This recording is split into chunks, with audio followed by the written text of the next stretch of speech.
the LA City Board of Public Works for Friday, December 18th, 2020. Good afternoon, Dr. Campos. Do we have quorum? Thank you, President Good. Fernando Campos, Executive Officer. Establishing roll call and quorum for today, we have President Good, we have Vice President Garcia, we have President Pro Tem Davis, and Commissioners Scaloza and Villegas. President Good, you do have a quorum. For the record, President Good is dialing in remotely from his City Hall office. All other commissioners are dialing in remotely from their home. I am dialing in from my City Hall office today as well. We are also joined by our General Counsel, Mr. Ted Jordan, who is dialing in remotely from home as well. President Good, you do have a quorum at this time. We currently do not have any commentary under the Neighborhood Council comment section. We also do not have any members from the general public in the public comment queue at this time. However, we do have 7 members from the general public on item number 7.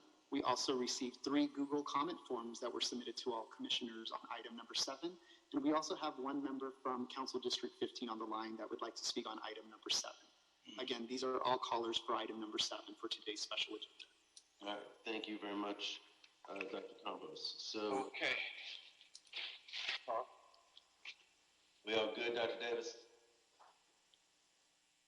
Okay, so hearing that we got no commentary from the neighborhood councils, let's jump into the agenda. We'll start with item number 1.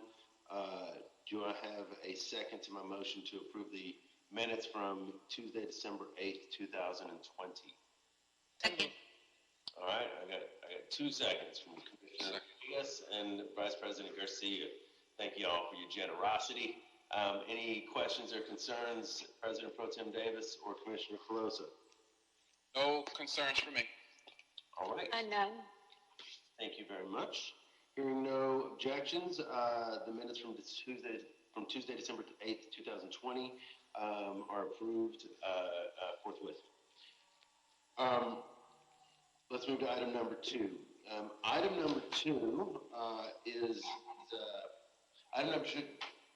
First of all, for the record, is actually in Council District 8 rather than Council District 15, and this is a task order solicitation number EMGD-090-Parsons Transportation Group, Inc., 111th Place, Los Angeles Department of Transportation All-Electric Bus Maintenance Facility Project, recommending the board authorize the city engineer to issue the task order solicitation to Parsons Transportation Group, Inc. from the pre-qualified on-call environmental documentation consultant services list to provide environmental documentation services for the 111th Place Los Angeles Department of Transportation all-electric bus maintenance facility as stated in TOS number EMGD-090 with a budget authority of $500,000 including contingent. As a matter of record, colleagues, if we approve this item, will be subject to the mayor's cost containment process. And here with us to present on the item is Dr. Jan Green Rebstock. Good morning, doctor, or good afternoon, doctor. Afternoon, commissioners. Again, my name is Jan Green Rebstock, and I am with the Environmental Management Group at the Bureau of Engineering, and I'm here to talk today about the task order solicitation that we'd like to award to Parsons to prepare an environmental document for the proposed 111th Place LADOT all-electric bus maintenance facility. I'd also like to mention that we do have Carrie Dederdrian from LADOT to talk specifically about the proposed project. Have any additional questions? But to focus on the solicitation itself, this facility would eventually replace the existing LADOT South LA bus maintenance facility located at 14011 South Central Avenue, Los Angeles, and the new facility would provide operations area for LADOT bus service staff, fleet maintenance, a parts store, and service and cleaning and maintenance facilities.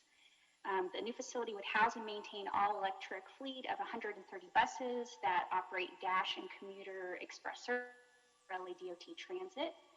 And it would include demolition of existing structures and the construction of a 2-story operations building. to provide dispatch and administrative functions along with the maintenance building. The site is approximately 5.5 acres, and it's currently a logistics warehouse and a recycling center, and it's located in an industrial corridor within a residential neighborhood adjacent to a middle school. On behalf of the LADOT, General Services is currently in the process of negotiating and executing a land acquisition agreement with the property's current owner. So the CEQA process is a component of the deal terms, and it would be limited to an 18-month escrow period. The escrow period is expected to end expected to begin by the end of 2020, and so completion of the CEQA review process is a requirement to close escrow. Okay, right now we believe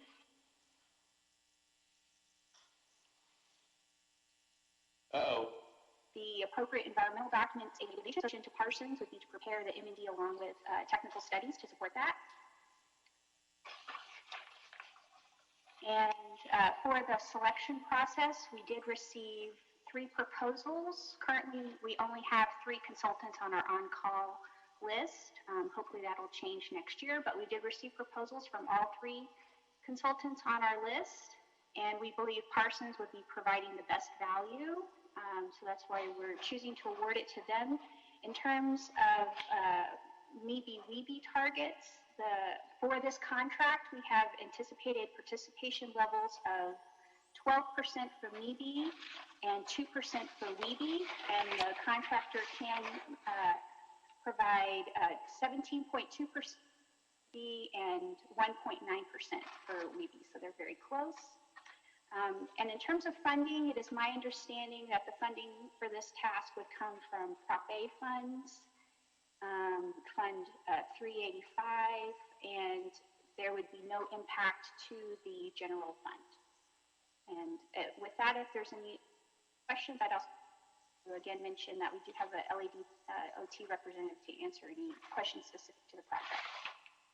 Thank you, Ms. Rebstock. Appreciate it. Colleagues, let's open this up. Vice President Garcia, any questions? Thank you, President Good. Good afternoon to everyone. I just have a very general, basic question. So this is a new facility, right? It would be construction of a new facility, place an existing facility. So the existing operations at the South LA Yard would be relocated to a new location that would also provide all-electric bus charging and maintenance services. Got it. Okay, that was really my only basic question. Thank you for now. Thank you, Vice President Garcia. President Pro Tem Davis. No questions for me. Thank you. Thank you, sir. Commissioner Villegas. I'm good. Also, I think Dr. Repstock did a good job in explaining the project. I appreciate it, and it seems like I just Googled it, so it looks like it's going to be just taking care of a recycling facility. At least it'll look a lot better. So thank you very much. Thank you, Commissioner Villegas. Commissioner Clozo. I don't have any questions as well. I was briefed on this item, and just excited to see the construction begin. I know it's 2 years from now, but I think hopefully we'll be past COVID by then, and it'll be a good time for all this new construction work to be starting up again. So thank you, Dr. Repstock. Thank you, Commissioner Clozo. I do have one question, which is, what is that holiday animal behind you? Is that a reindeer? It's a reindeer, and you know, we have our holiday party directly after this, and I'm in the running for best decor. Yeah, I was gonna say, come locked and loaded with the holiday gear going. Thank you. So it's going to be a $130 million project. Yeah, that's my understanding, with the purchase price around $24 million, and I think that they already have a fund earmarked for the acquisition. I mean, this is going to be basically the hub for our new electric, ultimately what will be a new electric fleet. Right? Yeah, it's an exciting project. I don't have any questions. It's pretty clear. Thank you for the presentation. Do I have a motion to move this as amended, subject to the mayor's cost containment process? So moved. Thank you, President Pro Tem Davis. Do I have a second? How about Commissioner Colosa? Sure, I'll second. All right, thank you. Vice President Garcia, Commissioner Villegas, any questions or concerns? No concerns on my side, thank you. And no questions from me, thank you. All right. So hearing no concerns or objections, the item as amended is approved forthwith. Good luck on your party. Thank you. Mahmoud is here too, so Mahmoud and Julie, so they're going to have to get out of here, and although they're far behind you right now, so on the holiday gear. All right, thank you very much, Doctor. Thank you. Have a good afternoon. Happy holidays. All right, colleagues, I apologize, Julie, but we have a gaggle of people here today for item number 7. And so I want to go ahead and take item number 7 right now. Item 7 is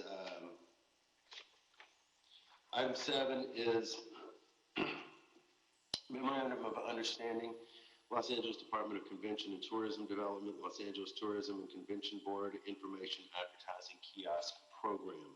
Recommending the board, 1, direct the Bureau of Street Services to work with the Los Angeles Department of Convention and Tourism Development, CTD, and Los Angeles Tourism and Convention Board, LATCB, collectively referred to as CTD, LATCB, to develop a memorandum of understanding that ensures CTD LATCB's planned digital information kiosk program is consistent with regulations and policies governing advertising within the public rights of way, including the restrictions and parameters being developed for the forthcoming sidewalk and transit amenities program, and ensures the completion of all appropriate environmental, regulatory, and permit reviews. And 2, authorize the president or 2 members of the Board of Public Works to sign and execute the completed MOU between the Department of Public Works and CTD LATCB upon approval as to form by the city attorney. Adele Hashkalil and Lance Oishi are with us today, but I know we have at least a few speakers on this for public comment. So Dr. Compost, can you please, let's go ahead and open the mic for those folks. And I see Dennis Gleason is with us from CD15. Hello, Dennis. Yes, absolutely, President Good. Absolutely, President Good. We do have 7 callers, and we also have Council District 15 on the line. Mr. Gleason is on the line as well. I will go ahead and start with the first caller. Callers, you'll be given 2 minutes to speak on item number 7.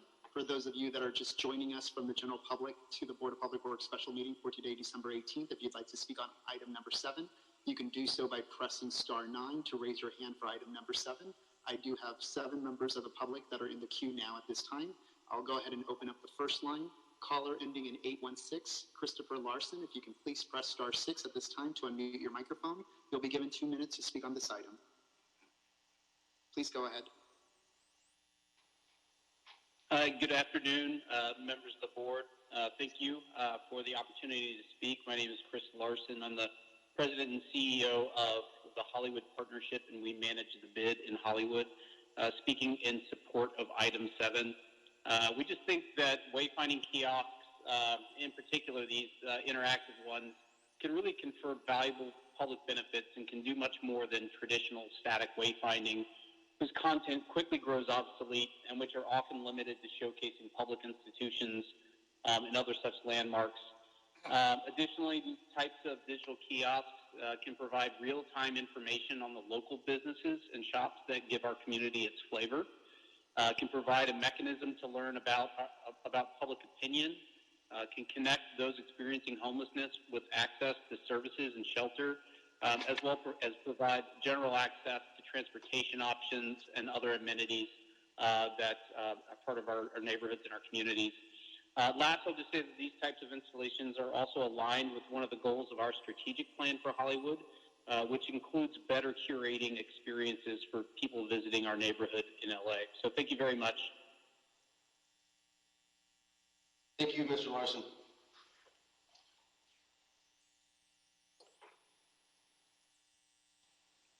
Great. We'll move on to the next caller.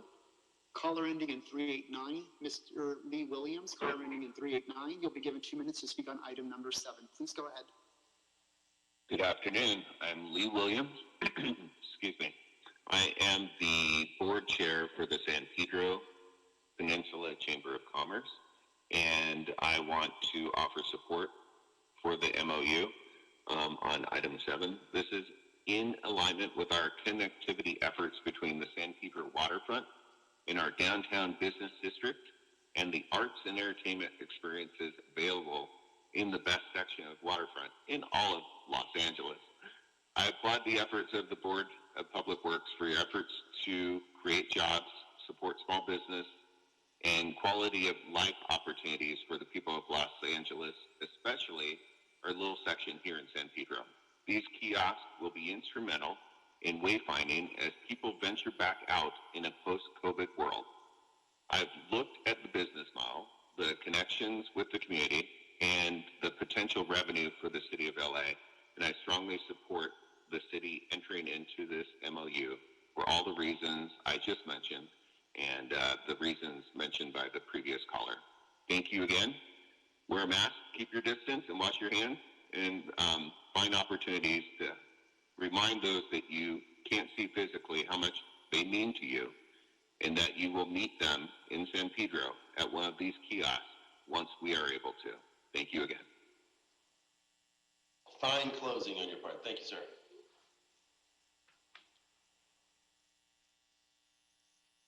Great, we'll move on to the next caller. Caller ending in 501, Mr. Brendan Linder. If you can please press star 6 at this time, you'll be given 2 minutes to speak on this item. Please go ahead.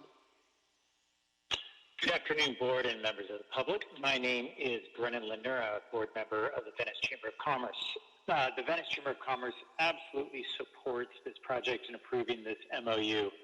We believe that this proposal offers an exceptional platform to serve multiple constituents within our community and to provide an enhanced visitor experience while creating direct economic benefit for the Venice Chamber and our members. We've reviewed and discussed these plans with Adam and the Los Angeles Tourism and Convention Board and believe that this project presents an excellent opportunity to provide public benefit, again, to our members, but also to visitors and residents alike. These kiosks will be an important resource for residents to access city services, transportation, homeless services, which was mentioned before. There's also an emergency call system set up within there and the ability for all the chambers on this call to promote local events and services in their area. So we look forward to partnering with the tourism board here to move this exciting project forward. So we support it. Happy holidays. And as the previous caller said, stay safe. And we look forward to 2021. Thank you. Thank you.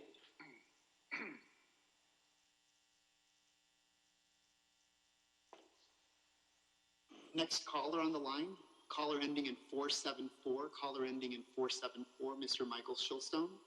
If you can please press star 6 at this time, you'll be given 2 minutes to speak on this item, item number 7. Please go ahead. Thank you, and good afternoon. I'm Michael Shilstone with the Central City Association. We're strongly supportive of the digital interactive kiosk program. Such systems are used successfully in cities around the world, and we're excited to see Los Angeles take this step in building out its smart city infrastructure. These dynamic systems enhance the public realm and the experience of people visiting Los Angeles. They can serve as an economic development tool by directing people to nearby shops and restaurants and highlighting events going on. We're pleased to see that this is coordinated with the STOP efforts and that there's a focus on downtown LA.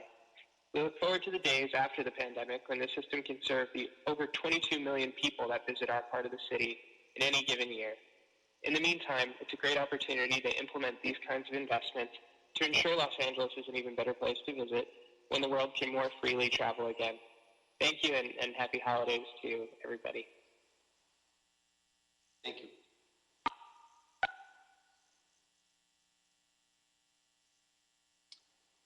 We'll move on to the next caller, caller ending in 041, caller ending in 041, Miss Elise Swanson. If you can please press star 6 at this time, you'll be given 2 minutes to speak on item number 7.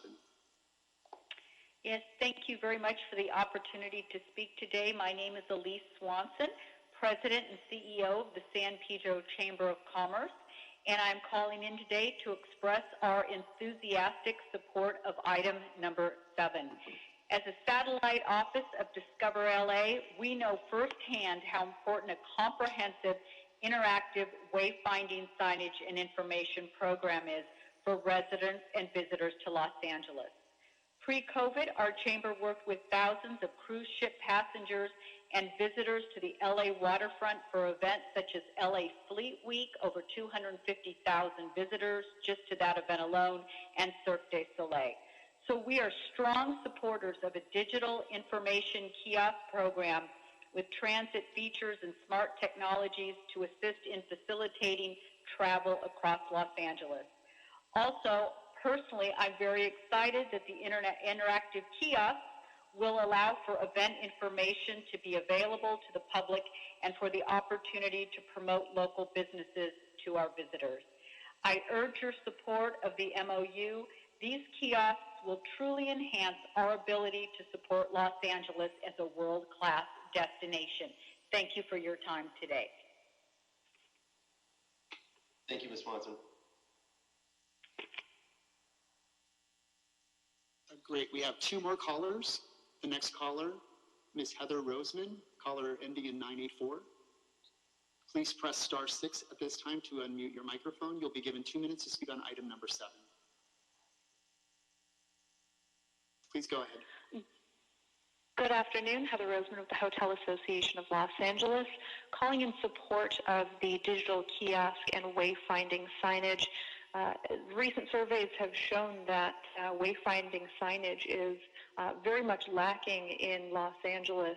Getting off of an airplane and finding your way from LAX to your destination in Los Angeles has been proven to be quite difficult. So the Hotel Association is 100% in support of this MOU with LATCB. We know they'll do a fantastic job of administering this program. And I'd like to add that this is really a fantastic tool for economic recovery in the wake of COVID-19. So really support this, and thank you for your time this afternoon. Be well. Thank you, Ms. Roseman.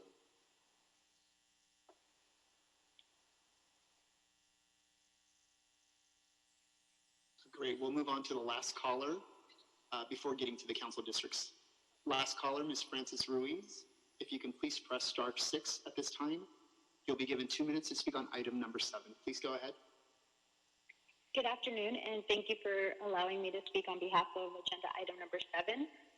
My name is Frances Ruiz. I am calling as a representative of the San Pedro bid. And I would just like to say that the PVID supports the LATCB's project, and we look forward to having this kind of smart city technology to assist our residents, our visitors with wayfinding and transit needs, and to support our local small businesses. This is a great asset to a bid like ours, so I hope that it does come to San Pedro. Thank you very much. Thank you. Great, we'll go on to the last caller, Mr. Gleason from Council District 15. I think I saw him a little earlier. Dennis? You guys hear me? There you go. We can hear you now. Let me take this off. Good afternoon, President Good, Honorable Commissioners, Mr. Executive Officer, Bureau Representatives, and can't forget Ted, Mr. City Attorney. It is really good to see all of you. Dennis Gleason from the Office of Councilmember Joe Buscaino. It is Friday afternoon, so I will be brief. I join you today to express the council members' enthusiastic support for item 7. This is the first step in authorizing the installation of IKE tourist information kiosks in the public right-of-way.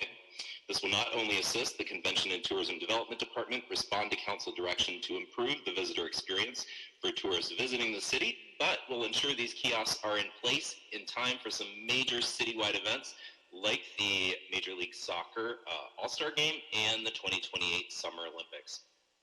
Furthermore, this will bring in millions of dollars in additional revenue at a time when the city is in dire need of new revenue.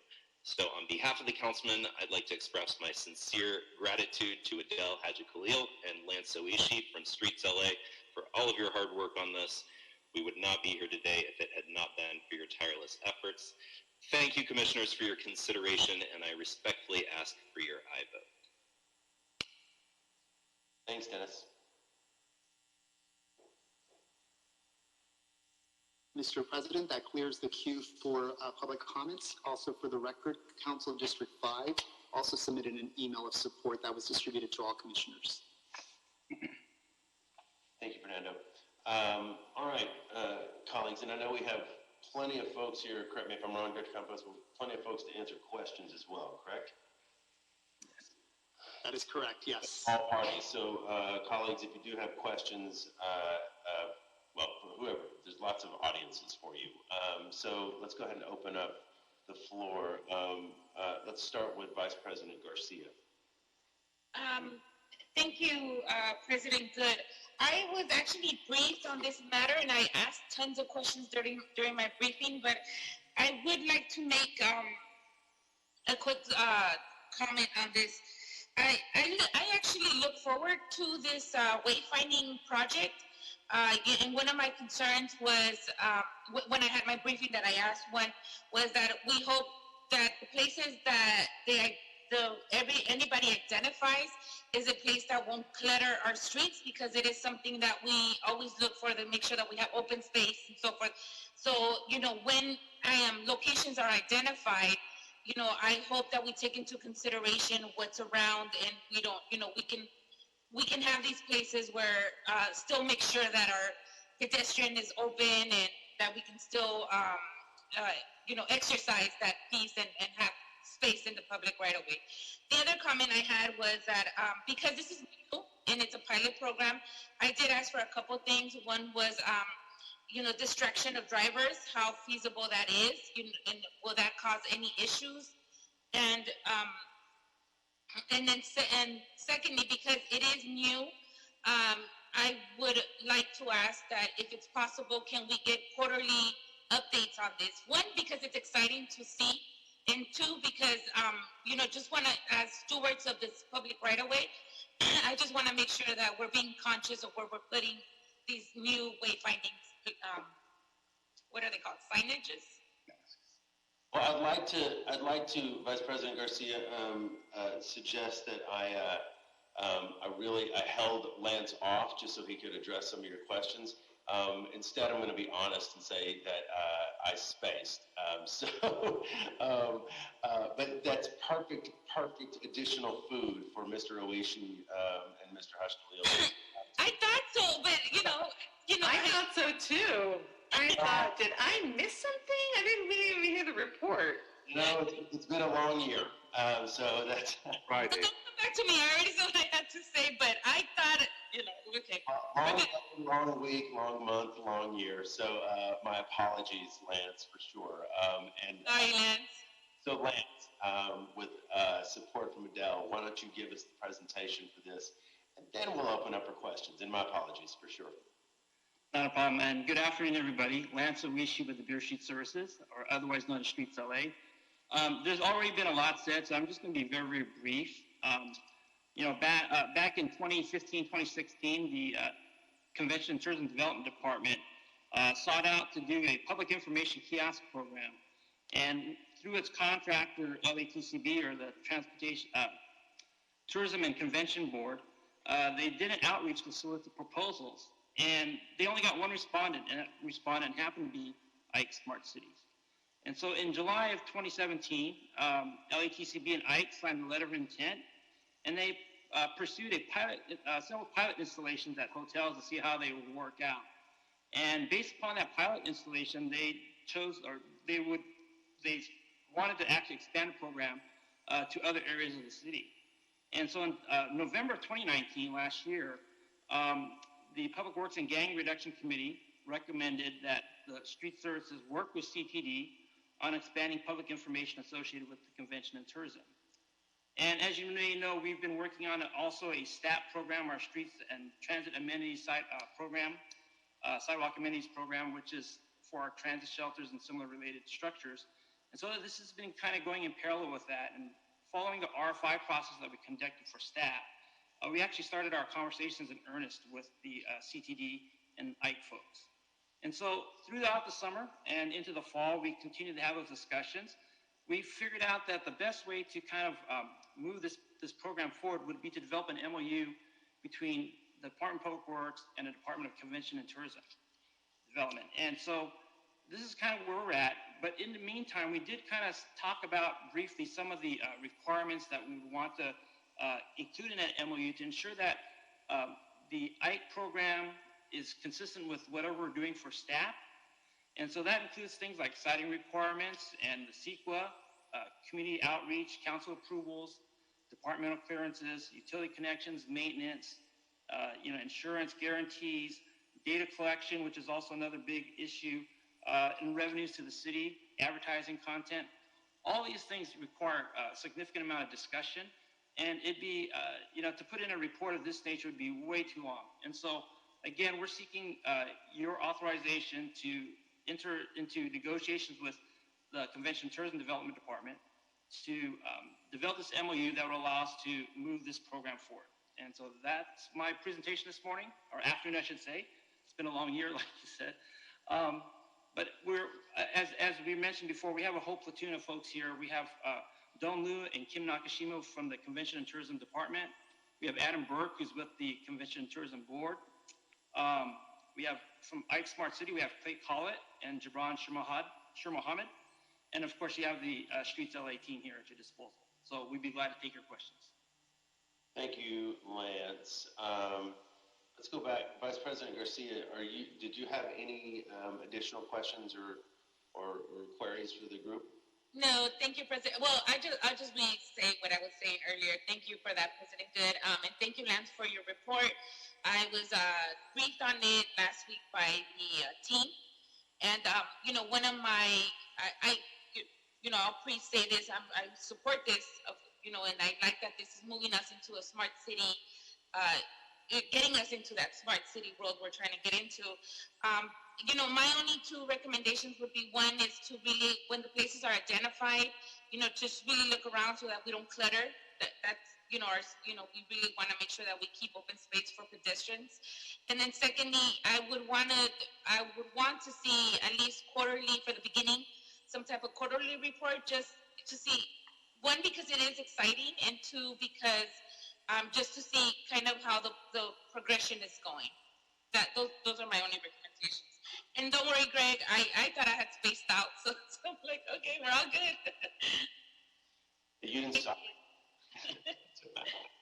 All right, thank you, Vice President Garcia. President Pro Tem Davis, any questions or thoughts? Yes, sir. A couple of questions and a couple of observations.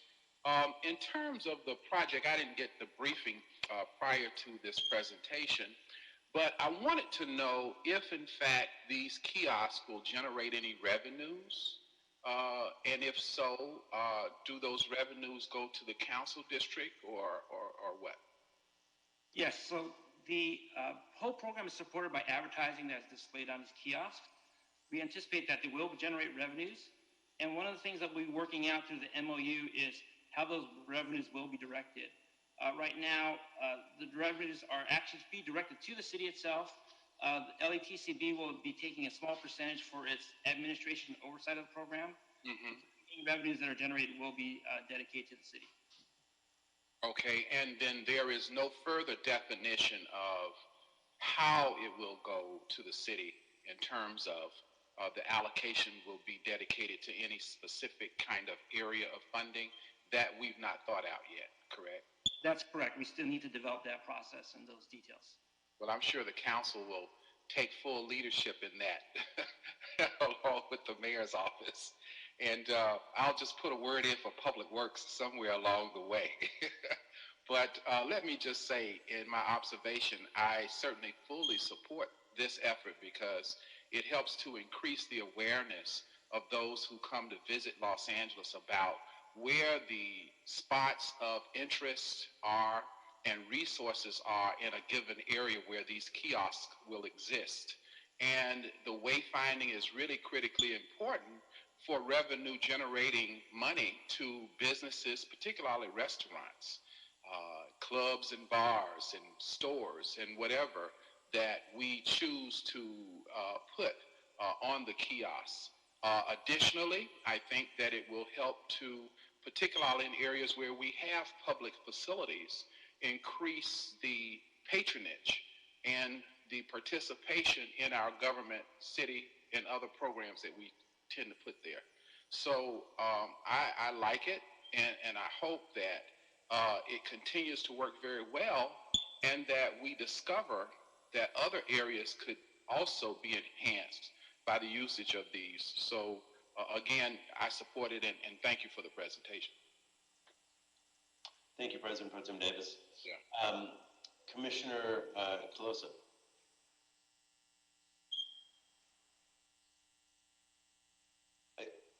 You don't show as muted, but we're not hearing you, Commissioner.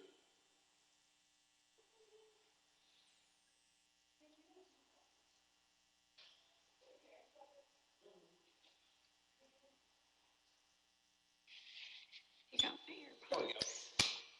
Can you hear me now? Yeah? Okay. Yes. Hold on, I can't hear you. Just give me 1 second. You guys hear me? Yes, okay. Yes, I can. We've got you. All right, sorry about that. First, just want to thank our stakeholders. Always appreciate public comment. Appreciate all the business stakeholders who voice their support of this program. And also want to thank, of course, our council offices, Council District 5 and 15, as well as our partners for this. I guess how I'm, viewing this MOU, I do definitely want to tie it back into, although I know that's not what's on the agenda, to the broader efforts around our street furniture RFP, right? Because they're very much similar efforts. And so that's kind of some of the questions that I have a few follow-up questions in terms of some recommendations that I want to make based off of feedback and some additional questions that I have for Streets LA. But one of my questions was, around the term limits.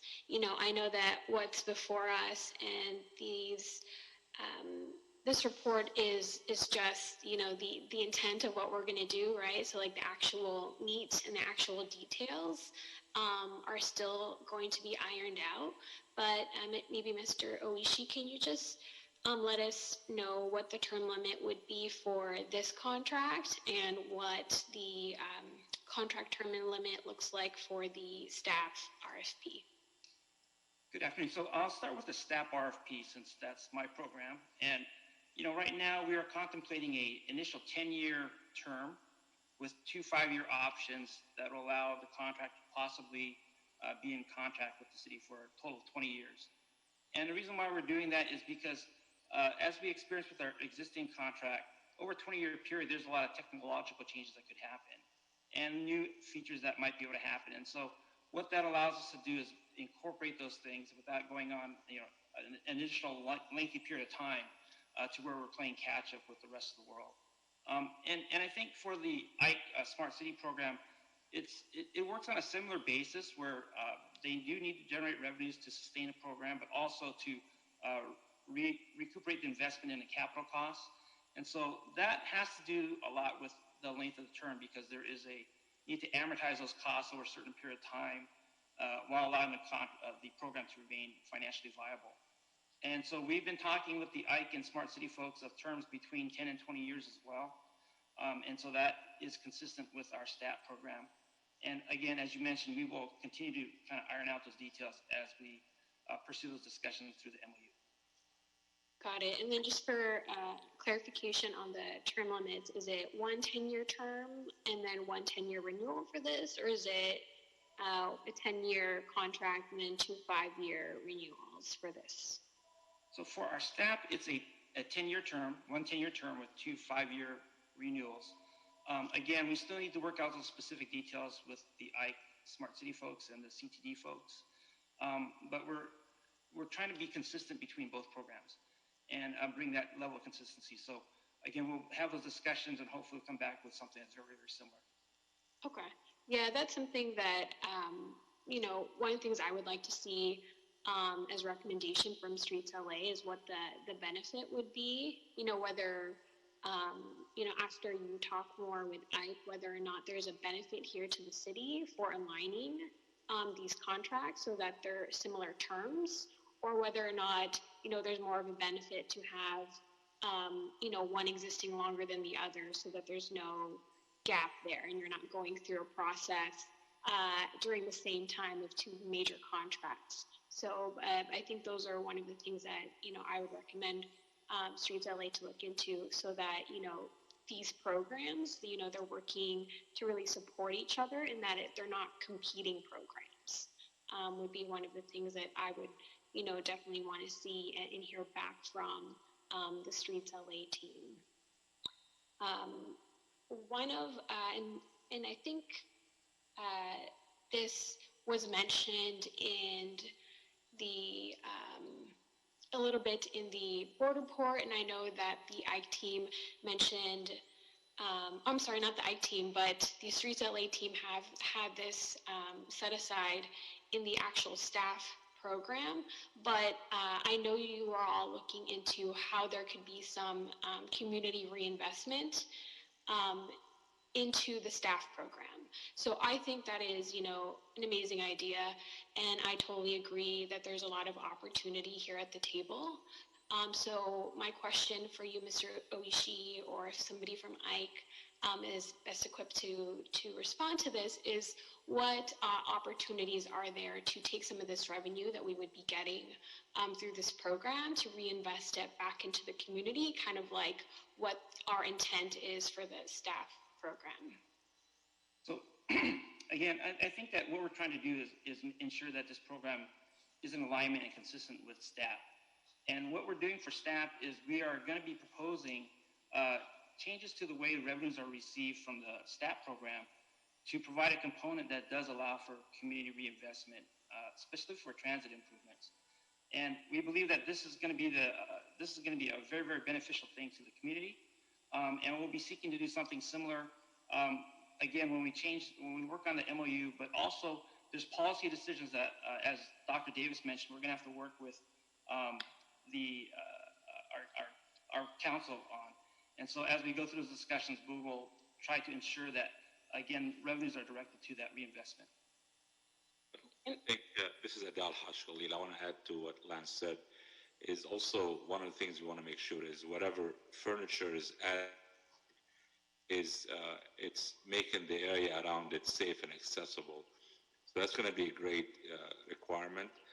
The last thing we want to have is something that's not accessible by the community, and also it's safe around it. So if it's a sidewalk that needs repair, if it's something that needs an ADA improvement, we believe that we should be recommending that we implement these things as part of the revenue created from the program. So I think it's all going to be as part of a policy decision that will be made by council and the mayor's office.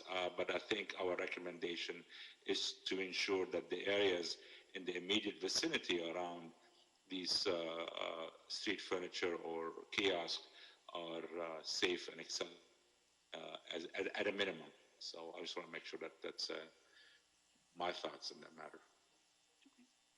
And is there somebody here from Ike that would be good to hear a little bit directly from them about what their intent is, just so we can get what I'm sure will be a verbal commitment to aligning, some community reinvestment here?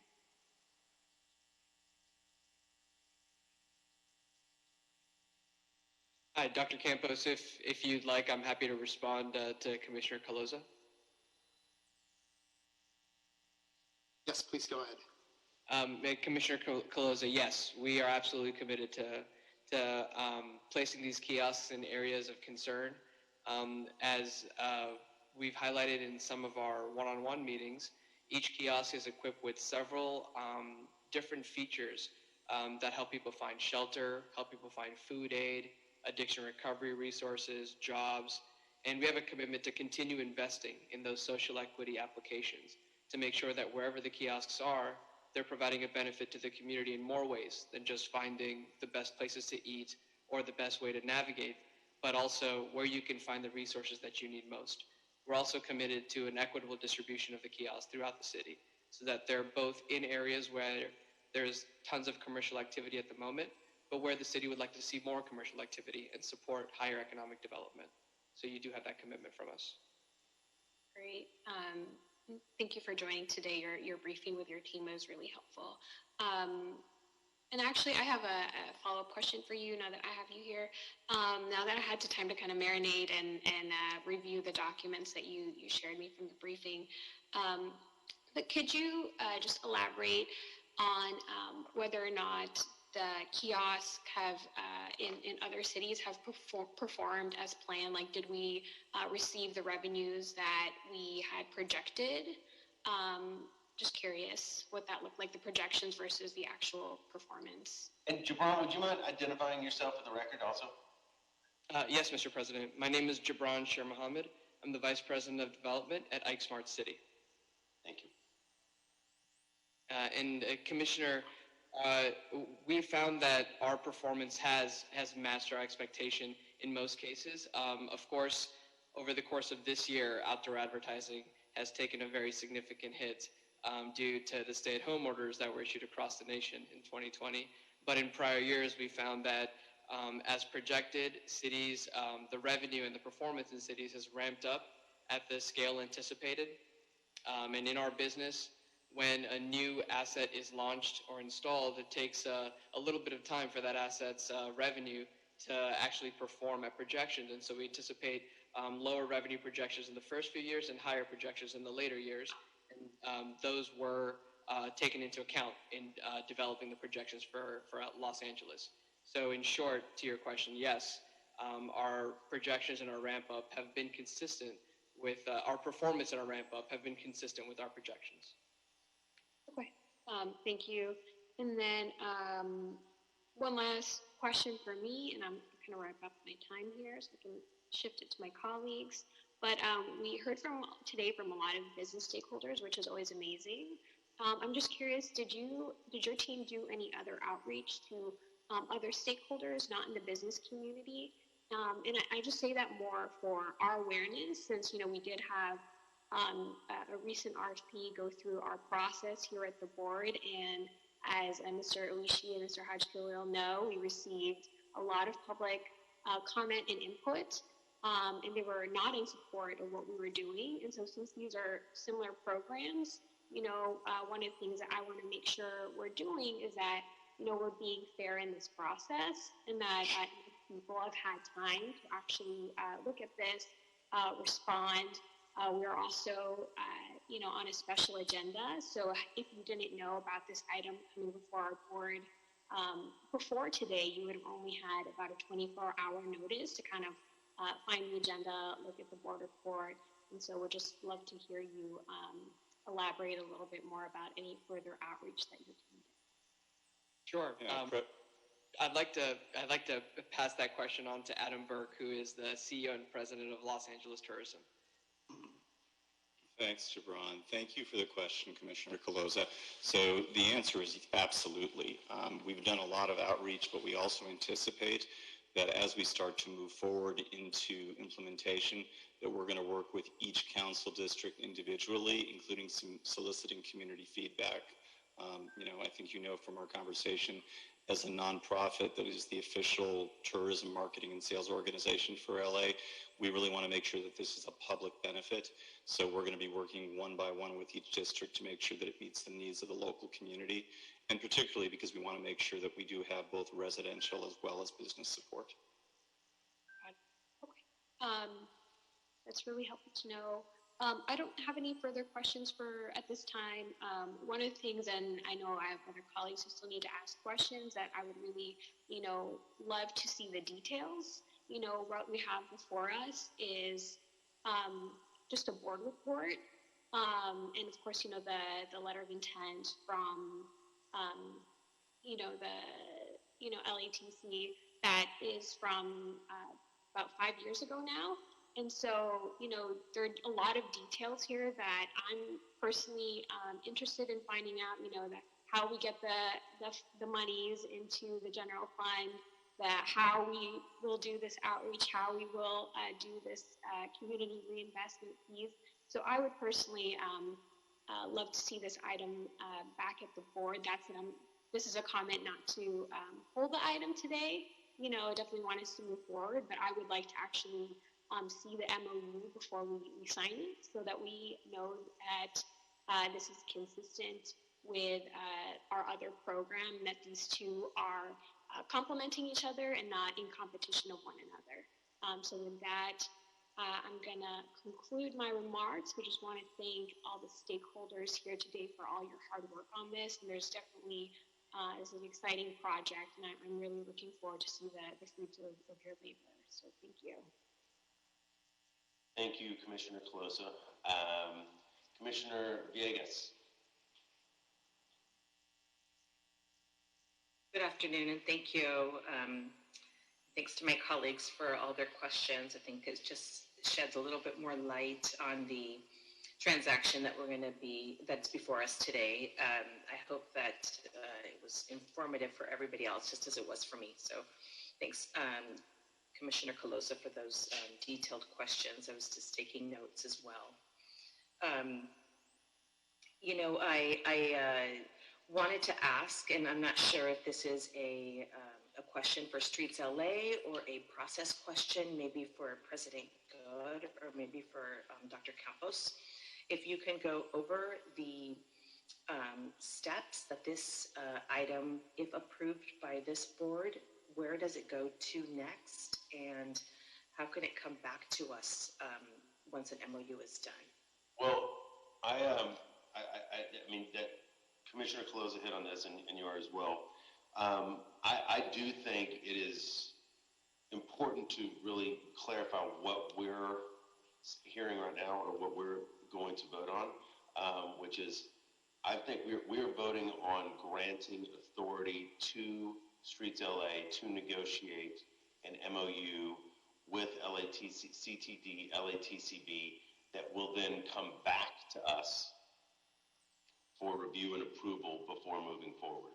So I do think, and I'm going to give it back to you, Commissioner Villegas, but since you asked, one of my recommendations per Commissioner Colosa's comments is that I want to propose a motion to amend recommendation, to strike recommendation 2 and amend the report to have a different recommendation 2, which would be to have Streets LA bring a draft report, or excuse me, a draft MOU and report back to the Board of Public Works for consideration upon completed negotiations with CTD, LATCB.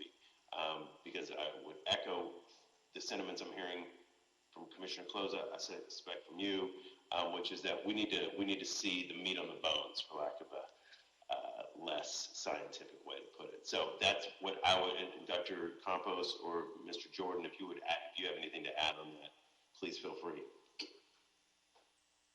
Yeah, this is Ted. I agree. Recommendation number 2 should be, whether it's stricken and replaced with something else or amended. The point is, you're directing the Bureau of Street Services, Streets LA, to negotiate this MOU with CTD and LATCB. The direction would be to have them come back to the board with their proposed MOU, and at that time the board would consider it and possibly approve it. So, I concur with your recommendation. Okay, thank you. Same here, Mr. President. Fernando Campos, Executive Officer. The same thing as Mr. Jordan has indicated, replacing recommendation 2 with instruct the Bureau of Street Services to return to the Board of Public Works with a negotiated proposed MOU for approval and execution. That would be the replacement language. Mr. President, if I may as well, Los Angeles tourism is completely comfortable with that. I think our goal is to be completely transparent with the process and to make sure that as we move forward, everyone's comfortable with the recommendation. So I think the Commissioner's point's very well taken, and we're more than happy to have the MOU come back before the board. Thank you, President Burke. I appreciate that very much. All right, Commissioner Villegas, you want to kick in again? Thank you. I appreciate it. Thanks, everyone, for that feedback. I wasn't sure if as streets moves to do all of these negotiations, if there's any in that process where council weighs in.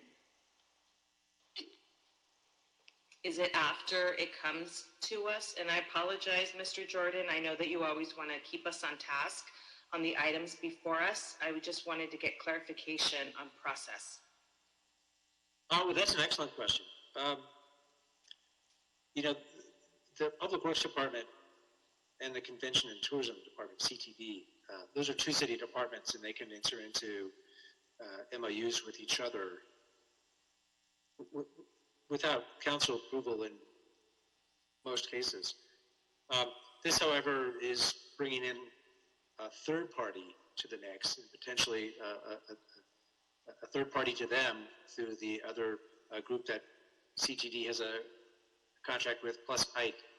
And so those agreements, if there's contracts being created between the city and someone who's not the city that exceed 3 years,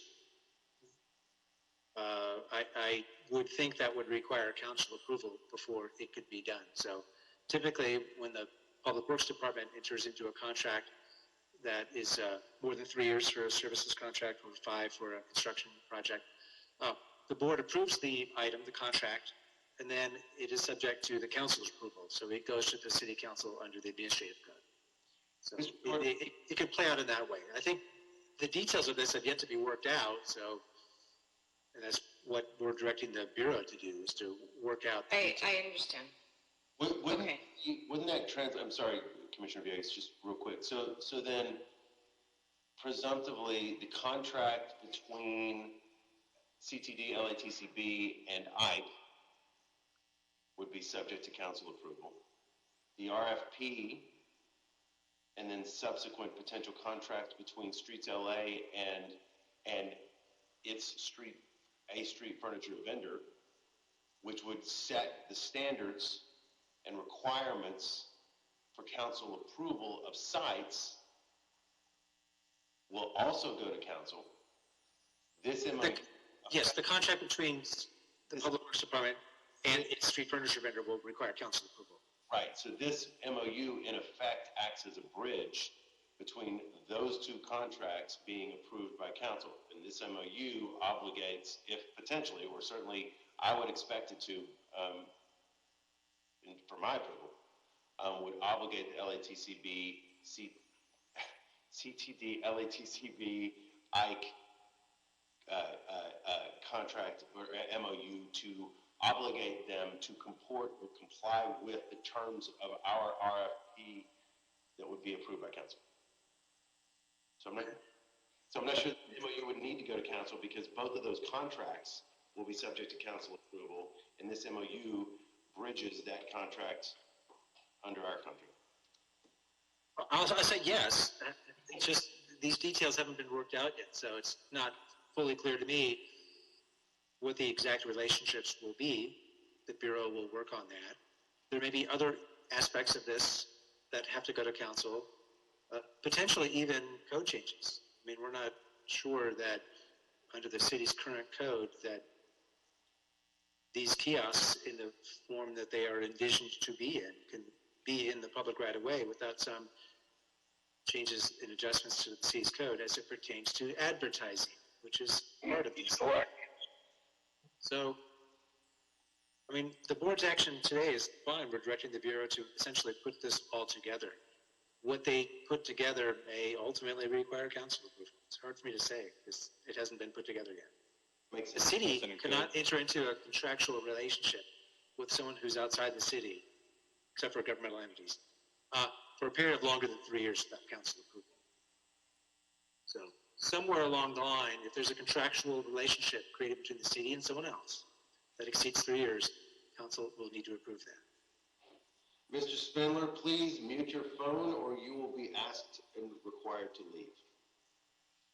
President Good, if I could just add to directly address the question from a Los Angeles tourism perspective, it is absolutely our expectation and in fact a mandatory that we would see in the MOU that the IKE program would comply with any of the requirements of the STAP program, particularly with regards to siting and distance between the street furniture program and any of these deployments.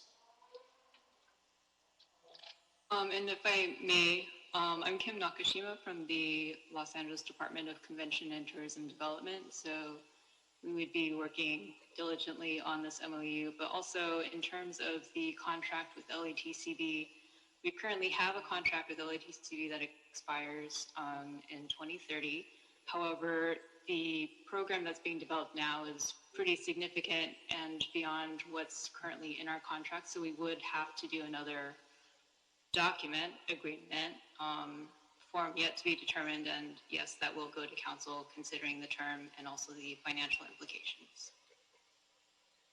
So it seems that, I mean, to Mr. Jordan's point, and thank you, Ms. Nakashima, thank you, President Burke, that, again, the item before us is strictly granting authority or not to Streets LA to negotiate an MOU, the terms of which will largely dictate the answer to your question, Commissioner Gaines. That's a fair characterization, Mr. Jordan? Yes. Okay. Thank you. I just wanted that clarification because we were we're asking, for like a community benefit and asking for, some of the revenue that was going to be potentially made from, some of the advertising. And I just wanted clarification because I know that council would want to participate in the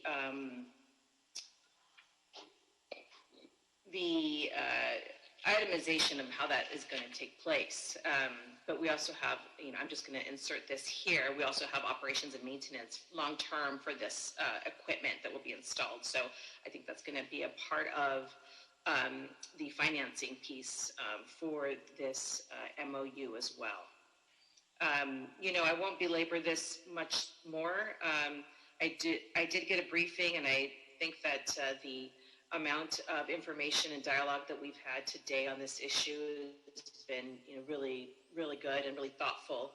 And I'm appreciative to the IKE team that's here that's able to answer questions, and Mr. Burke as well, just to provide more context. So, and obviously to our great staff from Streets LA that were able to brief some of our, some of us. Thank you so much.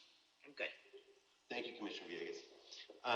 And thanks, everybody. Thanks, Lance and Adele and President Burke, Ms. Nakashima, and Ike. Thanks for being here. I do have a couple of sort of follow-up questions and comments. One,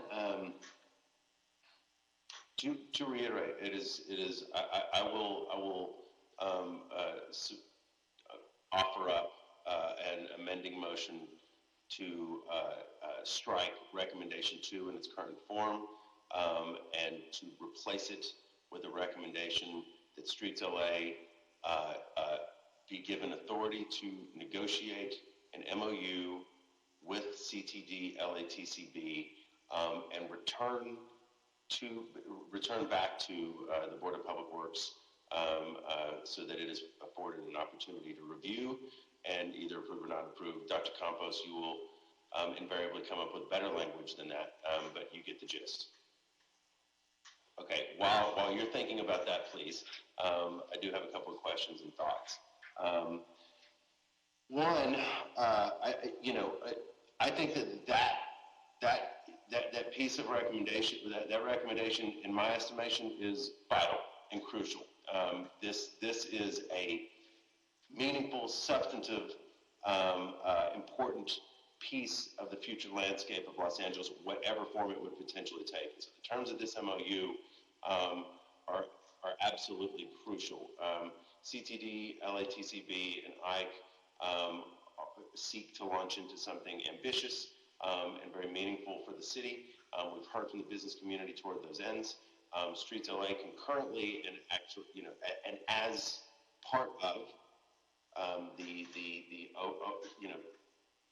controllers of the public right of way, of which we oversee, is obviously launching into an RFP process that is massive and that will have decades and decades of impact on the city of Los Angeles, it is imperative that they are aligned. And so I don't see how we can't have an MOU, and I think it's going to be absolutely vital, and everyone should be on notice that if that MOU is not clear, crystal clear about the IKE and IKE program comporting with all of the terms and logistics and specificity, ranging from O&M, Commissioner Villegas, to your point, to council approval on siting, it will have a difficult time with this board. And so I'm very confident that Streets LA, CTD, LATCB are very crystal clear on that. And President Burke, thank you for articulating that as well. A couple of additional thoughts and loving recommendations as y'all go forth in negotiating this. Commissioner Closa was touching on the years and the years of the contract. Well, the contract that y'all will have, LATCB, with IKE, and then the years on the STAT program. I get, though obviously y'all will work in terms of fleshing this out over the course of those negotiations, I get the necessity of long-term, just to amortize the capital costs, and these are not insignificant capital costs. I would encourage some thought to be given around flexibility for turnover, for lack of a better way to put it. Gibran alluded to the fact, from IKE alluded to the fact that, the technology is dynamic, period. And certainly in this realm, it is almost inconceivable to imagine that any kiosk and the technology therein is not going to evolve technologically over the course of a 20-year contract. And so just having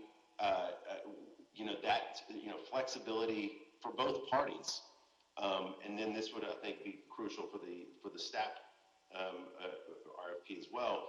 Having that flexibility built into the agreement for both parties to be dynamic, right, as technology evolves. I mean, I'm Fred Flintstone on this Zoom, to be sure, but there are folks on here who get the fact that, 20 years from now, a kiosk that exists may look like a typewriter, right? And so we don't want a bunch of typewriters, elegant and graceful and lovely as they were, don't need a bunch of typewriters in their public rights of way 20 years from now. So just having that flexibility built in will be crucial, I think. Something that we talked a lot about, I know that it's being contemplated as a key part of both the IKE agreement with LATCB, but then also the staff RFP, is just being hyper crystal clear about data capture and the protections necessary in that.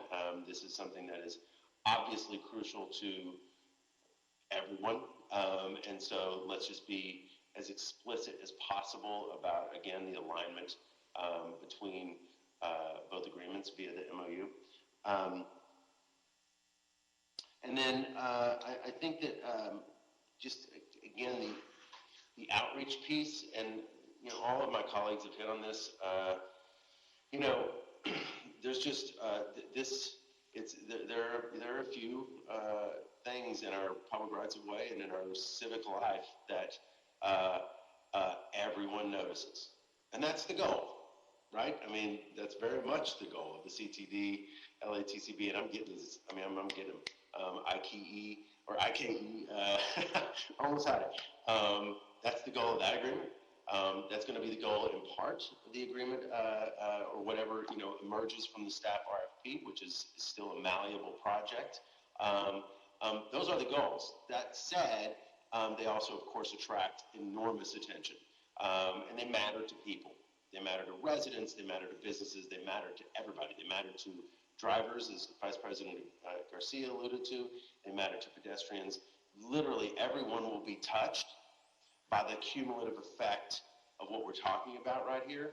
And so that outreach has got to be aggressive, relentless, comprehensive, and absolutely unyielding. And so that is both in this building and it's outside the building. And so to the degree that y'all can continue working that into this MOU and everything that gets done, that's going to be really crucial. And I know it's going to be crucial for those days when it does also, when this work ends up over on the other side of City Hall and council chambers. With that, I would again motion, Dr. Campos, do you have some alternative language for recommendation 2? I know I just put you on the spot. No worries, I actually have it. So replacing recommendation number 2 with authorize the Bureau of Street Services to negotiate the MOU and instruct the Bureau of Street Services to return back to the Board of Public Works with a proposed MOU for approval and execution consideration. So I will introduce that motion do I have, Second that. Second, thank you, Commissioner Villegas. We need to vote on the motion first, Dr. Campos, then the item, correct?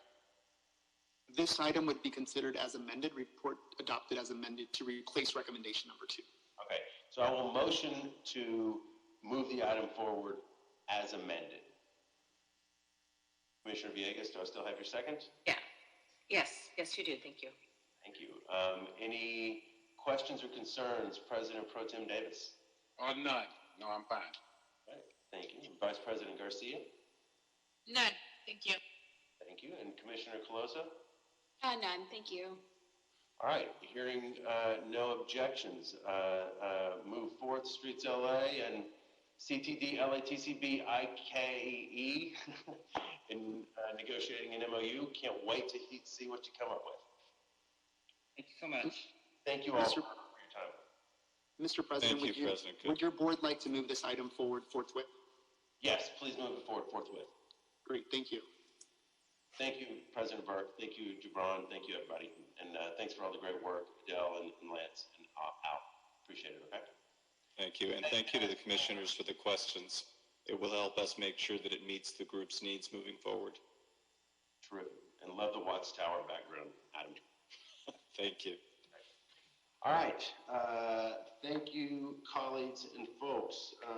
Now, Julie Allen has been waiting unbelievably patiently, and I think she's got a holiday party, and I apologize for you missing the initial part of this. So let's move back, colleagues, to item number 3.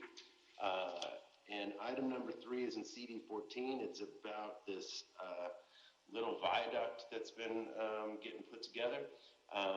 This is a revised task order solicitation number SSV-001 and budget increase.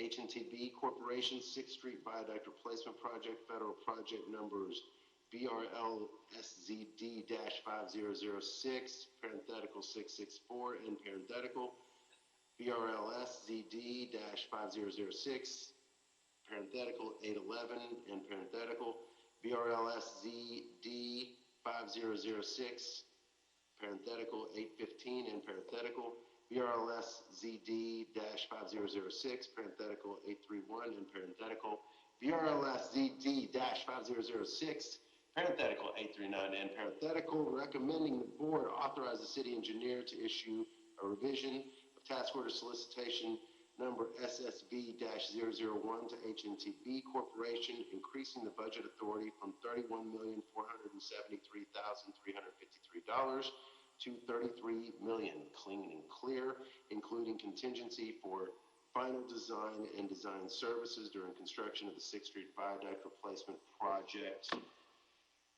This is exempt, if we approve, colleagues, from the mayor's cost containment approval or cost containment process. And Julie Allen is with us from the Bureau of Engineering. Hi, Julie. Good afternoon. Hi. Good afternoon. Thank you, President Good.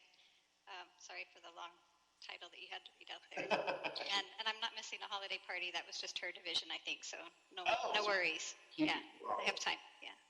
So Again, I'm Julie Allen, the Bureau of Engineering, and the report before you is requesting authorization for the city engineer to issue, as you mentioned, a task order revision for HNTB Corporation, and this will be extending the design services for the 6th Street Viaduct through the end of the project.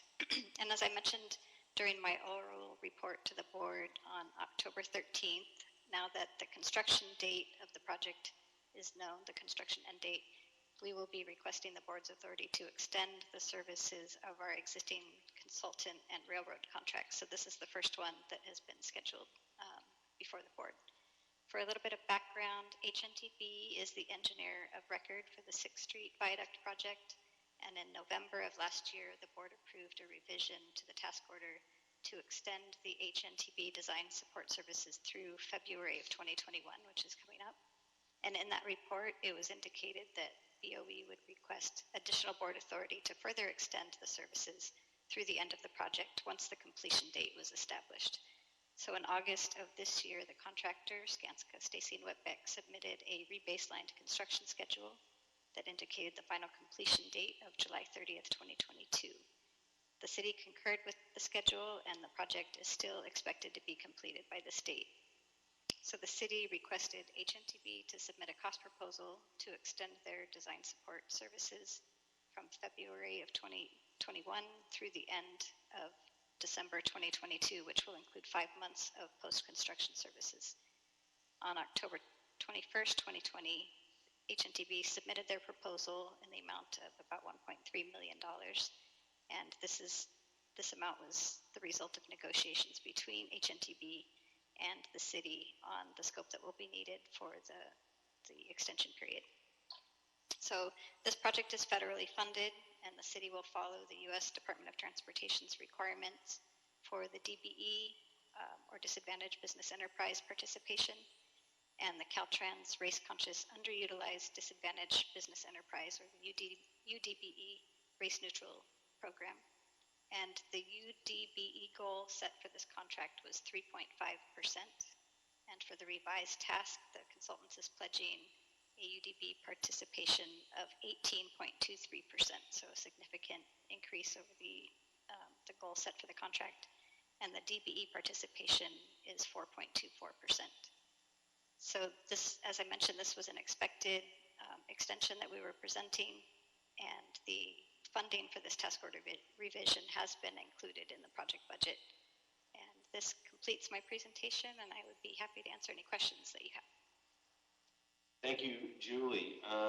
Let's open it up, colleagues. Vice President Garcia, any questions? Thank you, President Good. Julie, you just said that this was expected, right? That's correct, yes. Okay, just clarifying. That's all from me. Thank you, President Good. Thank you, Vice President Garcia. Commissioner Villegas. Thank you, and thank you, Julie, for your report. That was really thorough. I have a quick question. Is there any other, because we already approved the agreement with Skanska for the 2022 finalization of the project, are there any other expenses that are going to be coming before the board other than this, the design work and support from HNTB? Yes, along with this revision, we have the other extensions of the consultant agreements we have in place. So the one with TY Lin that is performing our construction management support services, we expect to come to the board in the next month or two. And the railroad flagging agreements, they're called construction and maintenance agreements, we will be coming to the board to extend those and request additional authority as well. And in all cases, the budget has been set aside for each of these extensions. It's not, it's something that we've been expecting as part of the global agreement. It just, we're coming through to the board as they're available for authorization. Thank you, thanks. I just wanted an overall sense of the impacts of the global agreement and then all the other folks that would be impacted because their extensions would also need to be increased. I see that this is all federal funded and some state money as well. And I'm pleased that the requirements for like local business hire was a lot higher on HNTB's participation. So that's really good. I have no further questions. Thank you. Thanks, Commissioner Villegas. President Pro Tem Davis. I'm okay on this particular item. Thank you, Mr. President. Thank you, sir. Commissioner Closa. Thank you, President Good. I don't have any questions for Ms. Allen. She briefed on this item. I will just say for those of you who drive over the 101, you will see a lot of significant decking of the arches. I don't know if I'm using the right term, Julie. It's all good, yes. The decking of the arches over the 101. So you'll actually see them right now. So there's been a lot of tremendous improvement in actually visually seeing the progress of 6th Street. So I just wanted to note that. But thank you, Ms. Allen. Thank you. Thanks, Commissioner Closa. Agreed. It's so exciting. Dr. Campos, do we have anybody? Did we have anybody wanting to speak on this item? We may, Mr. President. We do have one caller that has his hand raised. Caller ending in 403, caller ending in 403. Can you please unmute your microphone? Please state which items you'd like to speak on. Unmute it, Mr. Puppet. Star 6. I did, asshole. We're going up. You'll be given. Yes. Would you like to speak on item number 3, Mr. Puppet? Well, go ahead. Answer. 2 minutes. Answer. Yes. We would like to, first of all, extend a Merry Christmas to the FBI agents involved in the Louise R. Pearl. You want to look at this project. Why? Well, the reason why is that we understood that there was a cap on this agreement. I don't see a cap when you're raising in another $1 million here, another $2 million there. They're just going to keep coming back, just like hogs on a ranch. Put out the feed. Another $1 million here. Another $3 million. Another $10 million. Take a look at how many times you've extended contracts on this viaduct since it was approved. And you will see the tens of millions of dollars. Money that could be going to buy pallet shelters at $144,000 apiece. You just put out 22 homeless people that you could have used this money for. Shame on you, Mr. Bad, a.k.a. Good. There's nothing good about you. You're evil, that's what you are. But you don't care, because it's federal money. It's not your money. You don't care, it's state money. Where that money goes from who? From the schmucks that pay gas taxes. From people in Arkansas that don't even have bathrooms and running water. All the way over to Michigan with poisoned water in Pontiac, Michigan. They pay for this. But you're okay. You're just going to sit there. I have no further questions. I'm a puppet. We're 5 puppets. And you approve every single one of these things. Not one ever fails to pass. Why do we need you? Thank you, Mr. Spindler. 2 minutes. 2 minutes. Thank you.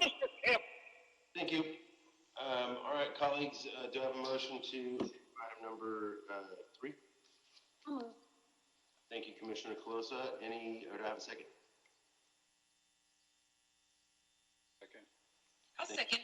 Thank you, President Pro Tem Davis and Vice President Garcia. You got 2 seconds, Dr. Campos. Any questions or concerns, Commissioner Villegas? I have none, thank you. All right, hearing no objections, the item is approved forthwith. Thank you, Julie, very much. Thank you. Colleagues, we're going to take a 5-minute recess. We will circle back, or we will start back up at 3:18 in the p.m. Okay. Thank you.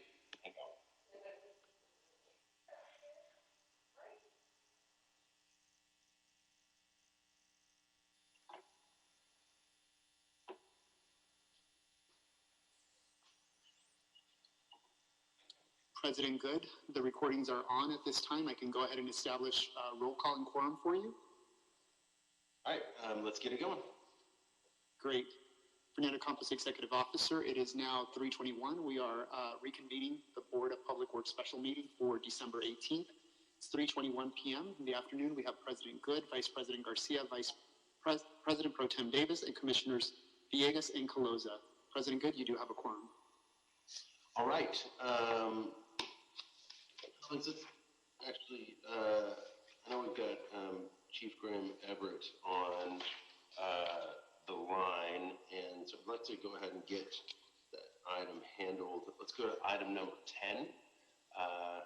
Item number 10 is the sale of surplus city equipment, Los Angeles Fire Department fire engine, Obregon, Mexico. Recommending the board recommend the sale of one 1996 Seagrave FT triple fire engine, VIN number 1F90C28T5TCST2106, valued at approximately $10,000. The city of Obregon, Mexico is eligible to purchase this apparatus at below market value, $1, in accordance with LAAC section 22547A42.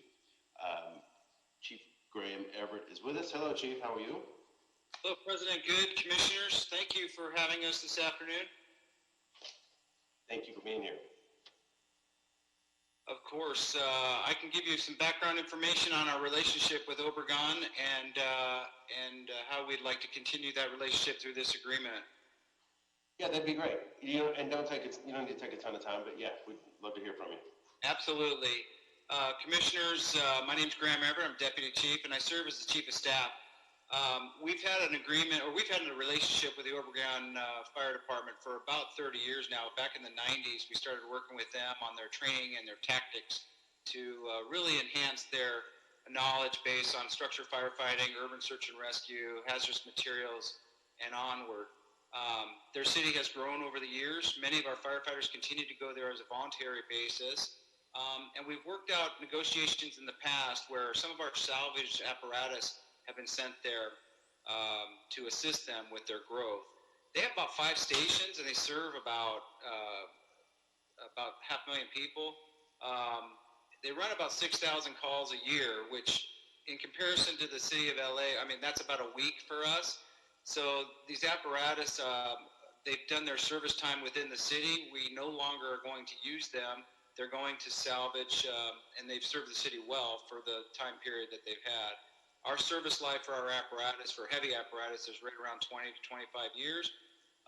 This particular apparatus has extended that service life for us. So we'd sure like the opportunity to sell this particular apparatus to Obregon, and we really appreciate the support of Councilwoman Rodriguez, who has supported us on this endeavor in the past and then continues to and moving forward. So I can take any questions if anyone has anything, and looking forward to your support. Thank you, Chief. I really appreciate you being here and taking the time. Colleagues, any questions or comments? We'll start with Commissioner Villegas.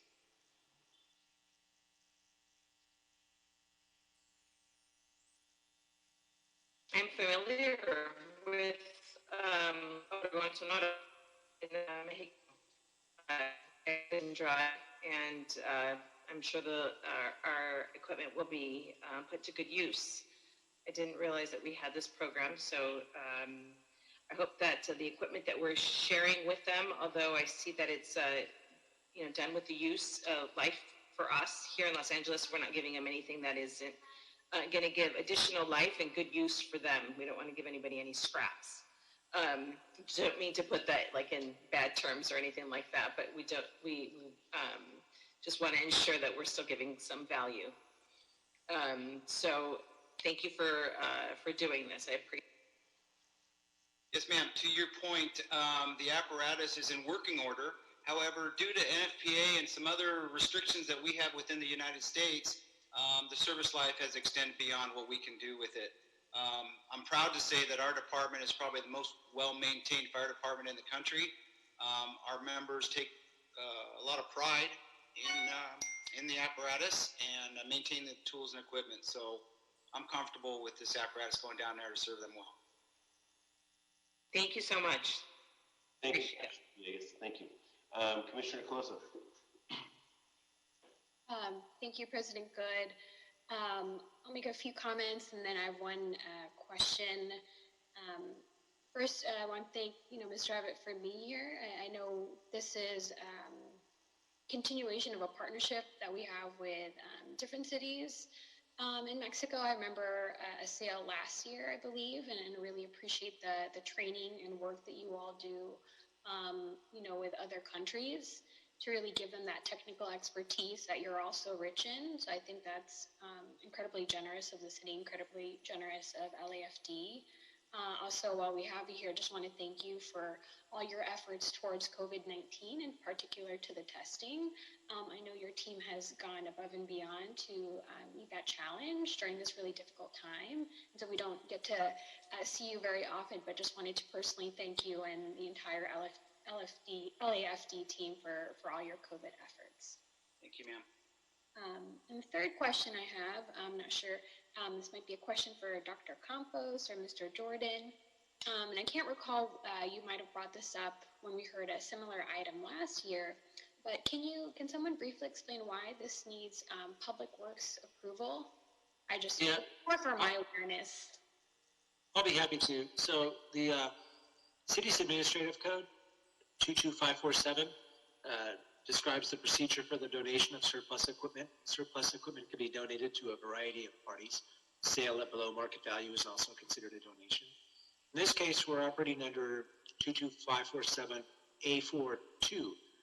A4 allows for surplus equipment to be donated to a domestic or foreign government.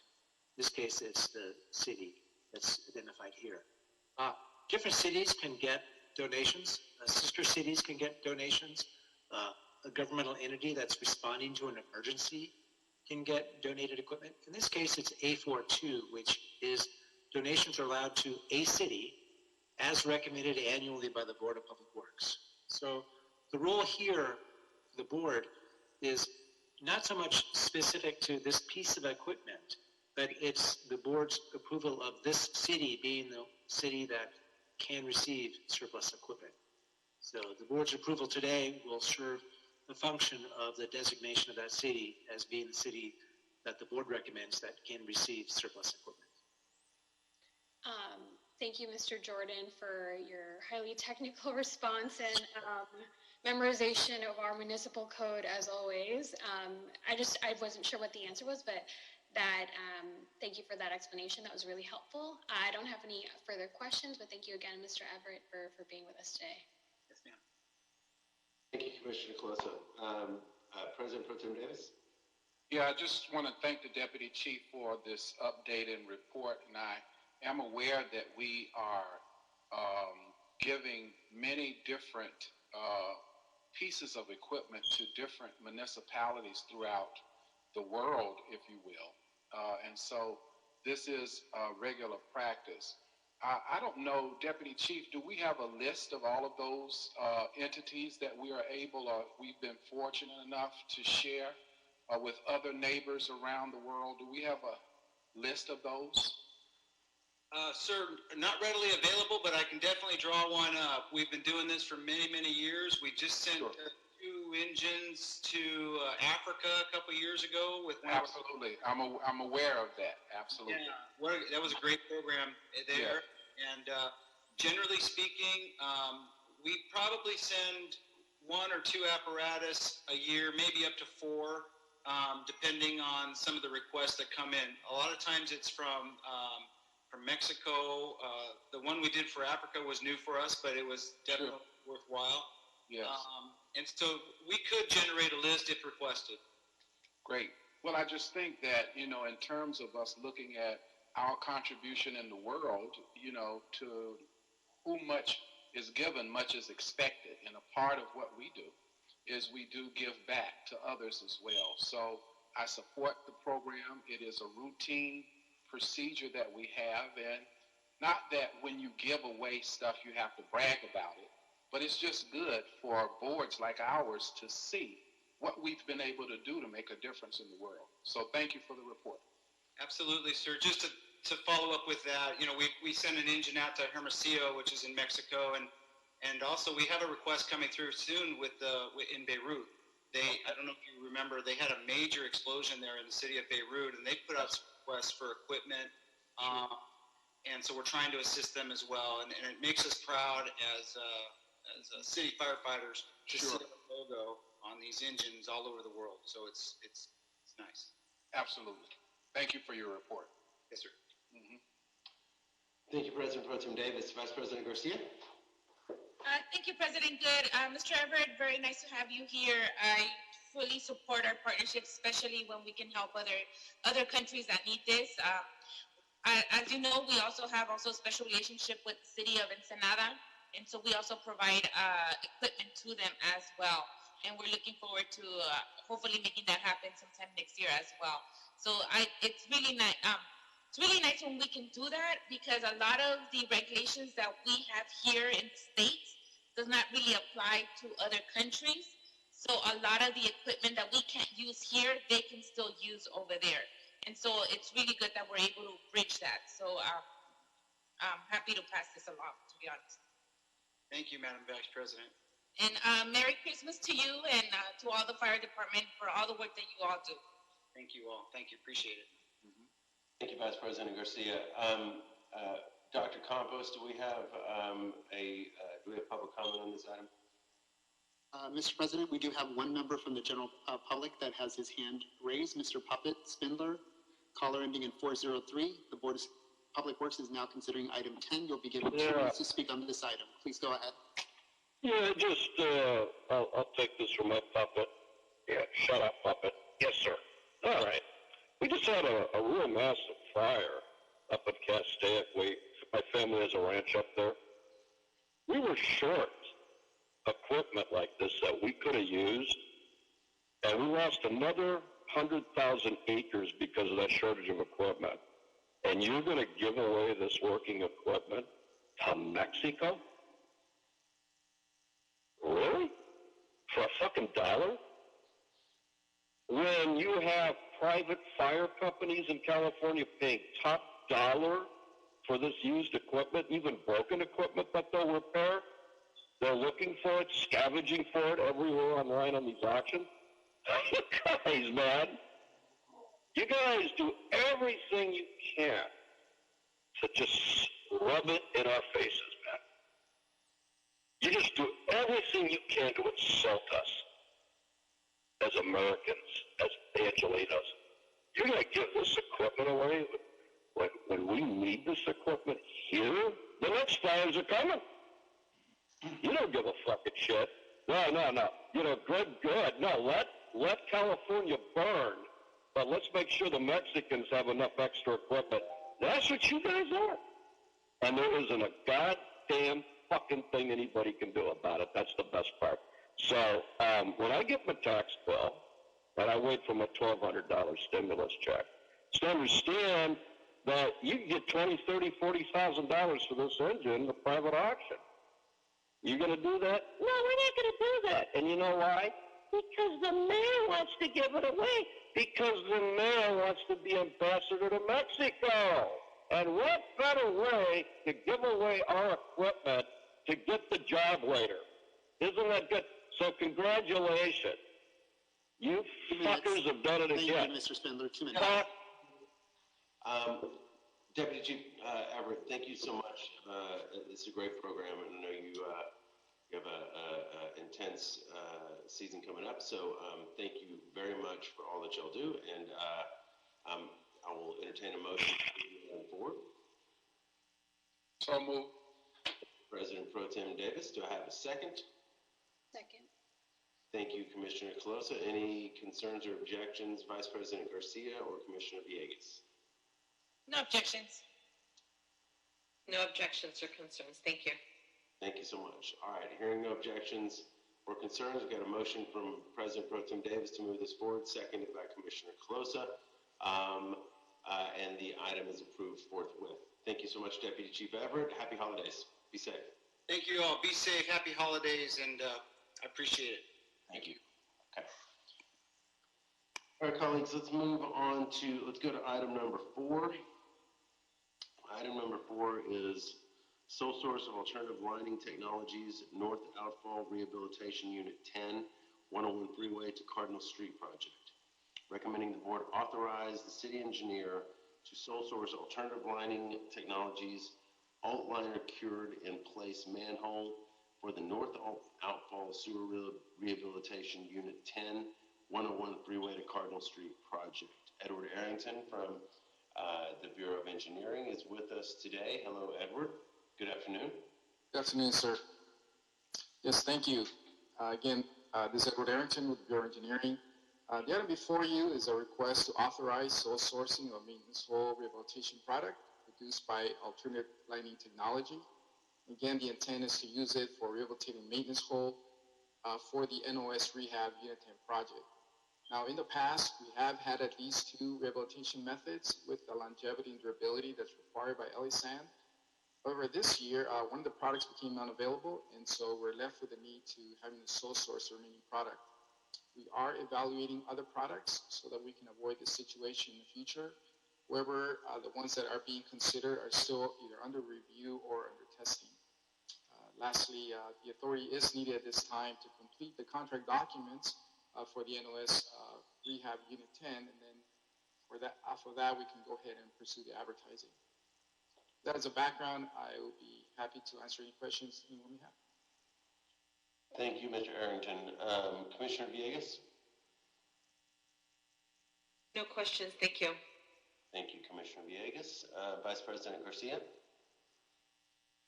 I have no questions either, thank you. All right, President Pro Tem Davis? None for me either, Mr. President. Thank you. Thank you. And Commissioner Colosa? I don't have any questions, thank you. All right, thank you. Mr. Arrington, your briefing on this was thorough and clear. I don't really have any questions. I'll motion to move this item forward. And Mr. Jordan, any comments on the sole source rationale? Well, I support the recommendation. I've discussed the matter with the Bureau. Okay, great, thank you. I'll motion to move this forward. Do I have a second? I'll second. Thank you, Commissioner Colosa. Any objections? President Pro Tem Davis, Vice President Garcia, or Commissioner Villegas? None for me. No objections. No objections for me. None for me either. All right, hearing no objections, the item is approved forthwith. Thank you, Mr. Arrington. Go forward, and happy holidays. Yes, sir. Thank you, everyone. All right. Let's move to item number 5. Item number 5 is in CD11. This is a temporary construction easement extension agreement. Venice Dual Force Main Project, right-of-way number 33691-2TC, recommending the board authorize the city engineer or his designee to negotiate and execute a temporary construction easement, TCE, extension agreement affecting real property located at 6202 Pacific Avenue, Los Angeles, California, 90293, also known as assessor parcel number 4116-001-013, as required for the completion of the Venice Dual Force Main Project. 2, authorize the director of the Office of Accounting, upon request of the city engineer or his designee, to draw the necessary demand in the total amount of $353,555.50 payable to Peterson Law Group Client Trust account to cover the cost of the TCE extension for the use of the property for the period between November 1, 2019 and December 31, 2020. The city will need the TCE extension for a period of 14 months at $24,560 per month for the total amount of $343,840, plus legal fees incurred by the owner of the property amounting to $9,715.50 for a total amount of $353,555.50. And 3, authorize the director of the Office of Accounting, upon request of the city engineer or his designee, to draw the necessary demand should the city require the use and possession of the property beyond the extension term in the amount of $24,560 per month, payable to the owner for each month of the city's continued use of the property beyond the extension term, but not to exceed the total amount of $49,120 to cover additional time of not to exceed 2 months. Said monthly payment beyond the extension term shall be payable at the end of the month during which the city possessed and used the property. Should the city's use of the property continue for less than any entire month. The city shall pay the owner on a daily prorated basis for that month based on a 30-day month. Augusto Persero is here with us. Before we get your presentation, Mr. Persero, let's check, do we have public comment? Dr. Campos. Sure. Mr. President, we do have the public comment caller ending in 403. Mr. Puppet Spindler, please go ahead and unmute your microphone. You'll be given 2 minutes to speak on item number 5. Please go ahead. Okay, where's your notes? I didn't press for this item. Yes, you did. No, I didn't. Yeah, I'm going to have to discuss this with the puppet, but let's hear the presentation first, and I'll see if he wants to speak. I told you not to do that.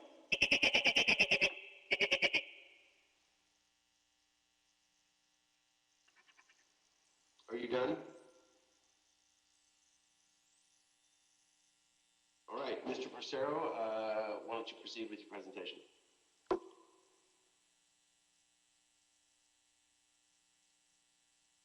You're muted, sir.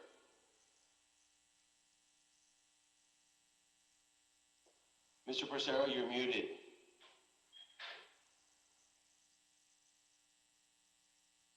Okay. Good afternoon, President Good. I am Augusto Parcero, Property Manager, Real Estate Division, Bureau of Engineering. I am here to request your approval of this board report.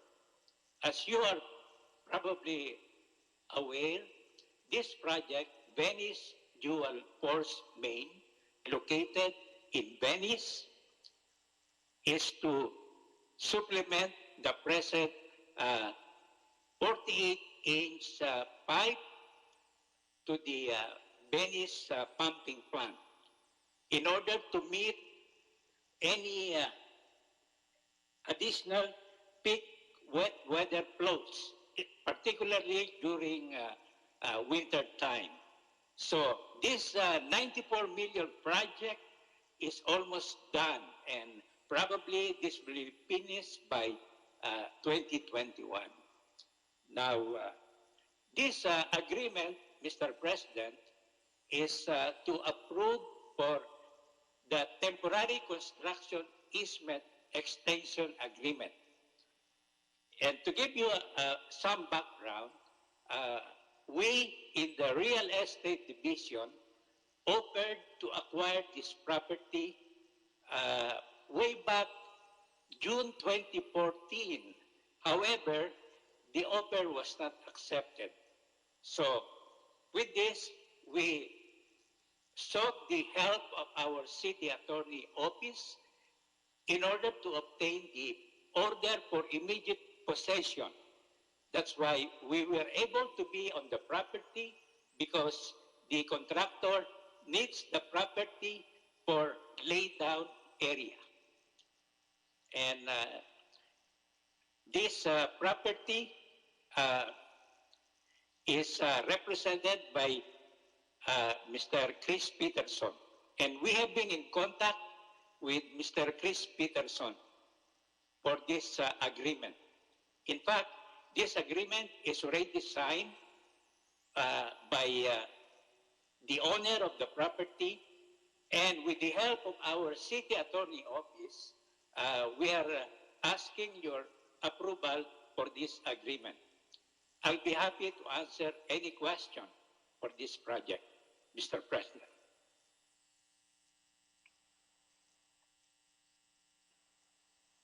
Thank you, Mr. Persero. I really appreciate that. Vice President Garcia, let's start off with you. Do you have any questions? Thank you, President Good. It looks like everything has gotten started, right? I went on Google and it looks already like it's construction ready, right? Mr. Yes. Professor? No, I don't really have any questions. Thank you so much. Your presentation was pretty thorough.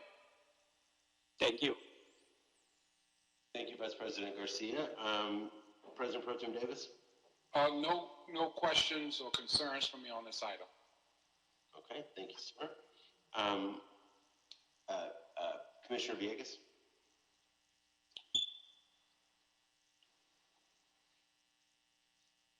have any questions. Thank you.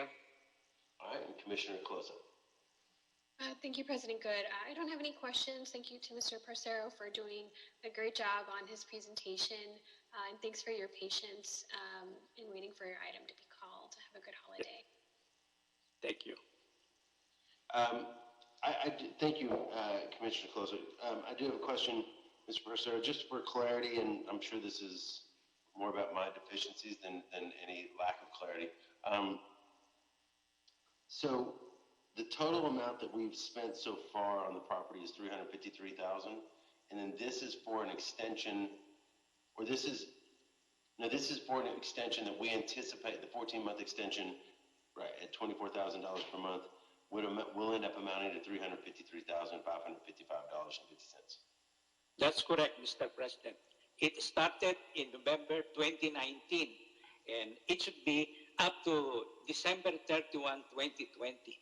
And then the construction manager has even requested additional couple of months. That's why we put in our request for any unforeseen event that may be up to February 2021. Oh, I see. So we're actually, I mean, to Vice President Garcia's point, the work's been done. The easement has been used. We're now paying for that use. That's right. That's right, Mr. President. And I'm sure we'd hear from the Peterson Law Group if we did not. Yeah. Okay, got that. Okay. Anything you would want to add, Mr. Jordan, on this one? No, I've discussed the matter with with my city attorney colleague, Bob Malowitz, who worked on this item, and we both concur with the recommendations in the report. Okay. All right, thank you. Thank you, Mr. Parcero, for the presentation. Really appreciate it. Yep, Mr. President. Thank you. Do I have a motion to move this forward? I'll move. Thank you, Commissioner Closa. Do I have a second? I'll second. Thank you, Vice President Garcia. Any objections, President Pro Tem Davis or Commissioner Villegas? None for me, Mr. President. And none for me. Thank you. All right. Hearing no objections, we've got a motion from Commissioner Closa, seconded by Vice President Garcia, to move this item forward and adopt it forthwith. Thank you very much, Mr. Parcero. Happy holidays. Same to you, Mr. President, and members of the board. Thank you. All right. Okay, colleagues, let's move on to item number 6. Item number 6 is a tree removal in CD4. Tree removal for 3325 North Primera Avenue, recommending the board, 1, find that the tree removal, 1, classifies as operation, repair, maintenance, or minor alteration of existing street, sidewalk, and gutter involving negligible or no expansion of use beyond the previously existing and does not involve the removal of a scenic resource. 2, that the action is exempt under Article 3, Section 1, Class 1, Category 3, existing facilities - sidewalk repair or maintenance of the City of Los Angeles Environmental Quality Act Guidelines 2002, and 3, that none of the exceptions to the use of a categorical exemption is set forth in Section 15300.2 of the State of California Environmental Quality Act Guidelines apply, and 2, review and approve this tree removal permit request for the removal of 3 tree of heaven trees for the reconstruction of an off-grade sidewalk. Tree replacements are required. Mr. Banuelos is with us today. Hello and good afternoon, Mr. Banuelos. Yes, good afternoon, President Good, Commissioners. Hector Banuelos with the Streets LA Urban Forestry Division. We have before us is a request to remove 3 tree of heaven trees in Council District 4 at 3325 Primera Avenue, 4 as part of the citywide sidewalk repair program at bid package number 49. Within this bid package here, there were actually 15 sites identified, where 6 of the sites had trees that were going to be impacted by the sidewalk repair. The of these sites, there were 80 trees identified, of which 3 have to be removed. These 3 tree of heaven are measured about 18 inches in diameter at breast height and are about 45 feet tall, growing in a 3-feet parkway. The trees have severely outgrown their growing space and have severely disrupted the sidewalks, curb, and gutter adjacent to these trees. The trees are growing very close together. It looks like they may have been kind of voluntarily grown there. The tree of heaven is classified as a highly invasive species by the California Invasive Plant Council. And so the trees are, they propagate readily on cuttings, branches, seedlings, you name it, they just grow everywhere. So almost considered to be a weed. At any rate, they are large trees, they do provide some shade, and the Streets LA does endeavor to preserve trees, healthy mature trees whenever possible. However, these trees, as being as invasive as they are, they're not desirable, but mainly they are disrupting the sidewalk and they cannot survive the impact for the proposed sidewalk repair, and therefore have to be removed.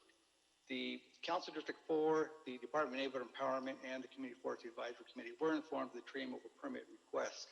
The division did not receive any opposition to the requested removals. However, we did receive some inquiries on the tree removal notification site, and it's not known if the inquiries were in opposition or proponents of the project. If approved, the division will replant 6 trees in the immediate area and water the trees for a minimum period of 3 years. That concludes my presentation. I'm here to answer any questions that the board may have. Thank you, Mr. Banuelos. Colleagues, let's start off with President Pro Tem Davis. Any questions, sir? None for me on this item either. All right, thank you. Commissioner Coloso? No questions from me. Thank you, Mr. Banuelos. Thank you. Vice President Garcia?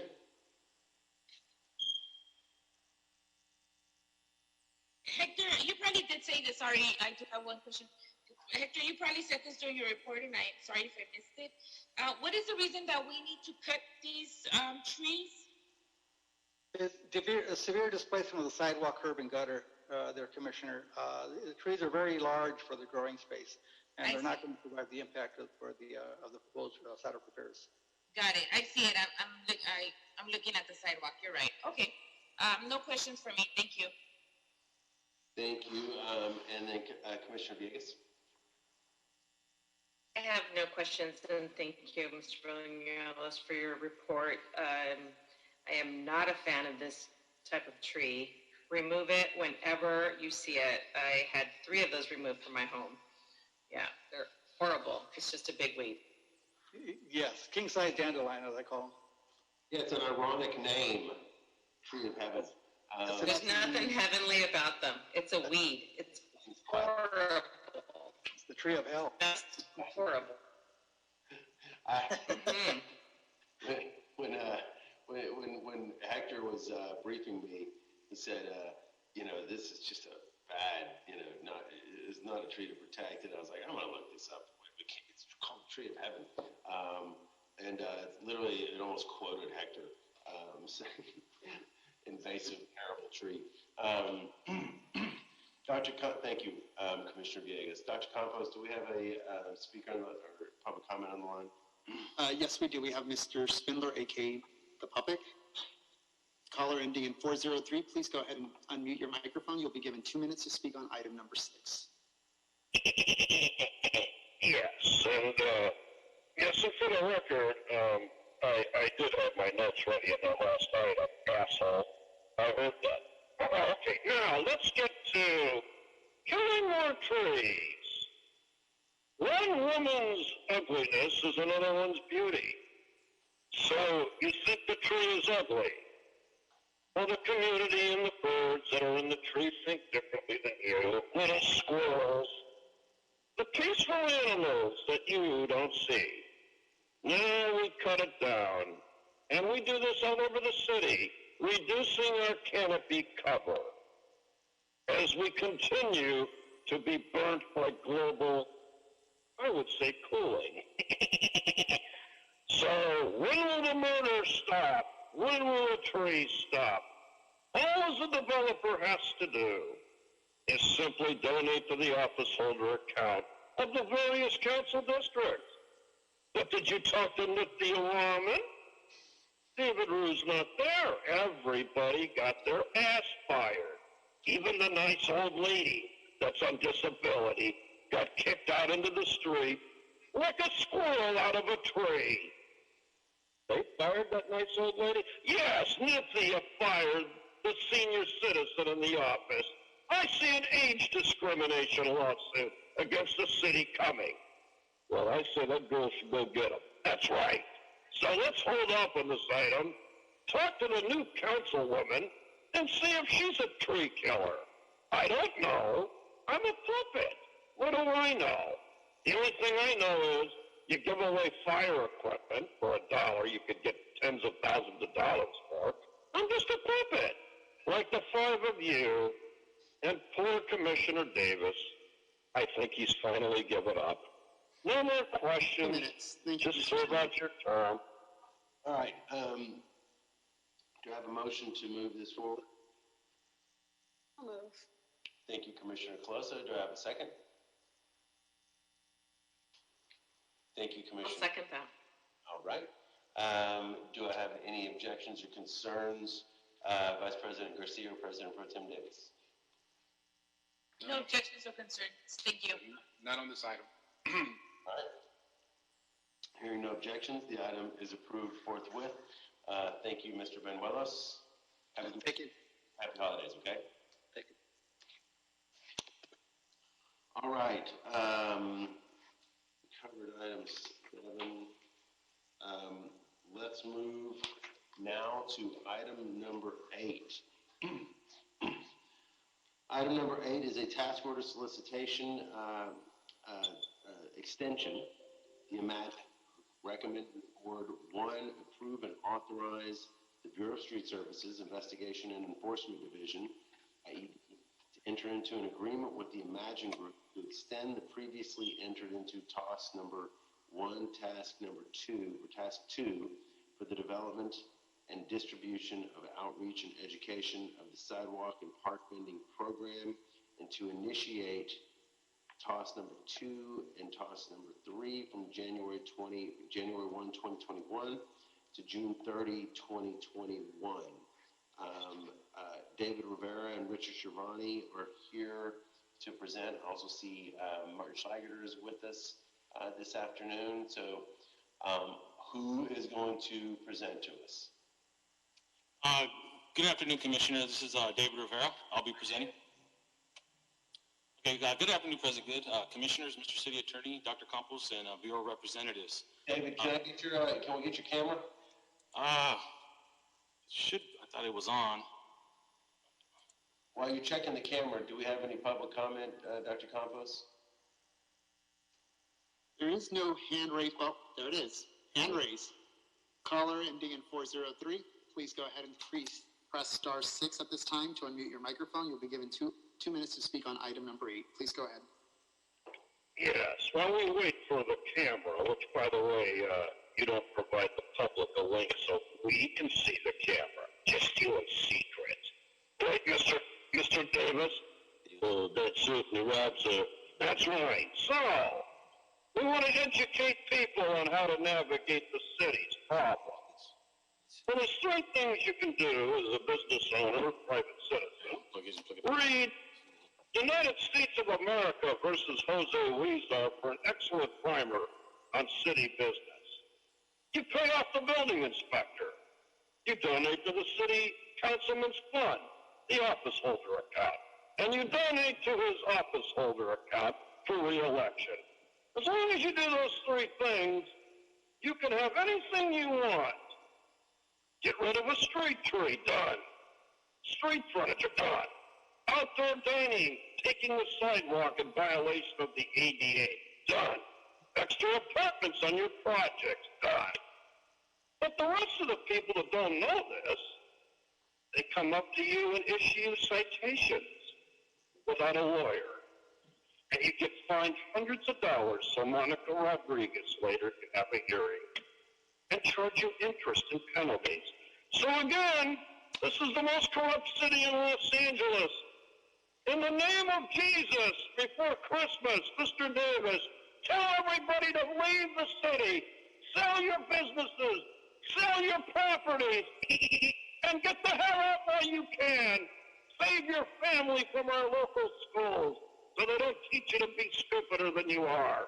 And finally, fuck the city and fuck the mayor as he continues to wait for his deposition on January 27th. I want to see that deposition, don't you?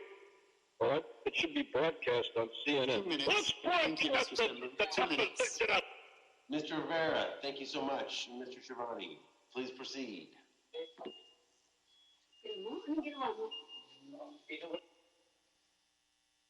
We can see you, but you're on mute. Muted, David. One day I'll get this right. Okay, good afternoon, President Good, Commissioners, Mr. City Attorney, Dr. Campos, and Bureau Representatives. My name is David Rivera, the Assistant Chief Street Services Investigator with Streets LA. It's a pleasure to be here, and thank you for hearing our plans and recommendations on our continued use of outreach with the contractors to support the city's sidewalk and park vending program. I'm joined by Richard Cervani, who leads our program, and also Martin Schlageter, our Director of External Relations.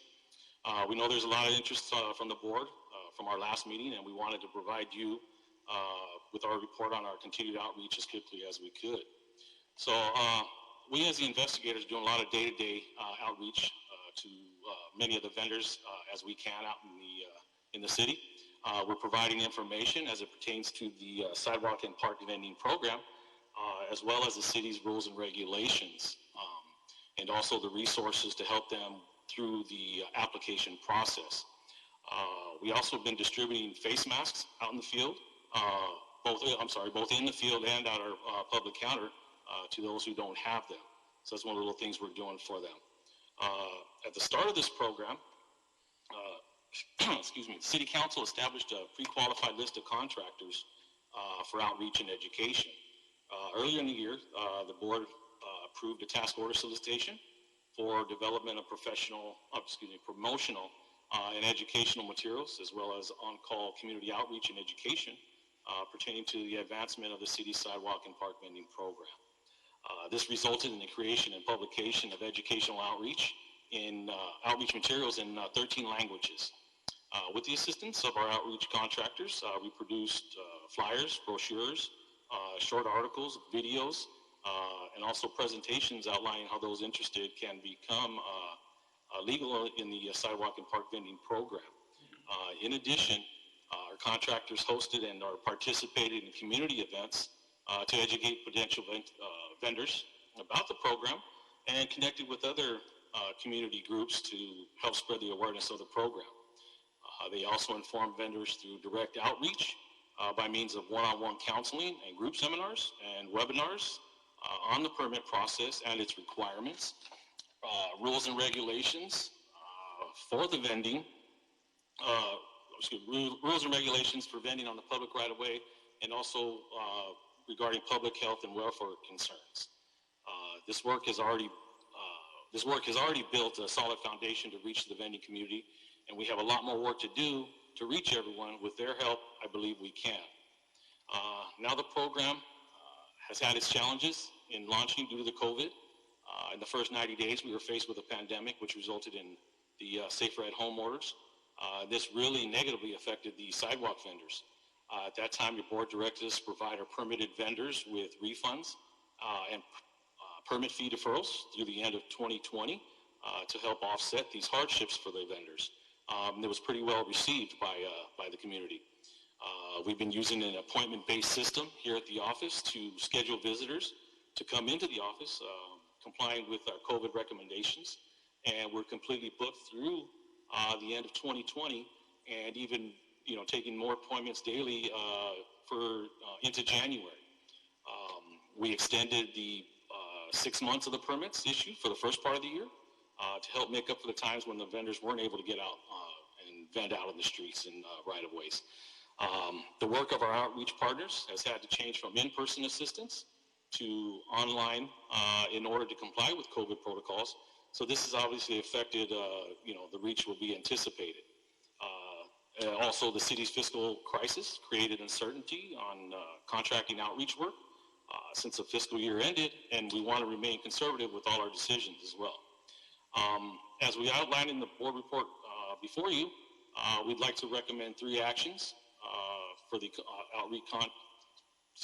outreach contractors for the rest of this fiscal year. One, we've been very pleased to work with the Mahan Group, and we'd like to keep focusing their expertise on material and programming through an extension of Task 2 of the initial task order solicitation number 1, which will consist of updating and promoting our outreach material. Having them on board will ensure we continue to improve our materials, but also adjust to them as conditions change and the program evolves. We propose this work for up to $25,000. We also recommend 2 new task order solicitations to reach all of our pre-qualified contractors so they can get engaged in it as well. One TOS will continue to focus on outreach to promote the program. We have thousands of people still to reach, and as our list of permitted vendors continues to grow, we can use the support and to have that personal communication with them whenever there are any rule changes or new opportunities, such as the Alfresco program or COVID relief grants that's been provided. The other TOS will support technical assistance to vendors going through the application process. This is a response to feedback we've gotten from our stakeholders about the need for technical assistance, and also to the recent budget constraints that the Economic and Workforce Development Department's business source centers have had to endure. These will be open to multiple vendors as well, and this will be less than $100,000 for each TOS. With the limited outreach that my investigators are providing and the relationships that our outreach contractors have with the vending community and the success that they've had so far, we value their assistance and need their continued support. Having heard so much interest from the board and the desire from our stakeholders to provide the additional outreach and education to the solid vendors, we've provided a recommendation that we hope can do that. I appreciate you hearing us today and your responsiveness to this program. And if there's any questions, we're here to answer them for you. Thanks, David. Dr. Campos, no, we had our public comment. Good. David, just for clarity before we open up for conversation, so the 2 other TOS, the 2 those would be each for cumulative would be less than $100,000, correct? The cumulative financial effect of the three actions here would be less than 100K? Yes.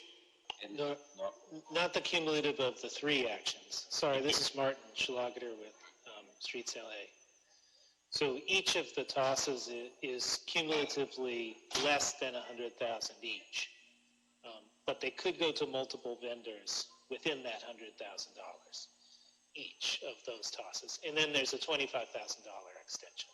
So maximum total of all actions is $225,000 or thereabouts. But each individual action is less than $100,000, and because they're distinct, is why we're within our cost containment protocols.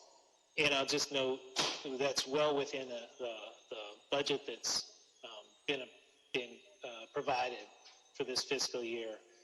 That still is a very conservative approach because we did have originally budgeted $350,000 for the year, but obviously a bunch of the year we've wanted to be conservative and there was some uncertainty. So hopefully that clarifies things. Got it. So TOS, the extension on TOS 1, task 2 is $25,000. Correct. The TOS 2 and 3 are cumulatively those would be cumulatively less than 100K each. Okay. And I have heard from the mayor's offices these should not be subject to cost containment for that reason as well. So, colleagues, let's open up the floor. This is definitely something that has mattered to everyone. I'll start with Vice President Garcia. Thank you, President Good, and thank you, Chief Rivera, for your thorough report. I also want to thank Martin and where's Schreider? No, Schreider is you. What is his name? Richard. He was on here. Richard, there you go. And Alice as well for being providing the briefing this week that I crashed, by the way. So I understand that we are extending this outreach as soon if this gets approved, and how soon are we starting this outreach effort, given that right now our street vendors are not out there, or at least the ones that have permits are not out there? We're Richard Shervani with Streets LA. We're scheduled to begin January 1st. Okay. Okay. I don't have any other questions. I know I've expressed already what I would like to see on the technical assistant and the training. And I will continue to work with Martin to making sure that, we work around those parameters that I have requested. And I just want to also make another thought. How are we doing with the reimbursement to our street vending folks? I know that this is not part of this task, but is there a way that you can give us an update on that?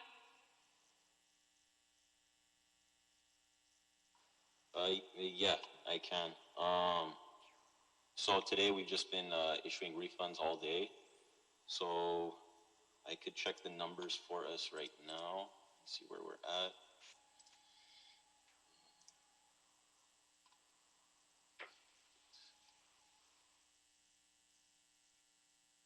So we're at 191 right now, refunds issued. And Okay. we're booked with appointments back to back through the end of the year. So. Okay. Thank you for that update, Richard. I don't have anything else, President Good. I thank you, Mr. Rivera, and your team for being out there. I know that this is very heavy times, and I wish happy holidays to you and your team, and I hope, please stay safe when you guys are out there and practice all of our guidelines to make sure that we keep our staff safe as well. Thank you, Commissioner. You're welcome, and happy holidays to you as well. Thank you, Vice President Garcia. President Pro Tem Davis.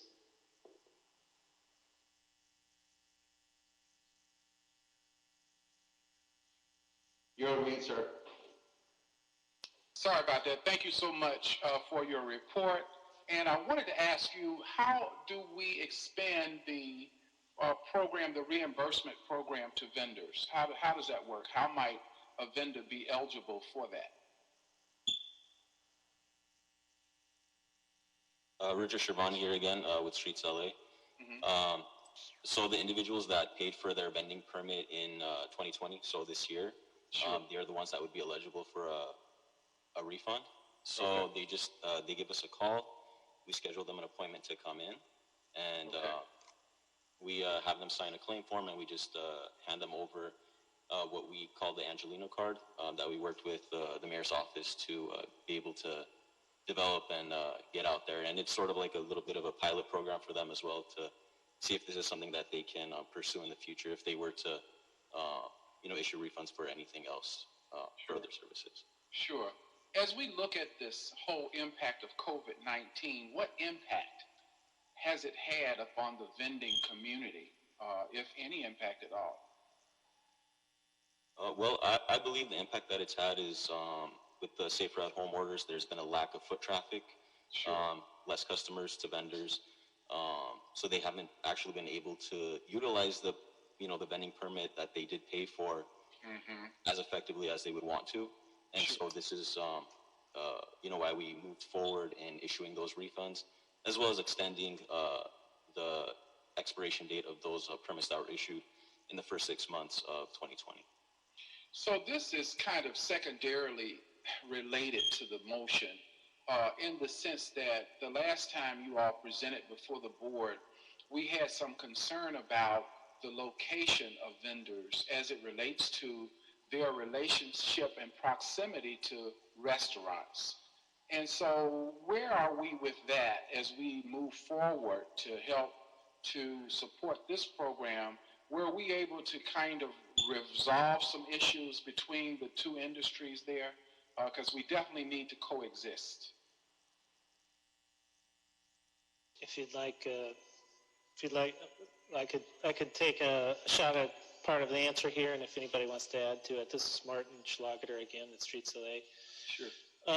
In the development of the policy for establishing the program, it was made clear to us by the city attorney that we were unable to dictate what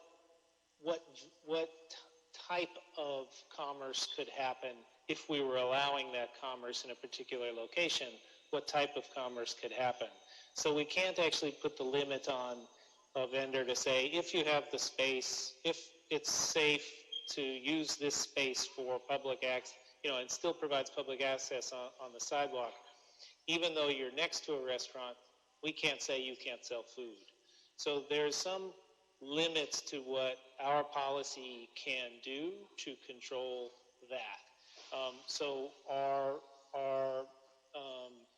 rules and regulations are really built around making sure that there's space enough to ensure customer passage, no blockage on the sidewalk, and no interference in that way.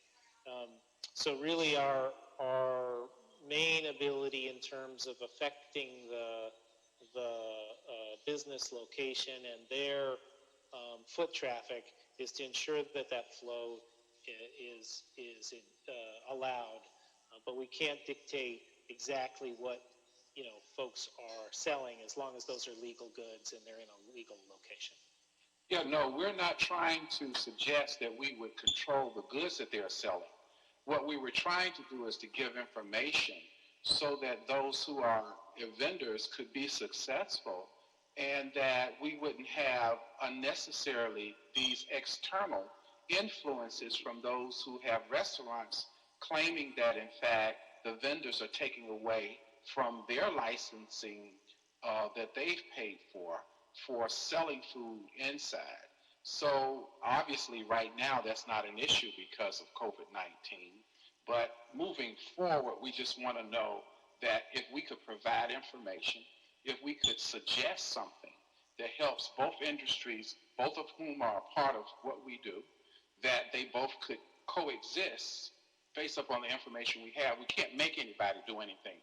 We can't compel anybody to do anything, but we can provide information to help make things better if people will take that information. So thank you for that. And then I think that's a valuable comment, and I think it reflects kind of the approach that the city wanted to take in terms of the alfresco program, trying to give restaurants their opportunity during this difficult time to make use of public space, but also making sure that there's a shared opportunity for vendors to be out and making their living as well. Okay, and then finally, so the overall purpose of what we're doing on this motion in January, when we let out these opportunities, what's the main mission of the work to be done here as it relates to the vending community? How would you paraphrase what we're doing and what our main focus is? What is it we hope to achieve? Sure, I'll just continue here. And that is further education of the vendors community and the potential vendors so as to continue to bring them into the permitted program so that they can operate legally and that they understand what the benefits and limitations of that program are. In addition, some more resources to really help them through the process, that application process, so they can navigate the city and in some cases the county process to become a permitted vendor and thereby operate legally and be able to come out of the shadows.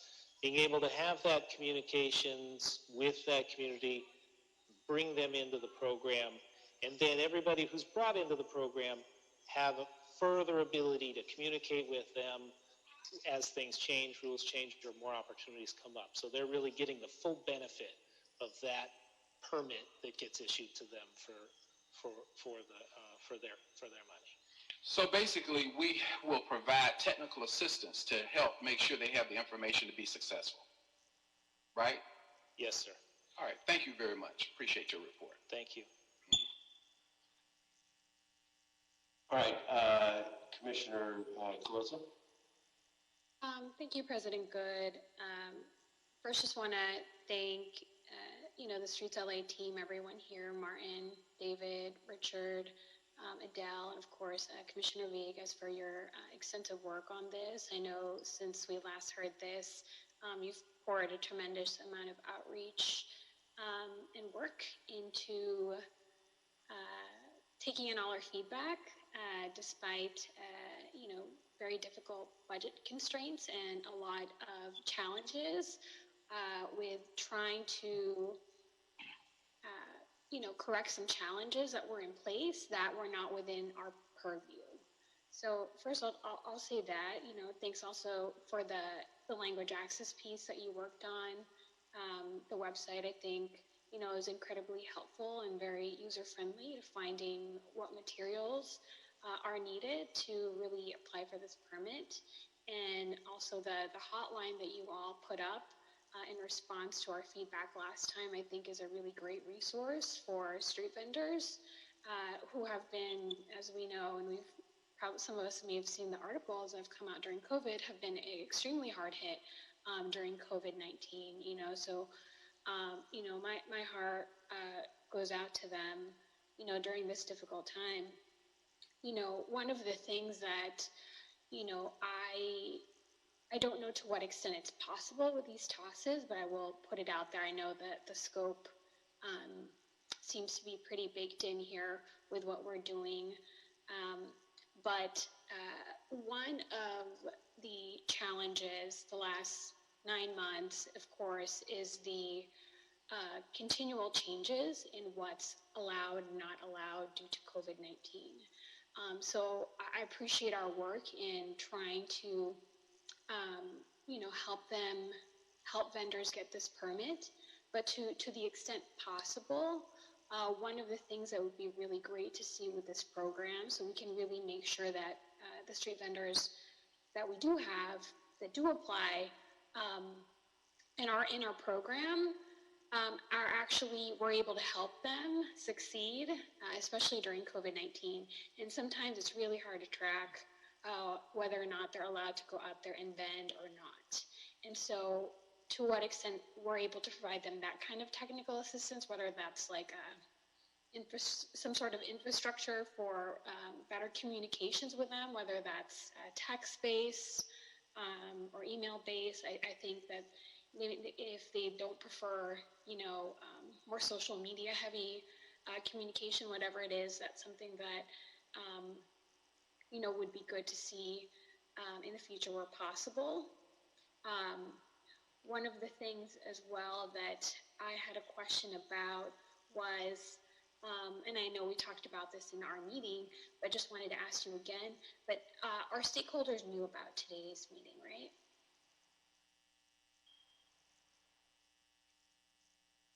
Go ahead, Richard. Yeah, we had sent out an email to let them know about today's meeting. Okay. Let me just add, though, our stakeholders are a group that we meet with every month, and for the last couple of months, we've been keeping them informed about what the cost containment issues were that we were struggling with, and that in the last meeting, we had outlined that this is how we had hoped matters would go forward. So while we let them know definitely the specific agenda item, we've been talking about what the outreach could look like leading up to this, and we've taken their feedback in terms of structuring the content of that outreach and these recommendations as well. The TOS specific for technical assistance really came through their feedback as something that was prioritized by our stakeholders. So we've been engaging them on content as well as letting them know about the specific opportunity to be here today. Got it. Thank you, Martin. That was really helpful. And the reason I asked, I just wanted to triple check, because I'm so used to you having a swarm of public comment for your items. So I just wanted to make sure that We didn't skip that part. So you did such a good job that they don't need to come here. They're talking to you directly, so appreciate you confirming that. I don't think I have too many more. I don't have any more questions. The last thing I just want to know and recognize some of the contractors who are on our pre-qualified list, and they are the nonprofit organizations who are really behind this street vendor movement. I just want to recognize them. A lot of them raise a lot of money to put together some COVID-19 related direct cash assistance for our street vendors who oftentimes do not qualify for a lot of these programs, unfortunately. And so they were able to get a lot of help through the work of, and I'm just going to name the organizations that I'm aware of, but like the Street Vendor Coalition, Inclusive Action. So I just want to thank them for their support, since that's additional work that's not reflected here. But I'll end there and just say thank you, and we look forward to seeing how this continues to progress. Thank you, Commissioner Colosa, and Commissioner Villegas. I know we had a daughter signing there, and yeah, they keep coming to me and they keep asking me, "Are you done?" And I said, "No, I think we probably have another hour and a half." Like I said, I have another job and I'm a short order cook, so they look to me for food. Even though they're able, and sorry for deviating, even though they're able to make themselves a snack or whatever. And we do have another spouse here who's able to help, but kitchen is not his forte. Sorry, sweetie. He's looking at me bad. All right. Well, thank you, Streets LA, for bringing this forward. David and Richard and Martin, and I know Adele's just, behind this as well, but the team from Streets LA just puts so much effort into doing a lot of outreach with our organizations, with a lot of vendors, so much so that the County of Los Angeles is also emulating our I'm not going to say this correctly, but David's group, because they're laymen. We have an MOU with LAPD to be able to do all of the enforcement, and David's team is out there. They should be really commended. With the surge of, COVID right now, they're still out there, providing PPE to everyone, enforcing, social distancing, making sure that everyone is wearing their masks. Because we have such high unemployment, I will say this, it's a statistic as well. We have many folks that have lost their jobs that are also now vending as a way to make ends meet. So that's just compounded the amount of people out there right now. In addition to all of our social justice, groups that we communicate with regularly. If it's not, our Streets LA team, it's, others of us that are just in constant communication. The extension for the Imagen group, $25,000. It's, it is something, but we can't reach everyone. I'm glad that we're able to do this. All of the material that you've seen, the umbrella, as like Richard has it right behind him, those are all images, and I don't know if that's exactly one of those images from the Imahim group, but they've all provided, just so that we have a consistent logo or a consistent view of for all street vending purposes. So I'm supportive, obviously, of this effort. And just yesterday, I was talking to Spanish language media, just on the way that we do our enforcement. The public is very concerned about having the police, involved, with enforcement. So I spoke about David's team, that we're laymen, people. They have special authority, but they're not there to arrest anyone. And the more outreach that we can have, the stronger partnerships that we can have also with all of our, groups that have been helping us, the better. It's not perfect. It's got a bunch of bumps. To get certified, we have, our vendors need to have, they need to have a state seller permit, an LA City Business Tax Registration certification, and also a certification from the Department of Public Health. And then with that permit, it's very difficult because there's many requirements. So the technical assistance is definitely going to help. Most people think if they get an LA City permit, they're done. They don't know about these other permits that they're required to have. And to date, Streets LA has issued at least like a little over 900 permits. And we've refunded, I think I got these statistics just yesterday because I was speaking to the media. We've refunded at least 176. And I issued also just our number, that Streets LA was able to provide just so that people can make these appointments. And they may take the refund, but by the beginning of the year, they're going to have to still pay for another permit. So Streets LA, they're very lean and they're doing this work. I mean, it's, thank you for doing it. And I'll end it with that. Thank you, and happy holidays to all of our staff from Streets LA. Thank you, Commissioner Davis. Yeah, I mean, I would I agree with the comments. I mean, the practical reality is this is a exceedingly dynamic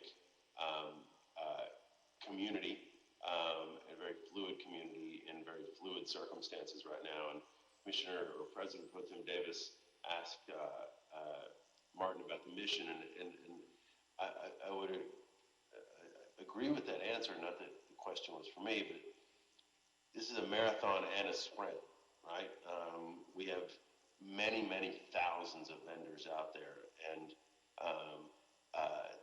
with limited resources, very high bars around permitting, not of our own doing, but quite frankly, at the county level, it is going to be a long slog of communication at every level or modality possible, with the obvious exclusion right now of the most important way to reach the vending community, which is out on the street, one-to-one, literally organizing, and I use that word with intention. And so being creative, being as inclusive as possible from a language standpoint, which this group has, I think is imperative. And I would posit that the mission is to not stop until every vendor in the city, who are some of the most vulnerable entrepreneurs in the city, but who also we need to be participating in a civic framework to reach every single one of them, however long it takes, and with the resources that are possible. And so, yeah, I think that this is noble work, and we got to just keep grinding. And thank y'all for bringing this to us. I will certainly entertain a motion to move these items forward. So move. Second. Seconded by President Pro Tem Davis. Again, given that they are cumulatively less than $100,000, these would not be subject to the mayor's cost containment process. And so, do I have any objections or concerns from Vice President Garcia or Commissioner Colosa?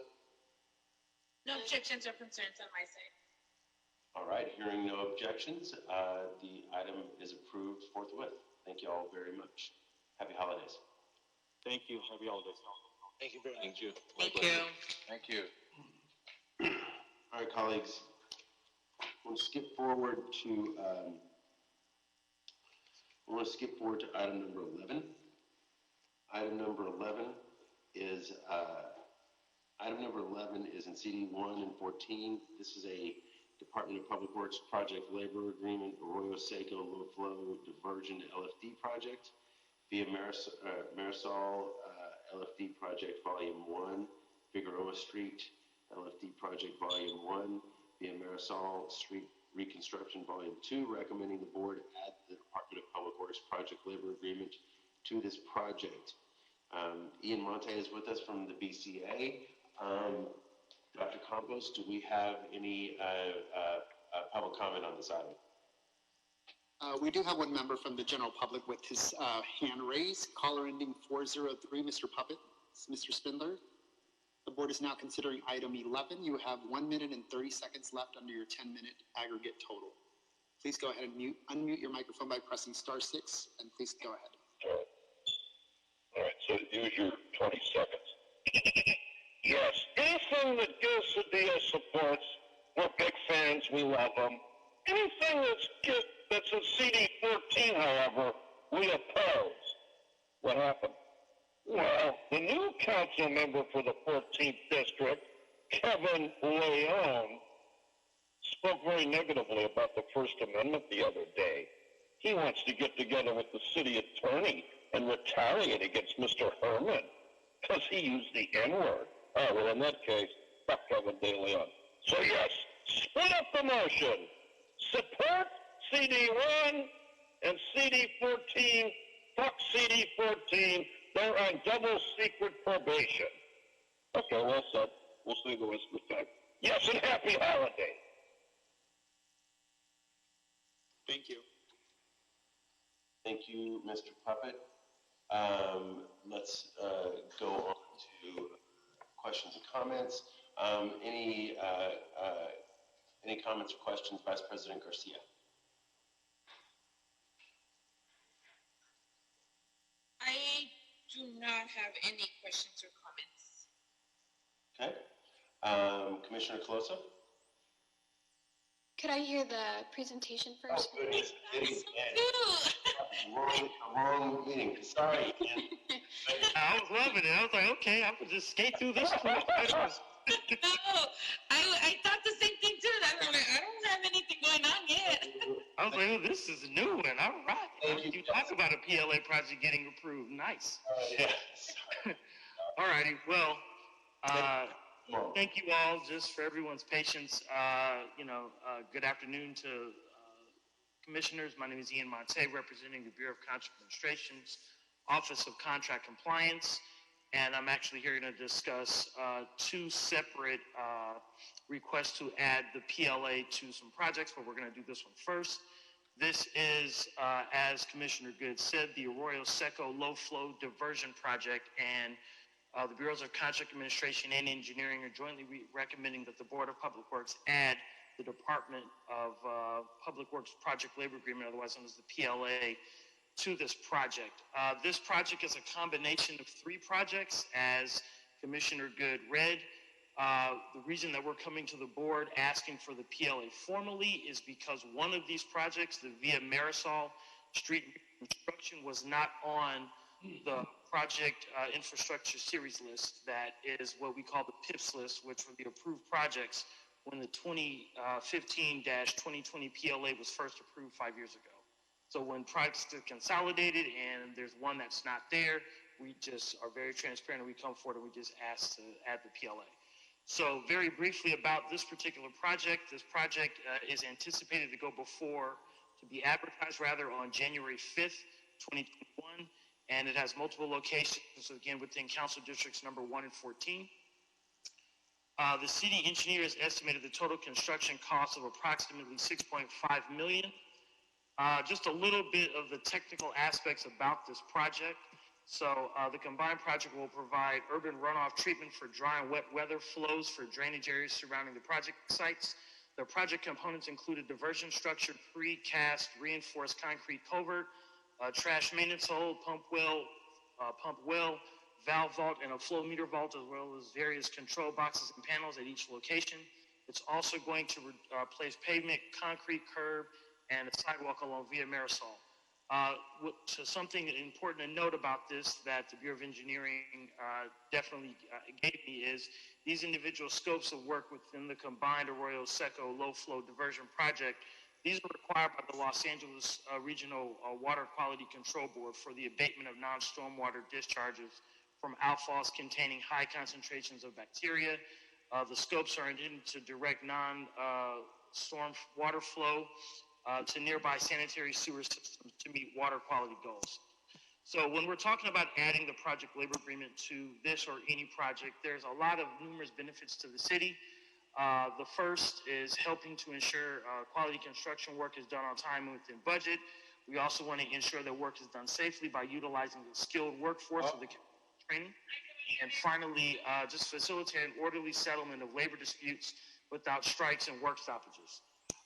One of the massive benefits of this particular PLA is its economic benefit to the actual city of Los Angeles, because there is language within this PLA that guarantees that local workers, including apprentices and transitional workers, will get job and career opportunities on these projects. Based on arithmetic that we do, based on completed PLA projects, 13 jobs per one, we can create 13.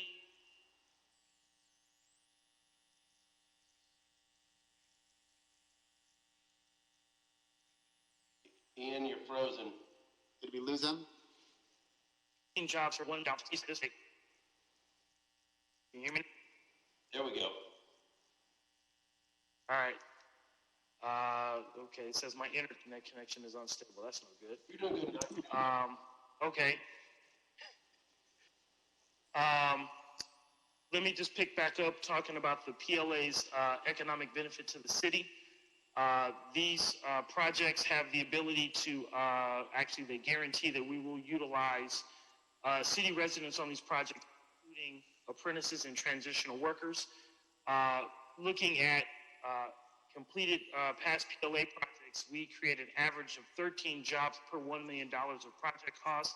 And based on that math, this project, $6.5 million cost, or estimated cost rather, will potentially generate 85 jobs and continue career opportunities. These targeted hiring metrics within these PLAs are monitored by us, the Office of Contract Compliance within the Bureau of Contract Administration, and thus we just are recommending that the PLA is added to the Arroyo Seco Low Flow Diversion Project. And I'm available for any questions if there are any. Thanks, Ian. Now, Vice President Garcia, do you have any questions? Thank you. I was going along with you, Greg. Sorry. Ian, I imagine, and I'm pretty sure this is already in place, but is there an outreach or component, a plan for each of these projects to make sure that we do meet our project labor agreement numbers? So each of these projects individually, they have the option to hire a jobs coordinator that will assist them in doing that outreach. That's something that's been in place for the last 5 years, actually longer than that, when we're going back to the original PLA from 2010 to 15. The Public Infrastructure Stabilization Policy also speaks to the role of what the contractor must do to be successful and compliant with the PLA as it relates to targeted hiring. So there is definitely a plan in place in general. Once this project is awarded to whoever is the lowest responsive and responsible bidder, then they will figure out what their actual plan will be. And of course, the Bureau of Contract Administration will do everything we can to assist and educate the prime contractor and any subs in that regard. Thank you, Ian, for stating that. I appreciate it. And thank you for your patience all day today. You've been with us since 1:30. It's almost 5. No problem. I was first on Tuesday, so it's only fitting that I'm one of the last today. No problem. Yeah, there you go. It's all planned out. Yep. Thank you. Happy holidays. Same to you. Thanks, Vice President Garcia. Commissioner Caloza. Thank you, President Good. Sorry, Mr. Monte, I couldn't let you get away with not giving your presentation. Nice try, though. It's really commendable, and, I'm always very supportive, of course, of our PLA agreements, and I'm always appreciative of the jobs numbers that you share, and this one has a potential to generate 85 local jobs, which is going to be really critical during COVID-19. So I'm glad that this was a welcome addition to your slate. I just had a quick question with you. I don't want to take too much time, but I know one of the recommendations that we received when we did those, when we did the Women in Construction Roundtable last year was potential additions in language to our PLA. Are we able to do that for this one, or is that not possible until we actually renew our PLA, which I know you're in the middle of? And specifically, I'm talking about some of the language that was mentioned in terms of giving some incentives towards hiring more women. There's also some language that I think we kind of briefly talked about that was suggested during the roundtable around types of trainings that we may require for our contractors around sexual harassment, and that's mostly to provide a more welcoming environment for women on construction sites. I just wanted to quickly check in on that. Okay. So it's kind of a two-parter, so I'll talk about the PLA portion first. So this project would be added under the 2015-2020 PLA that the board graciously extended for 90 days on Tuesday. The language within that PLA is a done deal, so there's not going to be really anything official that we can do for this particular project as it relates to additional incentives and hiring women, at least from the standpoint of worker participation. For the PLA that's being negotiated, again, that's in the middle of negotiations, I don't want to speak to that too much, really at all. But it's something that we're looking at. We do have language already in the preamble of the current PLA that speaks to hiring women and minorities based on statistics as it relates to the Census Bureau. That, is language that is currently being proposed in the new PLA. But what's going beyond that, I don't want to speak to that. But anything's possible. Ted Jordan and I have talked about, the addition of many different sectors of people as it relates to just giving opportunities. And we'll take a look and we'll see kind of what that is. I actually will be reaching out to you separately to have a discussion, and we can further talk then about some things. The second part of your question, as it relates to the sexual harassment and the type of training that we were looking for, that's not really tied to the PLA. That's just tied to contractors in general. And I know that we were taking a look at that. We're going to have to circle back, to be honest with you, because I'm not prepared to really give a real good report on that, because COVID really just kind of, turned everything kind of sideways. So, but that's something that I'll go back to my office and have a conversation, and then I'll get back to you specifically, and also provide a report to the board if need be about where we are with that. Thank you, Mr. Monte. Sorry, I didn't mean to take you off guard, but I will touch base with you offline and, fully support this moving forward. So thanks for your report. All right, thank you. Thank you, Commissioner Coloso. President Pro Tem Davis. Great. And I wanted to ask about the project labor agreement program on this particular site. By us engaging with this project labor agreement, what will be the added value that we will be able to achieve from the project? So the added value is, and I'll always go back to just reinvesting back into the city. The added value is we give Angelinos, whether it's 1, 30, 85, we give Angelinos an opportunity at a job or a potential career that they maybe don't otherwise get. And we've been very successful as a whole with the project labor agreements, both project labor agreements that we have, and God willing, the one that's coming in the future as we carry this torch forward. I'm going to share a couple of metrics here. So for those that aren't aware, the project labor agreement has 3 targets as it relates to local hire. You have at least 30% of the project hours must be done by local residents. At least 50% or half of the project apprentice hours must be done by a local apprentice. months. And then finally, you have at least 10% of the project hours that must be done by a local worker that's considered a transitional worker. And those are individuals that are veterans, homeless, they have a criminal history, they're emancipated from the foster care system, they're on public assistance, et cetera, et cetera. So with those targets, and again, those are mandates, we have a 38% achievement on a 30% goal. We have a 61% achievement on that 50% local apprentice goal. And we have an 18% achievement on that 10% transitional goal, and that's as of today. And so the project labor agreement has been very, very successful in getting Angelenos an opportunity to get a job, because you don't progress in construction based on the number of days you show up to the job. You progress in construction based on the number of hours that you work. And that's why we're very happy that the project labor agreement walks hand in hand with the California Labor Code as it relates to hours and apprenticeship. But there's another side to this coin, because you're going to talk about actual wages that have been reinvested into the city.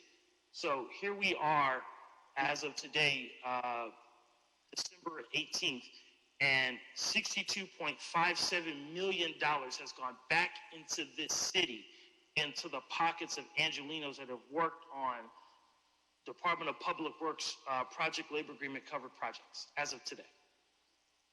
That includes 46.3 million, which is just over 3,500 workers, and they've worked 1.1 million hours, and these are local journey level workers. They've made $46.3 million. Local apprentices on these same projects have made $16.27 million. And that's 2,065 people that have worked just over 647,000 apprentice hours on this project. So that's the benefit of these projects having the project labor agreement. And while this project is not a gargantuan project, it's a project that will just continue to be a solution to help however many Angelenos get an opportunity to work on this project. And that's why we're pushing, and that's why we ask for it. Is this a federal funded project? No, it is not, sir. Okay. So as a result of that, I will have to ask you, what kind of demographics have we been able to achieve on the project? So we've been able to achieve, you know what? I'm going to pull up some real-time stats for you. Okay. All right. Give me 1 second here. So for anyone that would like to follow along, can I share my screen? Dr. Campos? You know, I think if we want to agendize and maybe a more broad discussion of the PLA, I mean, I know the staff is recommending that we add this project to the PLA, so what we've done historically on the PLA is germane to that. But you know, at a certain point, it is not agendized to be a broad discussion of PLAs in general, or the new PLA that we're still negotiating. So I just want to kind of keep us focused on what we have on the Sure, agenda. I don't want to, Attorney, I don't want to take up extra time. I was only specifically asking about this particular motion before the board. I wasn't asking in general. So I don't know if it's relevant for me to get data regarding the motion before me today. Is that relevant? Well, I think it can be. I just want to make sure that we keep in mind what is before the board. Yeah, I'm not interested in generalities. I'm interested in the specifics of the demographics of the board motion before me today. If it's germane to the decision you're making, then you should continue. Yes, sir. All right. Thank you. So, again, I don't have any demographics for this project because it hasn't been advertised yet, but what I can do is speak to the demographics that have occurred on the project labor agreements. Okay, so then you don't have to give me that because that would be generality. But let me say this. Go ahead. That certainly we understand the dynamics both legally and in terms of administratively, the vision that we have for the city. And so there have been many efforts that we have engaged in where we would like to have these project labor agreements to dig deeper in terms of some of the variables that you discussed with regard to people being homeless, with regard to people being below or in the poverty line, that's great. Also, we just want to make sure that we tap into as many of the people that we can possibly tap into. And certainly we understand the policy climate that we're in. But there are various labor groups, some of whom would like to get more involved in our project labor agreements. And so I just wanted to have an opportunity to see what the results of our work is in terms of what the findings are and what the results are. Now, we can't compel anybody to the results, but as a board member, it's not illegal for me to see what those results are. And so that's what I'm trying to see, because there is some work to be achieved when it gets into our administrative accountability of what the mayor's office would like to see, of what the city council would like to see. And those are all relative visions that we would like to achieve to the degree that we can without violating, for example, 209.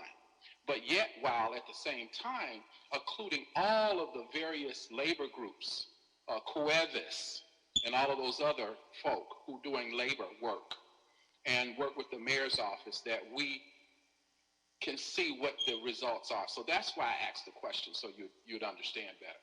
Understood. Thank you. Thank you. Thank you, President Pro Tem Davis. Commissioner Villegas? I'm good, thank you. I think Mr. Monteith, did I pronounce that right? I'm so sorry if I mispronounced That's it. fine, no problem. I think he did a great job just explaining everything with the PLA. I like that it's going to benefit the Highland Park community. Community I'll be moving into hopefully by the beginning of the new year. So thank you. Thank you for everything. All right, thank you, Ian. Yeah, excellent presentation. You know, the risk of being master of the obvious, we are not dealing with the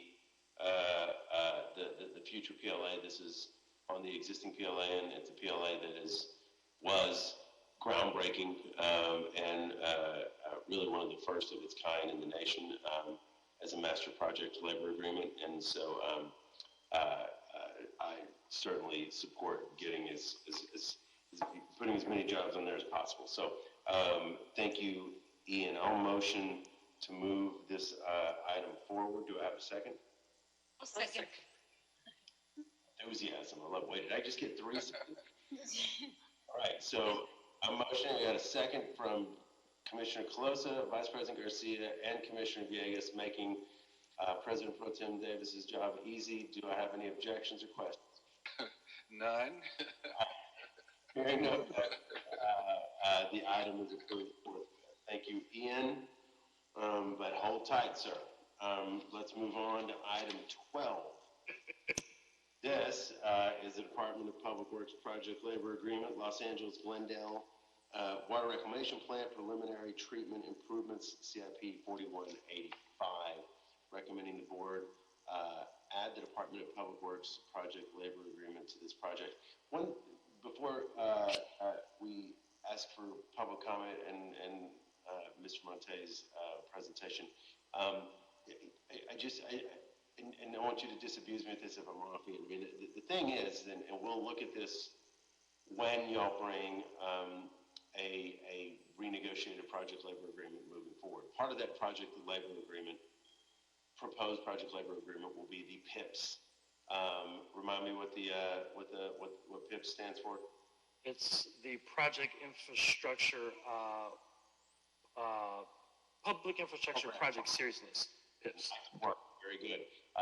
It's basically all the anticipated projects over the course of the project labor agreement. And so, just for my own edification and clarification, periodically, when new projects that weren't anticipated at the time of the consummation of the project labor agreement, the master PLA, projects that weren't anticipated at the time of the consummation of that PLA, you will come to us asking to essentially bring that project into the realm of the project labor agreement. And that's what we're doing today.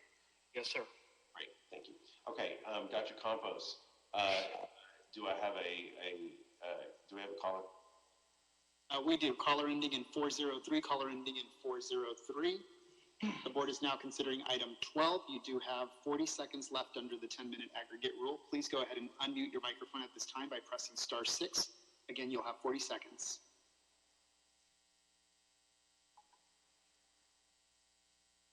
Caller ending in 403, your hand is up for item number 12. You do have 40 seconds left under your 10-minute aggregate rule. If you'd like to speak on this item, please go ahead and unmute your microphone by pressing *6 at this time. Last call for caller ending in 403. Please press *6 to speak on item 12. Mr. President, caller ending in 403 is not responding. I will go ahead and lower the camera. Okay. Ian, please proceed on item number 12. All righty. So the Bureaus of Contract Administration and Engineering, again, jointly recommend that the Board of Public Works add the Department of Public Works Project Labor Agreement, otherwise known again as the PLA, to the Los Angeles Glendale Water Reclamation Plant Preliminary Treatment Improvements Project. This project is anticipated to be advertised on January 26, 2021, and is located within Council District Number 4, and the city engineer has estimated a total construction cost of $7.6 million. Technical aspects of this particular project. This project includes the construction and installation of many individual components, specifically replacing 3 influent pumps and associated valves and variable frequency drives, otherwise known as VFDs, replacing a grip pump and removing a grit removal system, vibration and temperature monitoring system, platforms and ladders for safe access to valves and actuators, a 51-inch piping header. They're going to also add isolation valve vaults, integrate with the distributed control system called DCS, and a balance of improvements to the facility. I spoke about the many benefits of the city's PLA. Don't want to belabor it, but very quickly, it'll just help ensure the project is complete on time within budget. It'll be done to help be done safely, to utilize skilled workers' commitment to training, and facilitate an orderly settlement of labor disputes without strikes or work stoppages. The PLA includes language. This project also will have maximum benefit to the city. Per that same math of the 13 jobs per $1 million of project costs, this project can potentially generate 99 jobs and continued career opportunities. And again, this project will guarantee the use of local workers, including apprentices and transitional workers. And the Bureau of Contract Administration's Office of Contract Compliance will actively monitor that for the PLA. So thus, we are recommending that the Board of Public Works add the PLA to the Los Angeles Glendale Water Reclamation Plant Preliminary Treatment Improvements Project. And I am available for questions if there are. Thank you, Ian. Any questions, President Pro Tem, we already checked. Any questions, President Pro Tem Davis? Yes. Ian, could you tell me about how many people we're proposing as a part of our effort to enjoin the project labor agreement? Is it somewhere around 100 or so, or a lesser amount? Repeat your question again, so I just want to make sure. What's the ballpark figure of how many people we hope to put to work in the project labor that we are recommending in this motion? This one is 99. Oh, 99 people. Yes. Great. Thank you. Absolutely. Thank you, President Pro Tem Davis. Commissioner Villegas? Thank you. I'm good. No questions. Thank you. Thank you. Commissioner Colosa? No question for me, thank you. Thank you, Commissioner Colosa. Vice President Garcia? Thank you, President Good. Ian, is this a federally funded project? No, it is not. Very nice. I only say that because I know federally funded, we have to do it, but when we don't have to and we're able to create 99 jobs, it's actually something to be recognized. So thank you for working on this, and everybody else that worked on it, including Bureau of Engineering and the Bureau of, the rest of the group at the BCA. Thank you. That's all from me, President Good. Thank you. Commissioner Garcia, that was it. Good question. Actually, for the federally funded projects, we're not allowed to have a PLA. It's something that we can't do, we cannot do. Although I think there have been instances, at least one, where we've gotten a special permission from the federal agency to allow us to have a PLA. I believe we have one on 6th Street Viaduct. But otherwise, the federal law prevents us from having a PLA. It does not let, I thought it was the opposite, I'm sorry. No.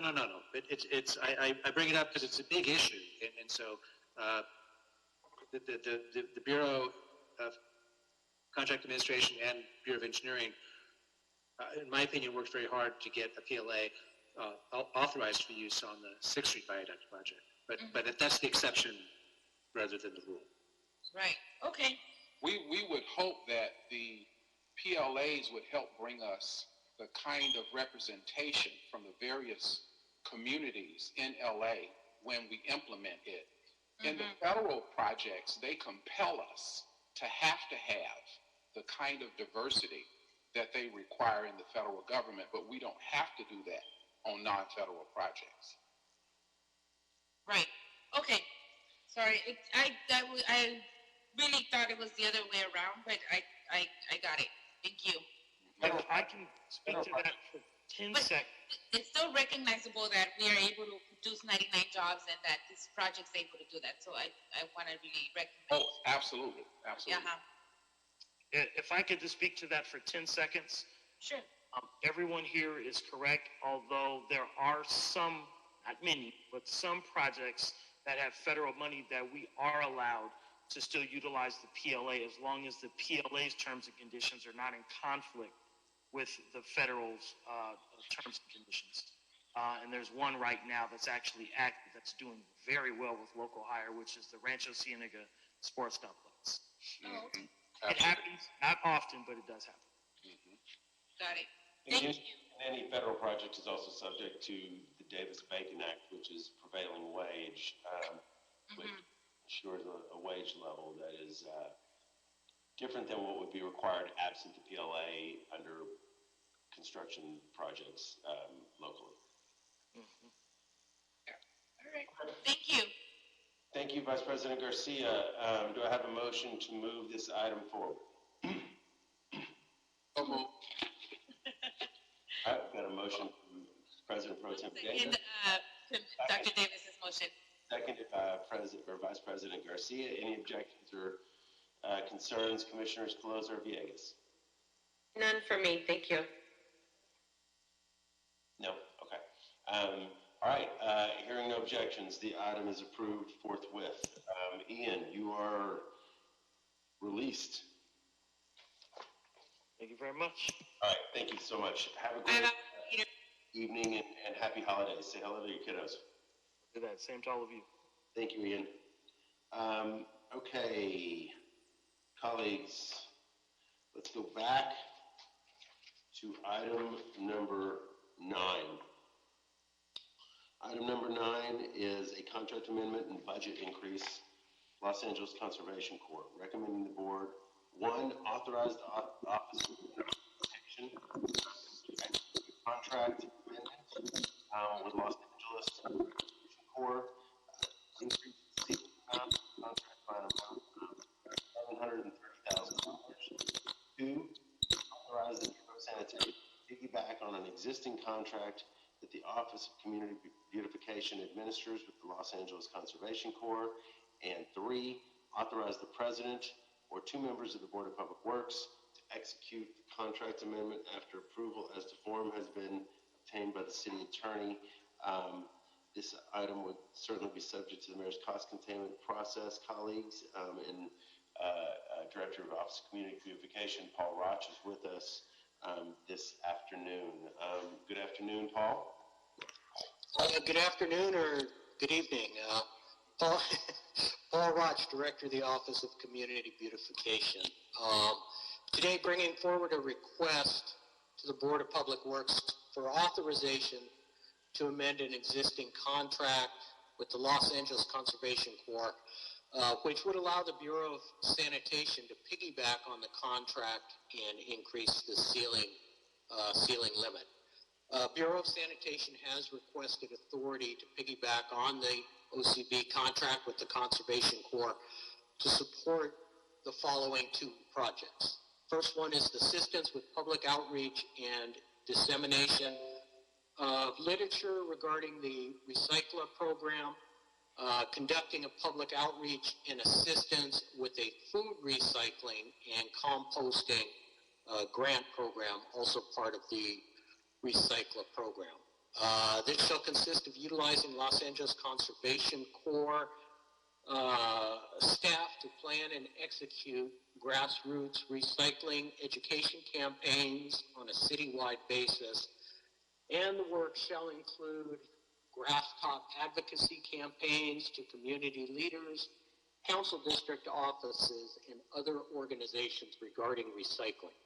Initiating of a grassroots public outreach programs through neighborhood canvassing, and if ever, whenever possible, public events on recycling. Secondly, the second program is work at the Gaffey Street Community Garden, a community garden that is highly utilized by members of the community in San Pedro. Community members utilize this garden to grow their own vegetables and produce. The Bureau of Sanitation has developed a plan to improve the management of the garden by separating the garden's water supply from the city water meter, and to secure the assistance of the Los Angeles Community Garden Council to manage the garden location. Bureau of Sanitation shall provide construction staff to install new irrigation infrastructure at the garden for the individual plots, and youth and young adults of the Conservation Corps will be utilized to assist this city staff in this installation, basically providing cleaning, trenching, and pipe layout services. The LA Conservation Corps is a nonprofit community-based organization. They hire youth and young adults to provide various services in the city of Los Angeles. So this action provides job opportunities and various services to the residents of the city of Los Angeles. OCB respectfully requests board approval, and I thank you for your attention to this item. Thank you, Paul. Dr. Campos, do we have a caller? No, we do not, Mr. President. Okay. Colleagues, let's open it up. Garcia, I'll start with you. Thank you, President Good. Paul, how was LECC identified to do this type of work? Or what were the terms to choose LECC to do this? Well, we were requested by Bureau of Sanitation to amend the contract with the with the Conservation Corps. They had outreach to LACC to see if they would be able to provide this work. But the outreach was done by a request from Bureau of Sanitation. Right. Do we have somebody from the Bureau of Sanitation here on this project? Do you know, Mr. Raj? I am not sure. I know earlier Alex Hilou was on the call. I don't know if he's still. Yeah, he's jumping in the call right now. Yes. Alex is here. Alex, hi Alex. Can you hear us? I can try again. Okay, now I can hear you. I hope you had a break, dinner, and everything. No problem, no problem. Question: can you tell me how and why was LACC identified to do outreach and campaign work? You know, for the Recycler program that Paul has mentioned, we, under the Recycler contract, we do receive funds from every single RSP that's supposed to come back for the community to be utilized at the discretion of the Director of Sanitation. We wanted a mechanism in place that already exists while we're doing an RFP. So the process we are using is Paul's contract with the nonprofit organization, the LACC, to help us manage multiple projects. One of them is the farmers market, which is under Mayor Garcetti New Green Deal, for us to capture food, the farmers market in downtown LA and other places. So LACC will be an agent that will be help us put these grants out to the nonprofits, like several of them, LA Compost, Kicks the Ground, and so forth. So they'll be able to utilize these services and the funds that are available to divert more organics from landfill and reduce the greenhouse gas emissions from. Okay.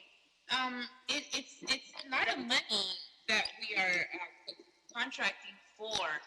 Have we developed any, metrics or thresholds or their outreach plan already?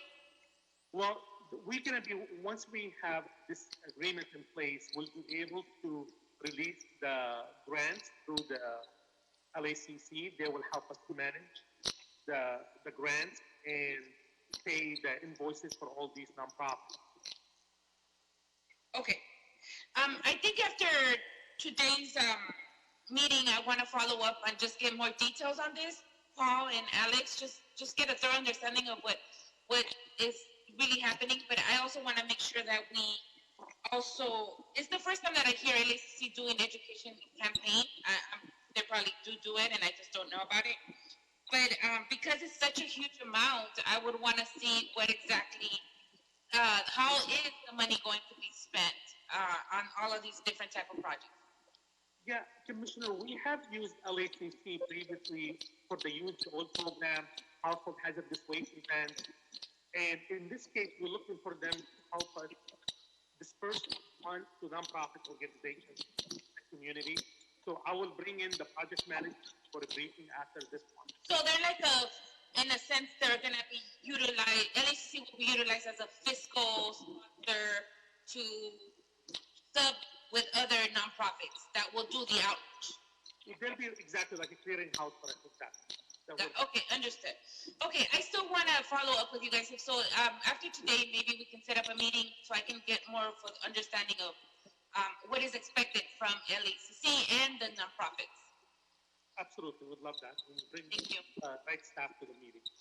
Thank you. LACC has done a lot of educational outreach in regards to the city plants and tree planting program throughout the city as well. So they do have experience in doing that community outreach. Okay, no problem. Thank you. Thank you both. Thank you, Vice President Garcia. President Pro Tem Davis? No further inquiry from me. Thank you. Thank you, President Pro Tem Davis. Commissioner Coloso? Thank you, President Good. I don't want to take up any additional time. I know it's late. I want to ask Mr. Halu any questions today. He will get away at this meeting, but I will follow up after and look forward to seeing a fleshed out plan. I do agree with Vice President Garcia. $730,000 for outreach materials and educational materials is a lot of money, and would love to see what the details look like so we can make sure that we're reaching the folks that we want, and also there's a lot of amazing orgs within OCB that do this work as well, that I'm sure are able to help out, especially right now when many of them are in dire fiscal constraints. So I will follow up with you after, so I will let you get away for today, Mr. Halu. Absolutely not. We would love to do it. I mean, this is a great program that we think needs to go back to the community to help spread the organic message and divert it from that. We'll definitely schedule something. Thank you, Commissioner Coloso. Commissioner Villegas? Thank you. I just having a lot of experience with the LACC in the past. I know that they do a lot of good work. The type of work that Mr. Halu is alluding to is stuff that will be able to be coupled with the requirements that they're going to have, not just at this farmer's market, but many, collecting a lot of the organic waste. That's a lot of education for folks because we have deadlines coming up by 2022 that we have to divert organics from the landfill. We have many farmers markets that will be collecting organic waste, and then LACC, I think, is just going to be partnering with you all But they're going to be working with many nonprofits also, some of which, Mr. Halu, you can probably share as other contracts come under play with them. Probably existing ones that we already have under Mr. Raj's purview, or folks that we already work with, so that the money just does get spread around. But just for transparency purposes and for the other commissioners to know, that would be helpful for them, just to be able to recognize who are the other folks that the LACC will be working with.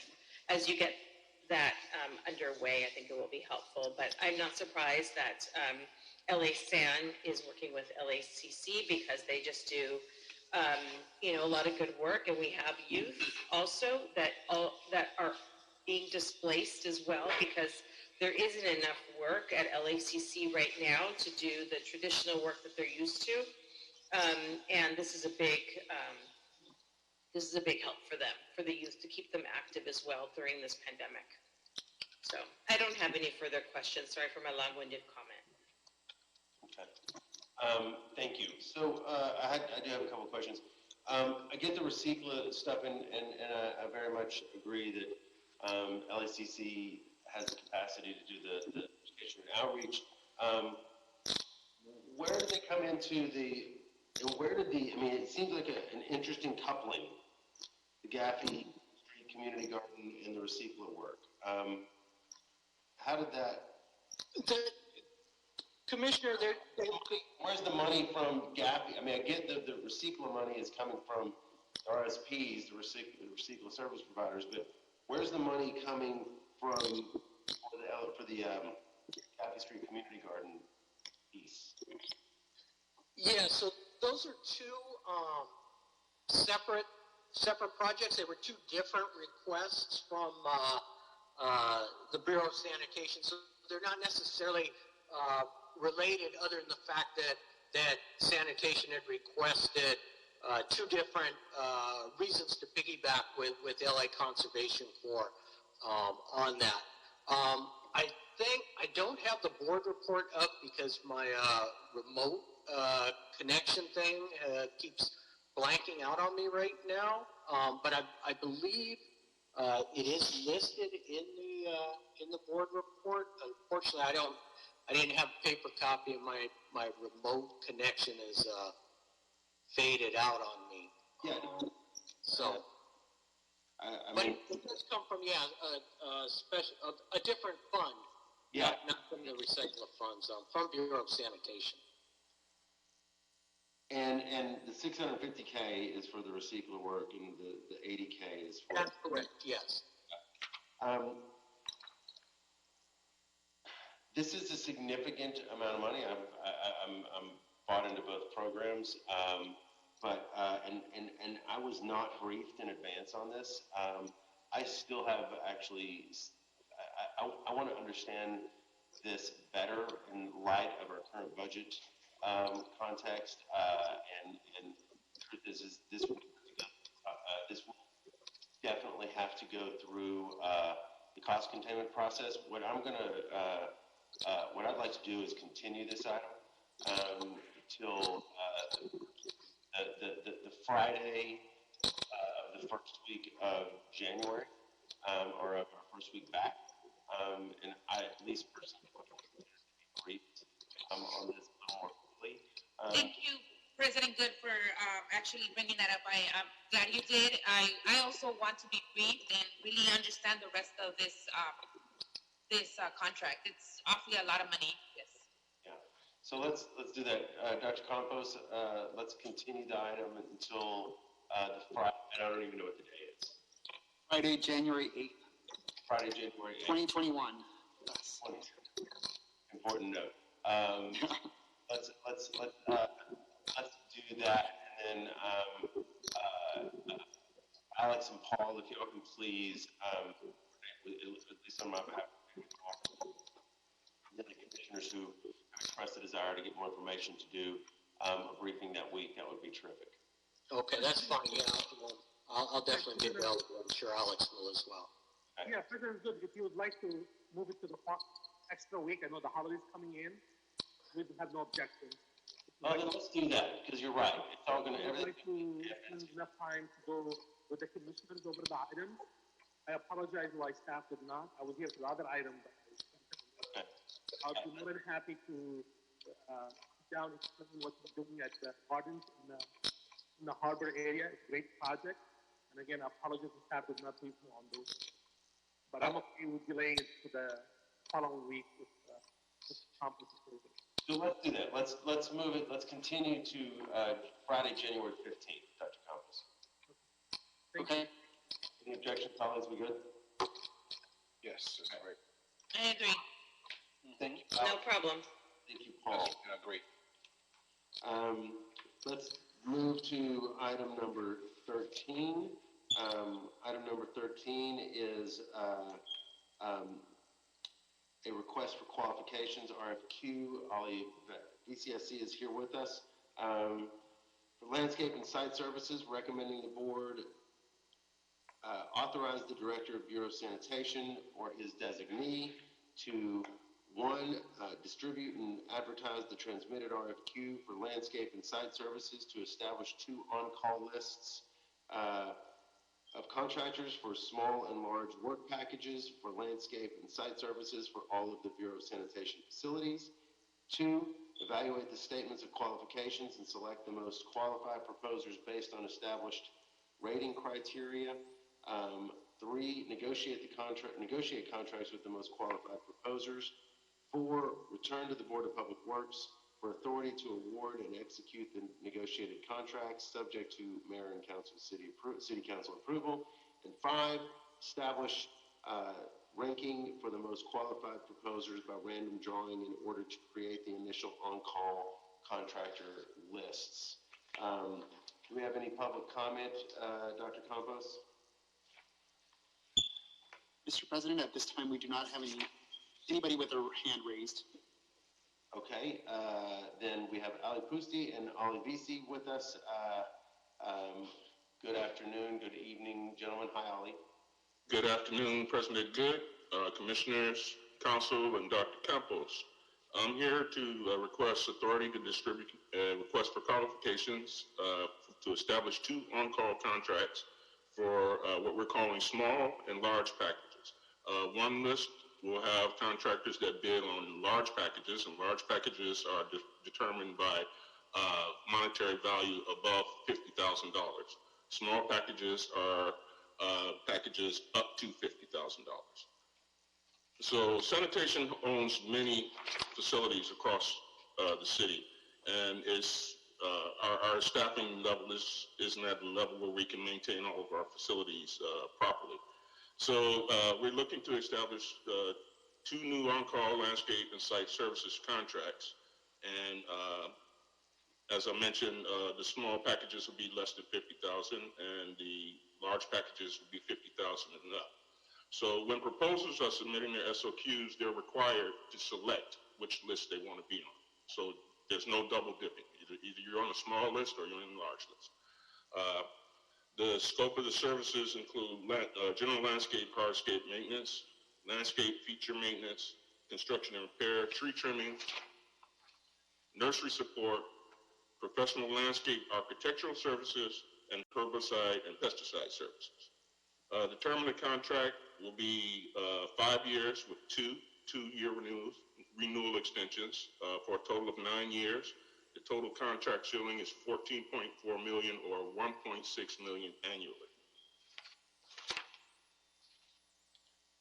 For BIP participation, the large bidders will be required to maintain 18% MBE, 4% WBE, 10% SBE, 5% EBE, 2% DVBE, and 0% LGBTBE. For the small proposers, the mayor's office have waived the outreach requirements because we're thinking that the bidders on the small projects will be small local businesses, and there's a high likelihood that they will be MBE as well. And finally, there will be no impact to the general fund.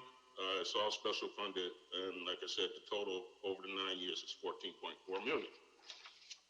I'll be happy to answer any questions. Okay, thank you, Ollie. Colleagues, let's open it up. Vice President Garcia. Thank you, President Good. We are just proving to advertise for the request of qualifications today, right? That's correct. Okay, thank you for the clarification. Yes. I have no more questions, President Good. Okay, thank you. Commissioner Coloso? Thank you, President Good. I don't have any questions either, but just want to commend LA San for allowing for this flexibility on this on-call list to have both larger contractors and smaller contractors the opportunity to bid on smaller or larger packages depending on what their capacity is. I know we had put a call out for community level contracting is what we had called it with Commissioner Davis. That's right. Shockingly, this was in 2019, so it was over a year ago, so we really appreciate LA San continuing this work, and I'm really excited that this is before the board today, so thank you. Thank you, Commissioner Coloso. President Pro Tem Davis?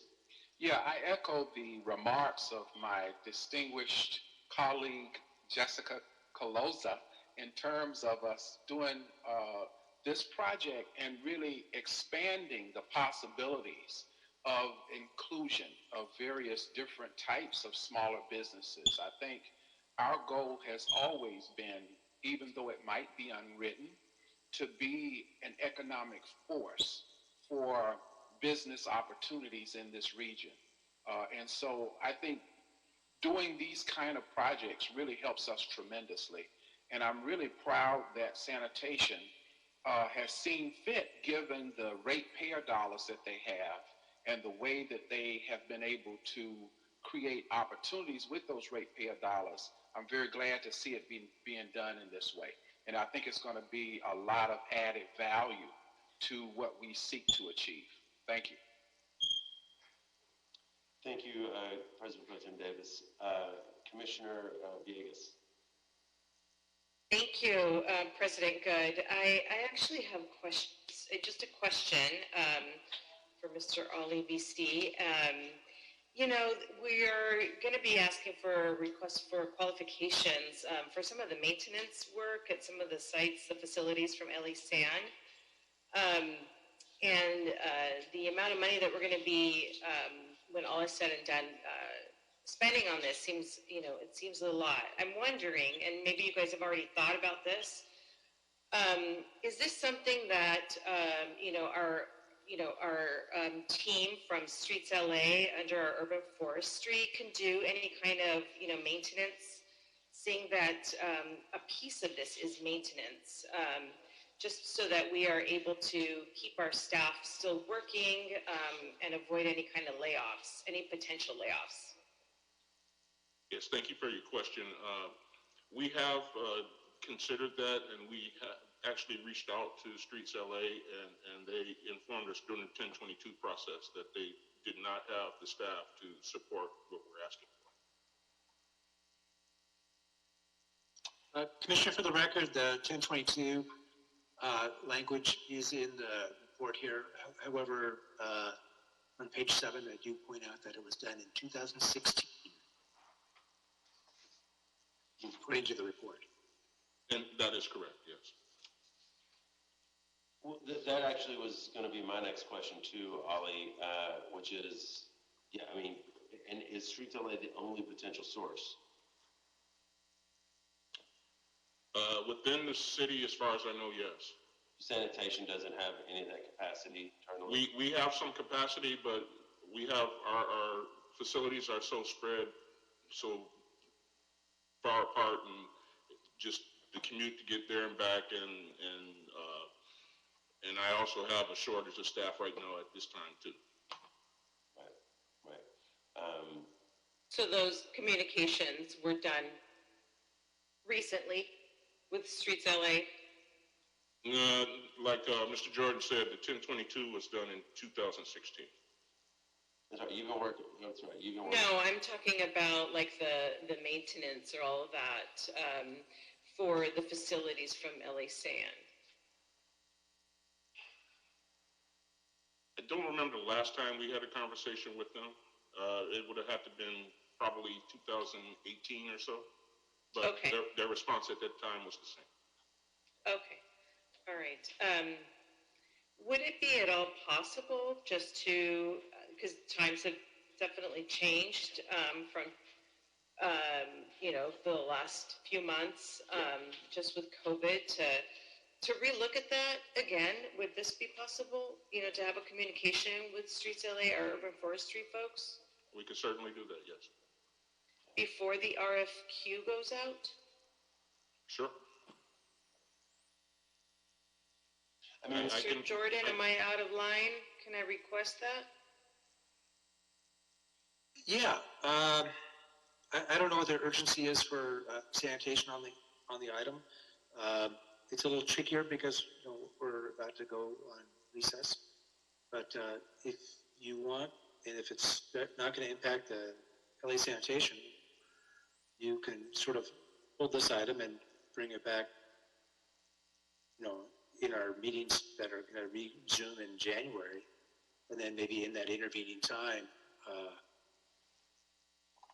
sanitation generally would have had a opportunity to speak with Streets LA.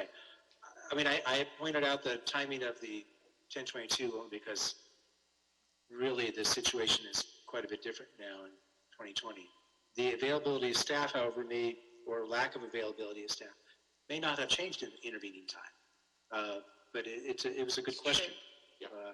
I would sort of defer to sanitation, although it seems like they've been underway to try to get this thing before the board for quite a long time, given the timing of the 1022, so I suspect a few weeks probably won't cause any irreparable harm. No, pushing it out, it's not, like you said, it's been 2016 since we did the 1022. Pushing it out a couple of weeks or a month isn't going to kill us. Yeah, I would support Commissioner Villegas on that. And Ollie, look, if I recall, if I remember right, you've been working on this one for a good while. So my gut says you were hoping to get this put to bed before the holiday, which I completely respect. So sorry. No, well, actually, that's a different contract. Okay, that's right. I seem to get all these hybrid contracts that no one's done before. So, but no, I totally understand, and I don't have an issue with reaching out to Streets LA and coming back with a report. Look, for the record, Commissioner Villegas also, frankly, I'm not as personally as concerned with the 2016 as much as I'm concerned with the 2020. And what we, and Ollie, you know this, what we've all been instructed to do by necessity is to look at all work again and anew to make sure that there's not opportunities for in-house work to get it done. I think it's also a very good point that our human capacity is actually lesser than it was in 2016. So I'm not, frankly, super optimistic about what the outcome of that query will be. But as a matter of practice and necessity, I think we should do that.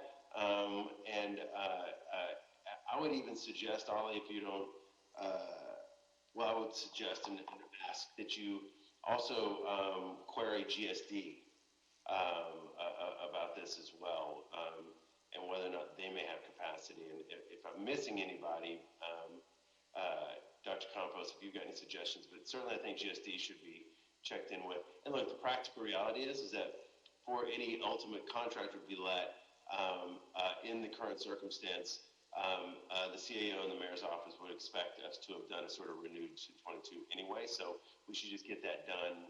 And toward that end, I would recommend continuing the item to mid-January, so you have a little time to do that. Okay, very good. Dr. Campos, I asked you a question and then didn't give you an opportunity to answer.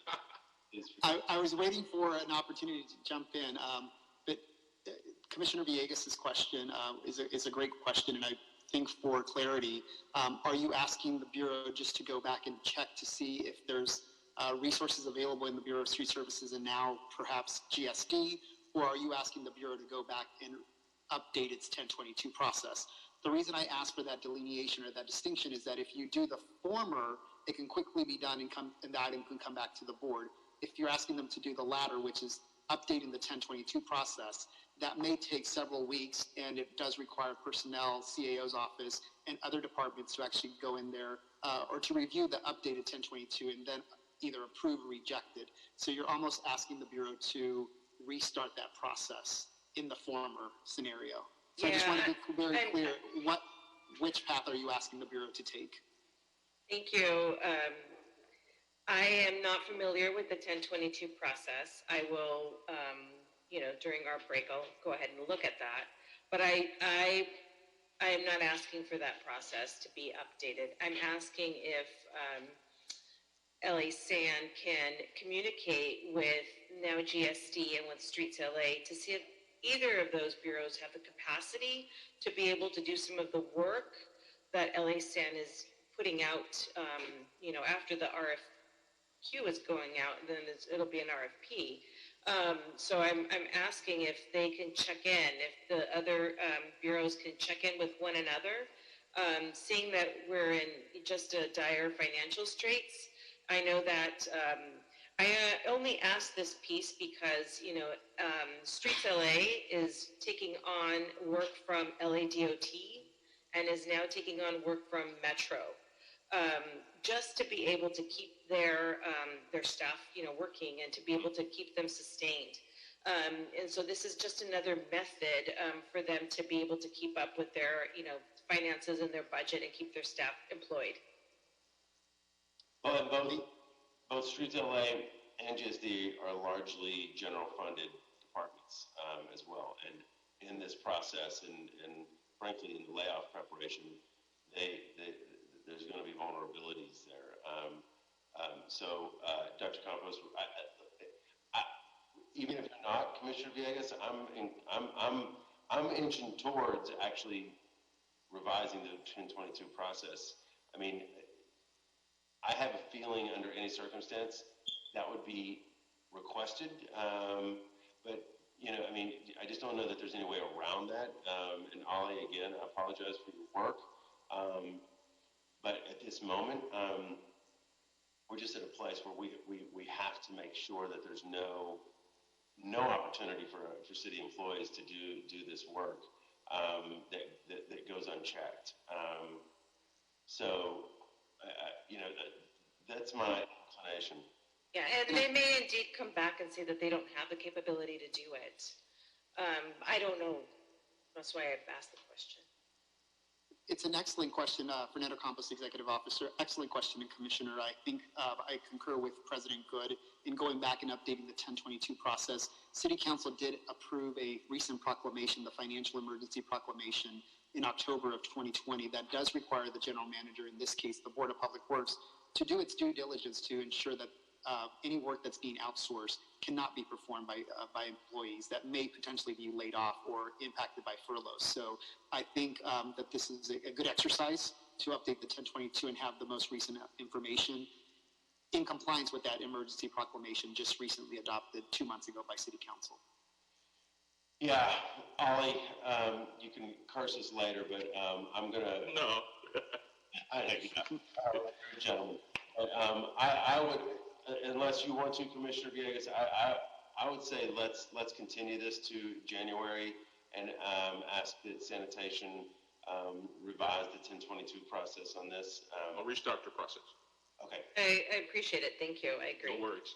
Thank you. And Mr. President, would your board like to continue it for 30 days to Tuesday, January 19th, or possibly Friday, January 22nd, or would you like more time? why don't we give, because people are going to be pretty stretched in January, and I'm not actually talking about us, I'm talking about the people that Ollie's going to be reaching out to. So why don't we push it to the 22nd to give some extra time. And Ollie, look, I think the CAO and personnel are going to be under siege in January, so if you're having challenges, please just reach out to us and let us know you need more time. Okay. Okay? Yes. So thank you very much. Appreciate that. Appreciate you going through the exercise and doing the good work. And have a great holiday. Okay? Thank you. Same to you. Thank you, Ollie. Happy holidays, everyone. Thank you, sir. Colleagues, you're going to hate me, but I'm going to call for a 5-minute recess. We're not done, but I got to have it. So 5 minutes, 5:51. See you back. See you then. Okay.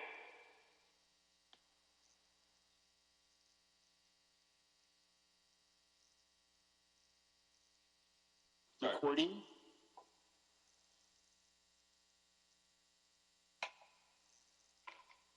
Okay, Mr. President, we are now in record mode again. It is 5:55. We will go ahead and establish quorum again. Roll call. We have President Good, Vice President Garcia, President Pro Tem Davis, and Commissioners Caloza and Villegas. President Good, you do have a quorum. Thank you, sir. All right, we're going to jump right into item 14. This is a stop payment notice. Optimal Construction Corporation. Optimal Construction Corporation is transmitting a stop payment notice in the amount of $88,950.40 for furnishing drywall and framing, tapping, T-bar, and installation of subfloor plywood on the roof in connection with the Lafayette Triangle Bridge Housing Project. The primary contractor for this project is HBG Construction Corporation. This is an administrative item, no presentation. Do we have a public comment? Do we have public comment on this item, Dr. Campos? Mr. President, we do have one member of the general public that would like to speak on this item. Caller ending in 403. The Board of Public Works is now considering item number 14. You have 40 seconds left under your 10-minute aggregate rule. Please go ahead and speak. So be quick on it, Mr. Puppet. All right, 10 seconds. Fuck that project. Bring back my tennis courts, bastards. Okay, time. Thank you, Mr. Puppet. All right, colleagues, do I have a motion to move this forward? I'll move. Thank you, Commissioner Calosa. Do I have a second? Second. Thank you, Vice President Garcia. Any concerns or objections, Commissioner Villegas or President Pro Tem Davis? None for me, thank you. None for me either. All right. Hearing no objections, this stop payment notice is received and approved forthwith. That brings us to item 15, which is another stop payment notice. Optimal Construction Corporation is transmitting a stop payment notice in the amount of $4,154 for furnishing drywall and framing, tapping, T-bar, and installation of subfloor plywood on the roof in connection with the Western Avenue Bridge Home Initiative Project. The primary contractor for this project is HBG Construction Corporation. No presentation. Do we have public comment, Dr. Campos? We do. Caller ending in 403. Please go ahead. You have 32 seconds. I agree. Stop payment. Stop these projects. Time.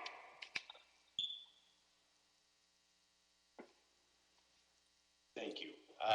Do we have a motion to move this stop payment notice forward? So moved. Thank you, Dr. Davis. Do I have a second?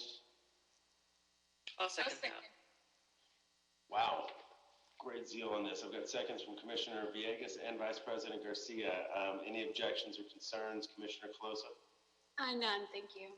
All right. I'm hearing no objections. This stop payment notice is received and approved forthwith.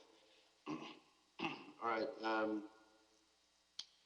That brings us to our oral report today.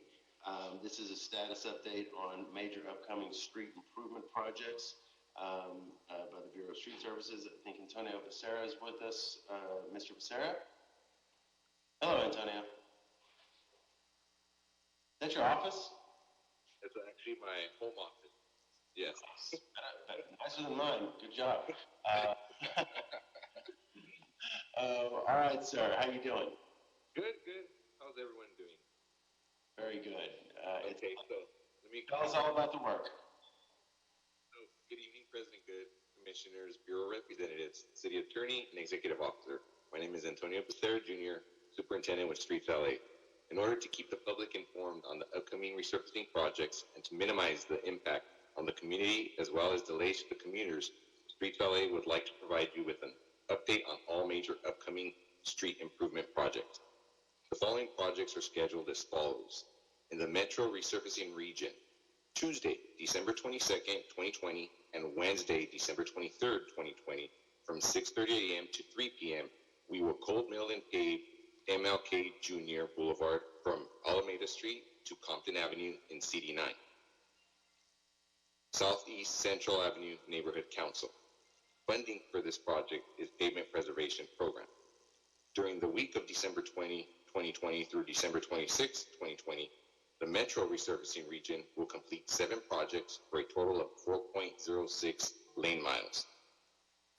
In the Valley Resurfacing Region, there are no major street projects scheduled. However, during the week of December 20, 2020 through December 26, 2020, the Valley Resurfacing Region will complete 5 projects for a total of 2.46 lane miles.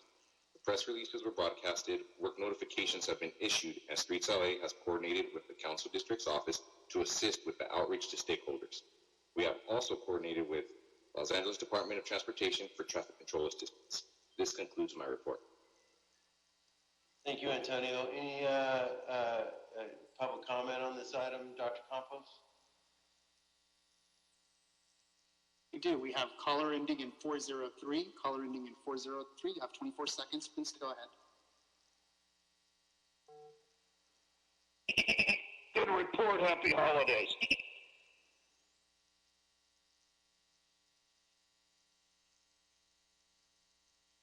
I believe that's the end. Congratulations, Mr. Becerra. Any questions or comments, colleagues? No, but I want to echo your comments on his office. Very nice. I'll show the other wall next time I present.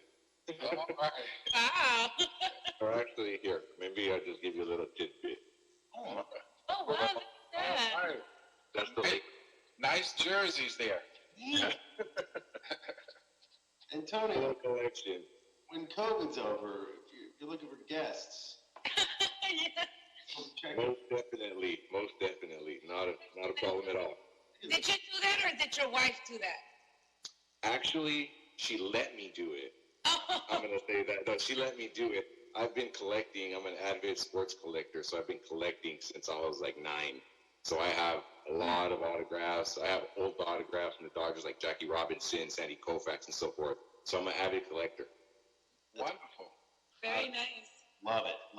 Yeah. Thank you. Being patient and waiting for us today. I know it's been a marathon, so we appreciate it. Have a great holiday. Not a problem. You guys all enjoy the rest of your evening and happy holidays. Happy holidays to you. Thank you.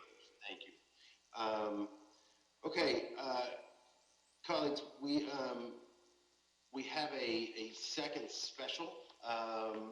So what we're going to do is we're going to adjourn this meeting. We have an adjourning motion. Then we will go to... We'll recess. Mr. President, sorry to interrupt. We'll recess the special meeting number 1, and then we can open up the special meeting number 2. I see. Yeah. Okay. Only one adjournment. Yes, but we can do the adjournment right now, right? Or no, we can wait and do the adjournment. Is everybody cool with that? Adjournment is the last thing we do, right? I know, but that's what I'm trying to figure. Okay, so we will recess this special meeting right now, and we will open up special meeting agenda number 2. Right. Correct. And then return, Dr. Campos. Okay, so let's do that, and we will go to the item for special item number 2. All right. Mr. President, I'll go ahead and take roll call for item number 18, which is special agenda number 2 for the Board of Public Works for December 18, 2020. We have President Good, we have Vice President Garcia, President Pro Tem Davis, and Commissioners Caloza and Villegas. Mr. President, you do have quorum for your second agenda, item number 18. You do have one member of the public wishing to speak on item number 18 at this time. Okay, where's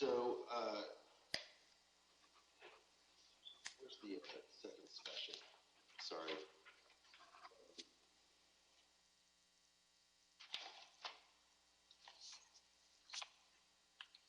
Okay, so this is item 18, and this is an authority for expenditure for R. Kelly and Enterprises, Inc., DBA Athens Services.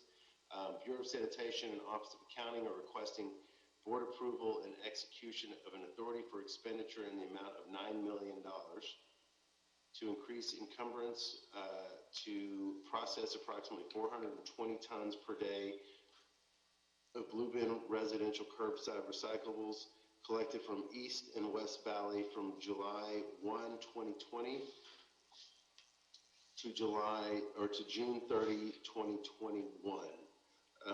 This would be from the Sewer Waste Revenue Fund, Department number 50. Alex Liu is with us to present. Although some others from your team are also here. Alex, is that correct? That's correct. So I'll kick Yeah. off, and the other team, Dr. Romano and Martin, would be available if there's any other questions. And real quick, Alex and Dr. Romano and Ryan, just colleagues, this item will be subject to the mayor's cost containment process. And before you start the presentation, do we have public comment on this item, Dr. Campos? We do, Mr. President. Caller ending in 403, please unmute your microphone at this time by pressing *6. You'll be given 2 minutes to speak on item number 18. Please go ahead. Yes. So today we have the little blue containers, and our neighbors over here in Seattle have been misusing the blue bins. They've been putting their black bin shit into their blue containers. And all this time, my other neighbor has a blue bin that's broken, and you won't take it away and give him a new one. Evil, evil, bad. But today, $9 million more for the West Valley to take away the garbage. Take away garbage that we don't want. And this nice Armenian fella is going to take it away to where? He's going to dump it outside the city. Or maybe, as Mr. Mitchell Englander said, that snitch, he claims your recycling program is nothing but a scam. He did? Yes, after he got indicted, he started talking about things. Like you guys putting it on ships, and then they dump it in the ocean. So, should we really pay the $9 million? Or should we use the $9 million to help people move out of the city to nicer places like Ventura County, Santa Barbara County, Kern County, or Clark County? You decide. We're going to leave it up to one person we know, Mr. Davis, who's been there longer than anybody, who has all the other thumb drives that Kevin James has. And that's why he's not here, isn't he? Where is Kevin James? Well, he's probably talking to the FBI. That's right! 2 minutes. That's right. Everything you do, the FBI... Thank you. All right. Please proceed. All right. Good evening, President Good. Good evening, Commissioners Taloza, Garcia, Valleja, and Davis, City Attorney and Executive Officer, Alex Halou for LA Sanitation and Environment. Briefly, on a weekly basis, LA San staff collects recyclable material from the blue bin from over 720,000 residential customers. 2 years ago, due to the decline in the recycling market, our contractors who used to process our recyclables in the Valley Waste Shed, that's East and West Valley, that's approximately 420 tons per day, went out of business. With the help of the Board of Public Works, we have released an RFP to find vendors who can handle the recyclable material that's generated throughout the city, including the Valley. I would like to inform the board that we have received responses to the RFP, and we are currently in negotiation. At that time, also as a stopgap measure, the board authorized sanitation to enter into an agreement with Arakelian Services to handle the recyclables from the East and West Valley waste stream. The agreement was approved by the Board of Public Works and expired in June 2021. Again, this was a bridge agreement until we get the contracts in place. This AFE today that you will be voting on will help us pay for services that the city has received from July 2020 through December 2020. And it will cover us through June 30 of 2021. Myself and staff of sanitation are available if you have any questions. All right, thank you, Alex. Alex, you want to, let's have some questions. Vice President Garcia. Thank you, President Good. Alex, I think you alluded to it during your presentation. Why are we doing this now? Well, the agreement was approved by the board last year. It covers 2 years. So it's an agreement that the board authorized sanitation. So we paid what's called authority for expenditures come every year. So the AFE for last year was paid. We're doing another AFE to cover the contract that we have with Arakelian. So the reason we're doing it now is to pay for the services that they have been providing us. It takes time every year because it's technicality, but the books closes on June 30th, doesn't open back accounting till August. They open the new AFE, so the money is moved from 1 year to the next year. It goes through the encumbering process again. And so we put that in the process in place, and it takes time to get to the board. But the agreement was approved by the board last year for 2 years. For 2 years. So you'll be coming with an actual contract in the next coming years? Or will we renew again? No, our goal is we got proposals back. We are currently in negotiations, and our goal is to come back with contracts to the board. Okay. Okay. Thank you. Those are all my questions. Thank you, President Good. Thank you, Alex. Also for hanging in there with us. No problem. Thank you, Vice President Garcia. Commissioner Villegas.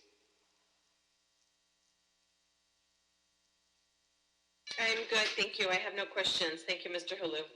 Thank you. Happy holidays. Thank you. President Pro Tem Davis. Hi, thank you, Alex, for your report. What is the time period that we anticipate for going out for the bids, for the contracts, moving forward? Great question. We released an RFP. We got proposals back. We are in negotiations. As you recall, a couple of years ago with the China sword, the markets had collapsed. We used to generate $25 a ton for recycling. Unfortunately, now we have to pay for our recyclables to be taken.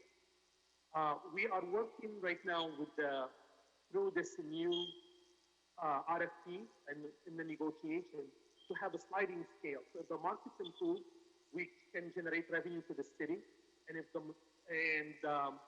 not, we just have to continue paying. We are seeing improvements in the market. The price of cardboard, because of all the boxes you've seen during the shopping, those are improving. So there are markets now.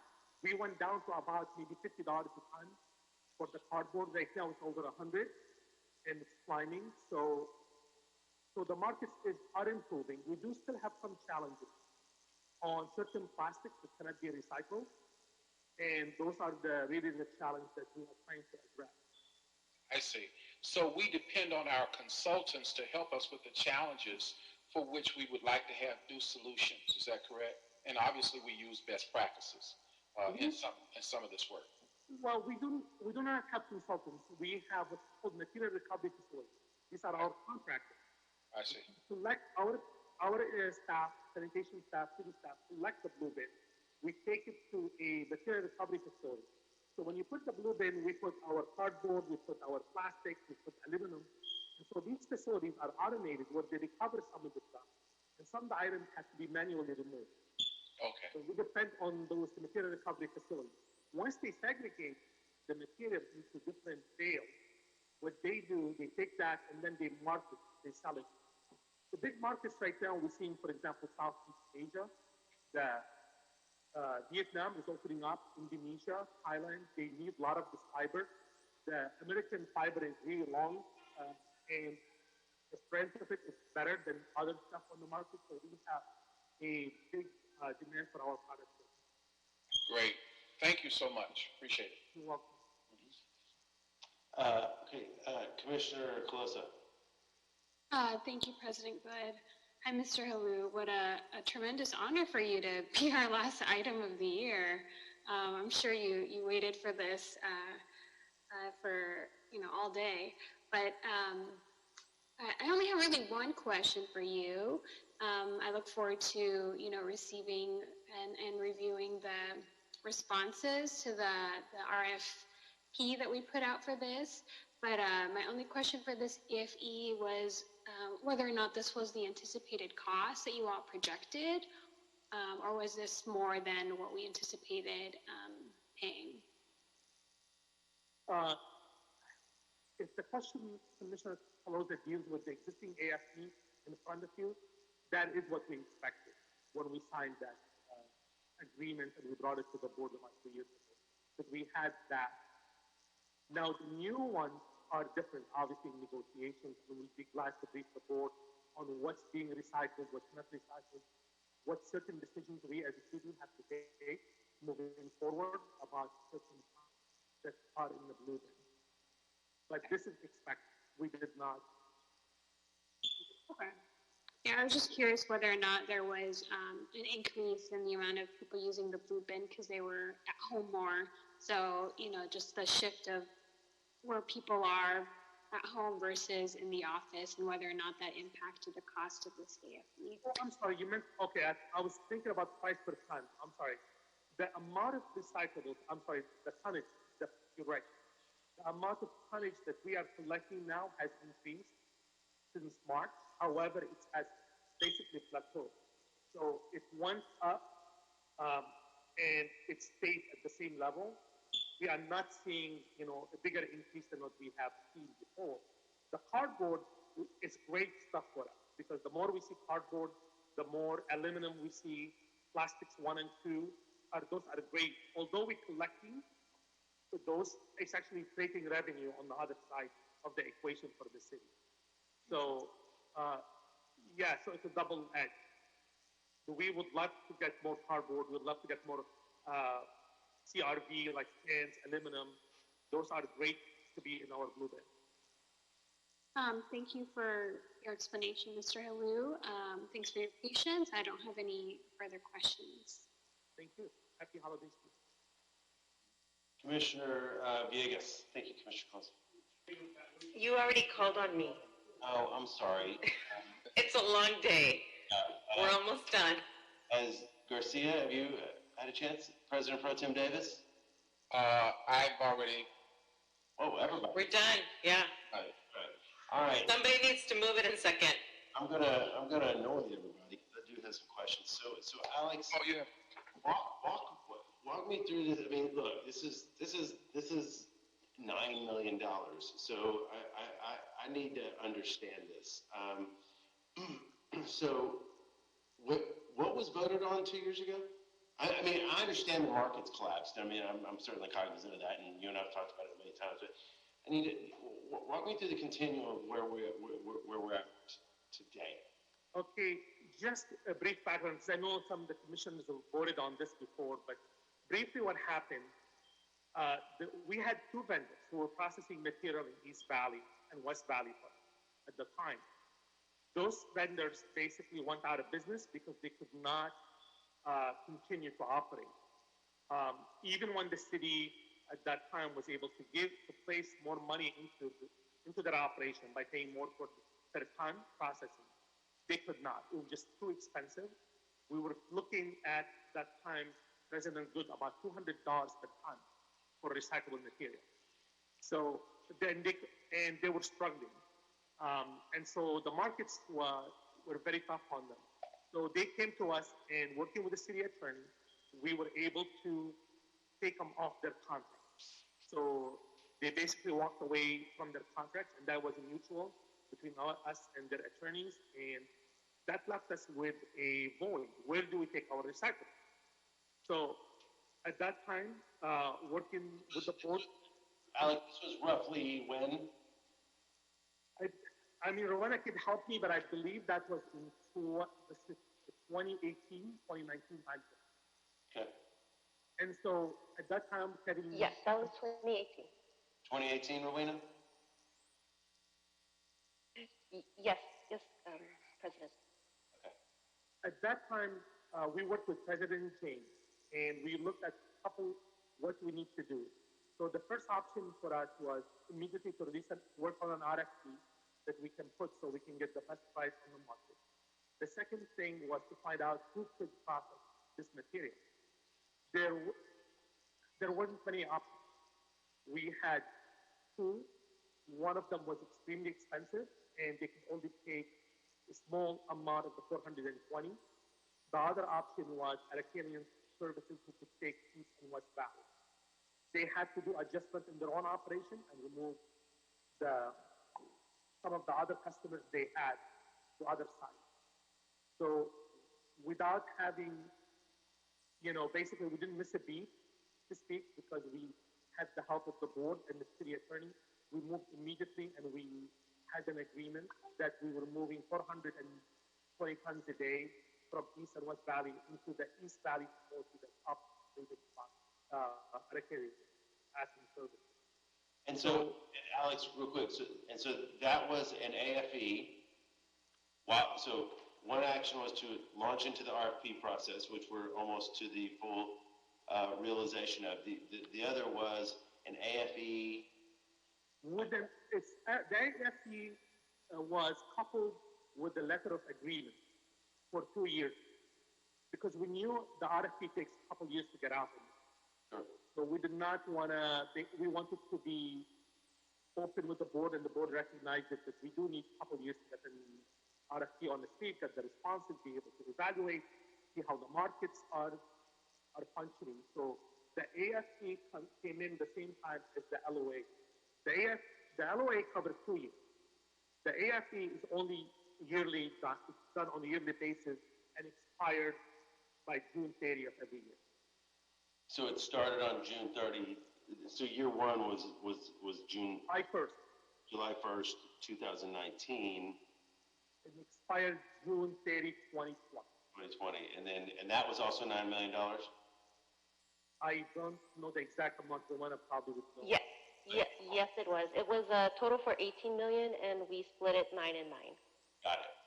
So okay, and then this was year two, but since it's AFEs, because we were moving fast, it's now time to pay up on year two of an LOA that is bound and done and all that. So this was an agreement this is a 2-year agreement, and we're paying bills. Correct. Okay. I mean, the trash doesn't stop. The recycling, like Commissioner Caloza mentioned, keeps coming, and so we have to pay for those costs. Yeah. Okay. Okay. I don't have any other questions. It's just a big amount of money, but it's an agreement. So, and we have to pay our bills. So it will be subject to the cost containment process. I would say, I'm not sure why, but this is another one where I implore, I want to be briefed on stuff this big in advance, just because I want to be briefed on stuff this big. In future, please make sure that at least I am, and it will be subject to cost containment. So, do I have a motion to move this forward? So moved. Thank you, President Pro Tem Davis. Do I have a second? I'll second. Thank you, Commissioner Caloza. Any objections, Vice President Garcia or Commissioner Villegas? No objections. Thank you. No objections either for me. Thank you. Okay. All right. Hearing no objections, the item is approved forthwith as amended. Alex, thanks for hanging late. Same, Dr. Romano. Really appreciate it. Both of y'all have great holidays, okay? And Alex, I'm sure we're going to be in touch on other stuff over the few days. Thank you so much for your time. Happy holidays to both of you, okay? Thank you. Thanks, y'all. Thank you. All right, so special agenda 2 is adjourned. We will now go back to special meeting agenda number 1. And Dr. Campos, can you establish quorum? Yes, I can. Fernando Campos, Executive Officer. We have President Good, Vice President Garcia, President Pro Tem Davis, and Commissioners Caloza and Villegas. President Good, you do have a quorum.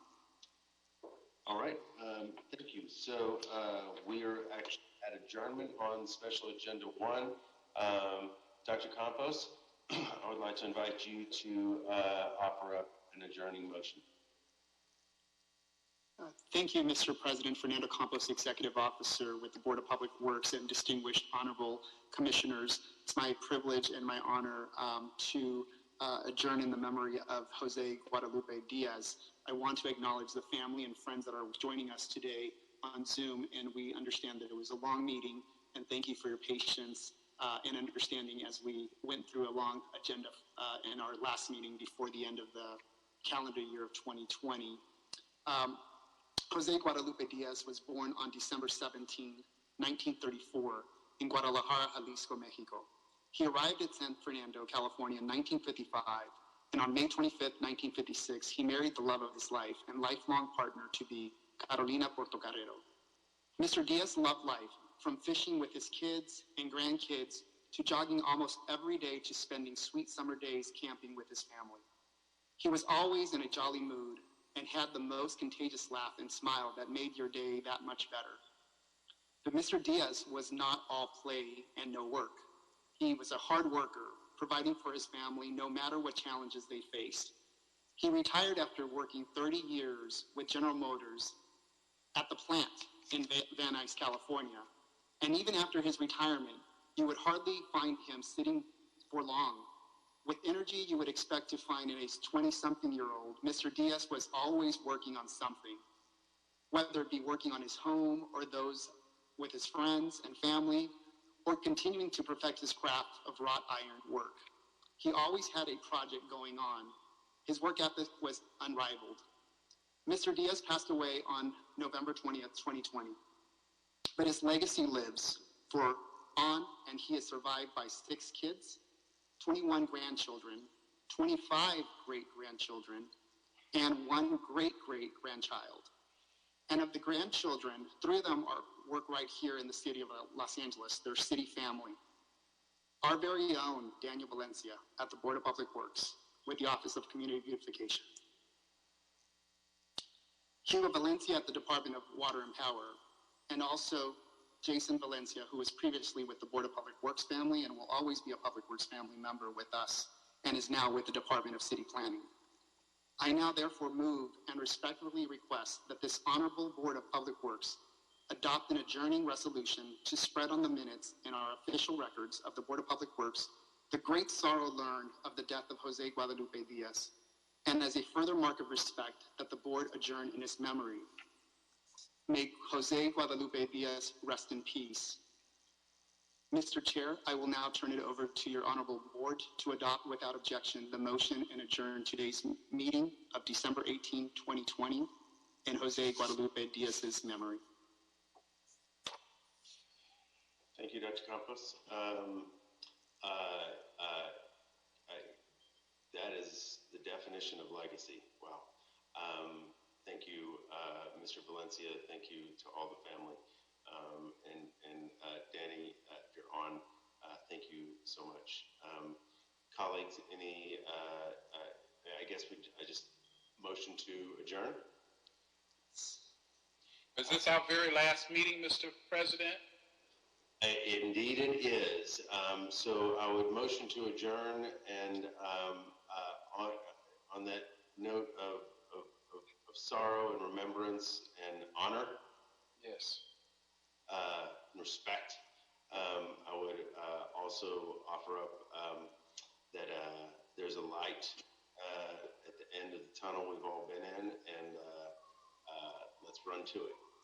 And hope you all have an absolutely glorious holiday. Be safe.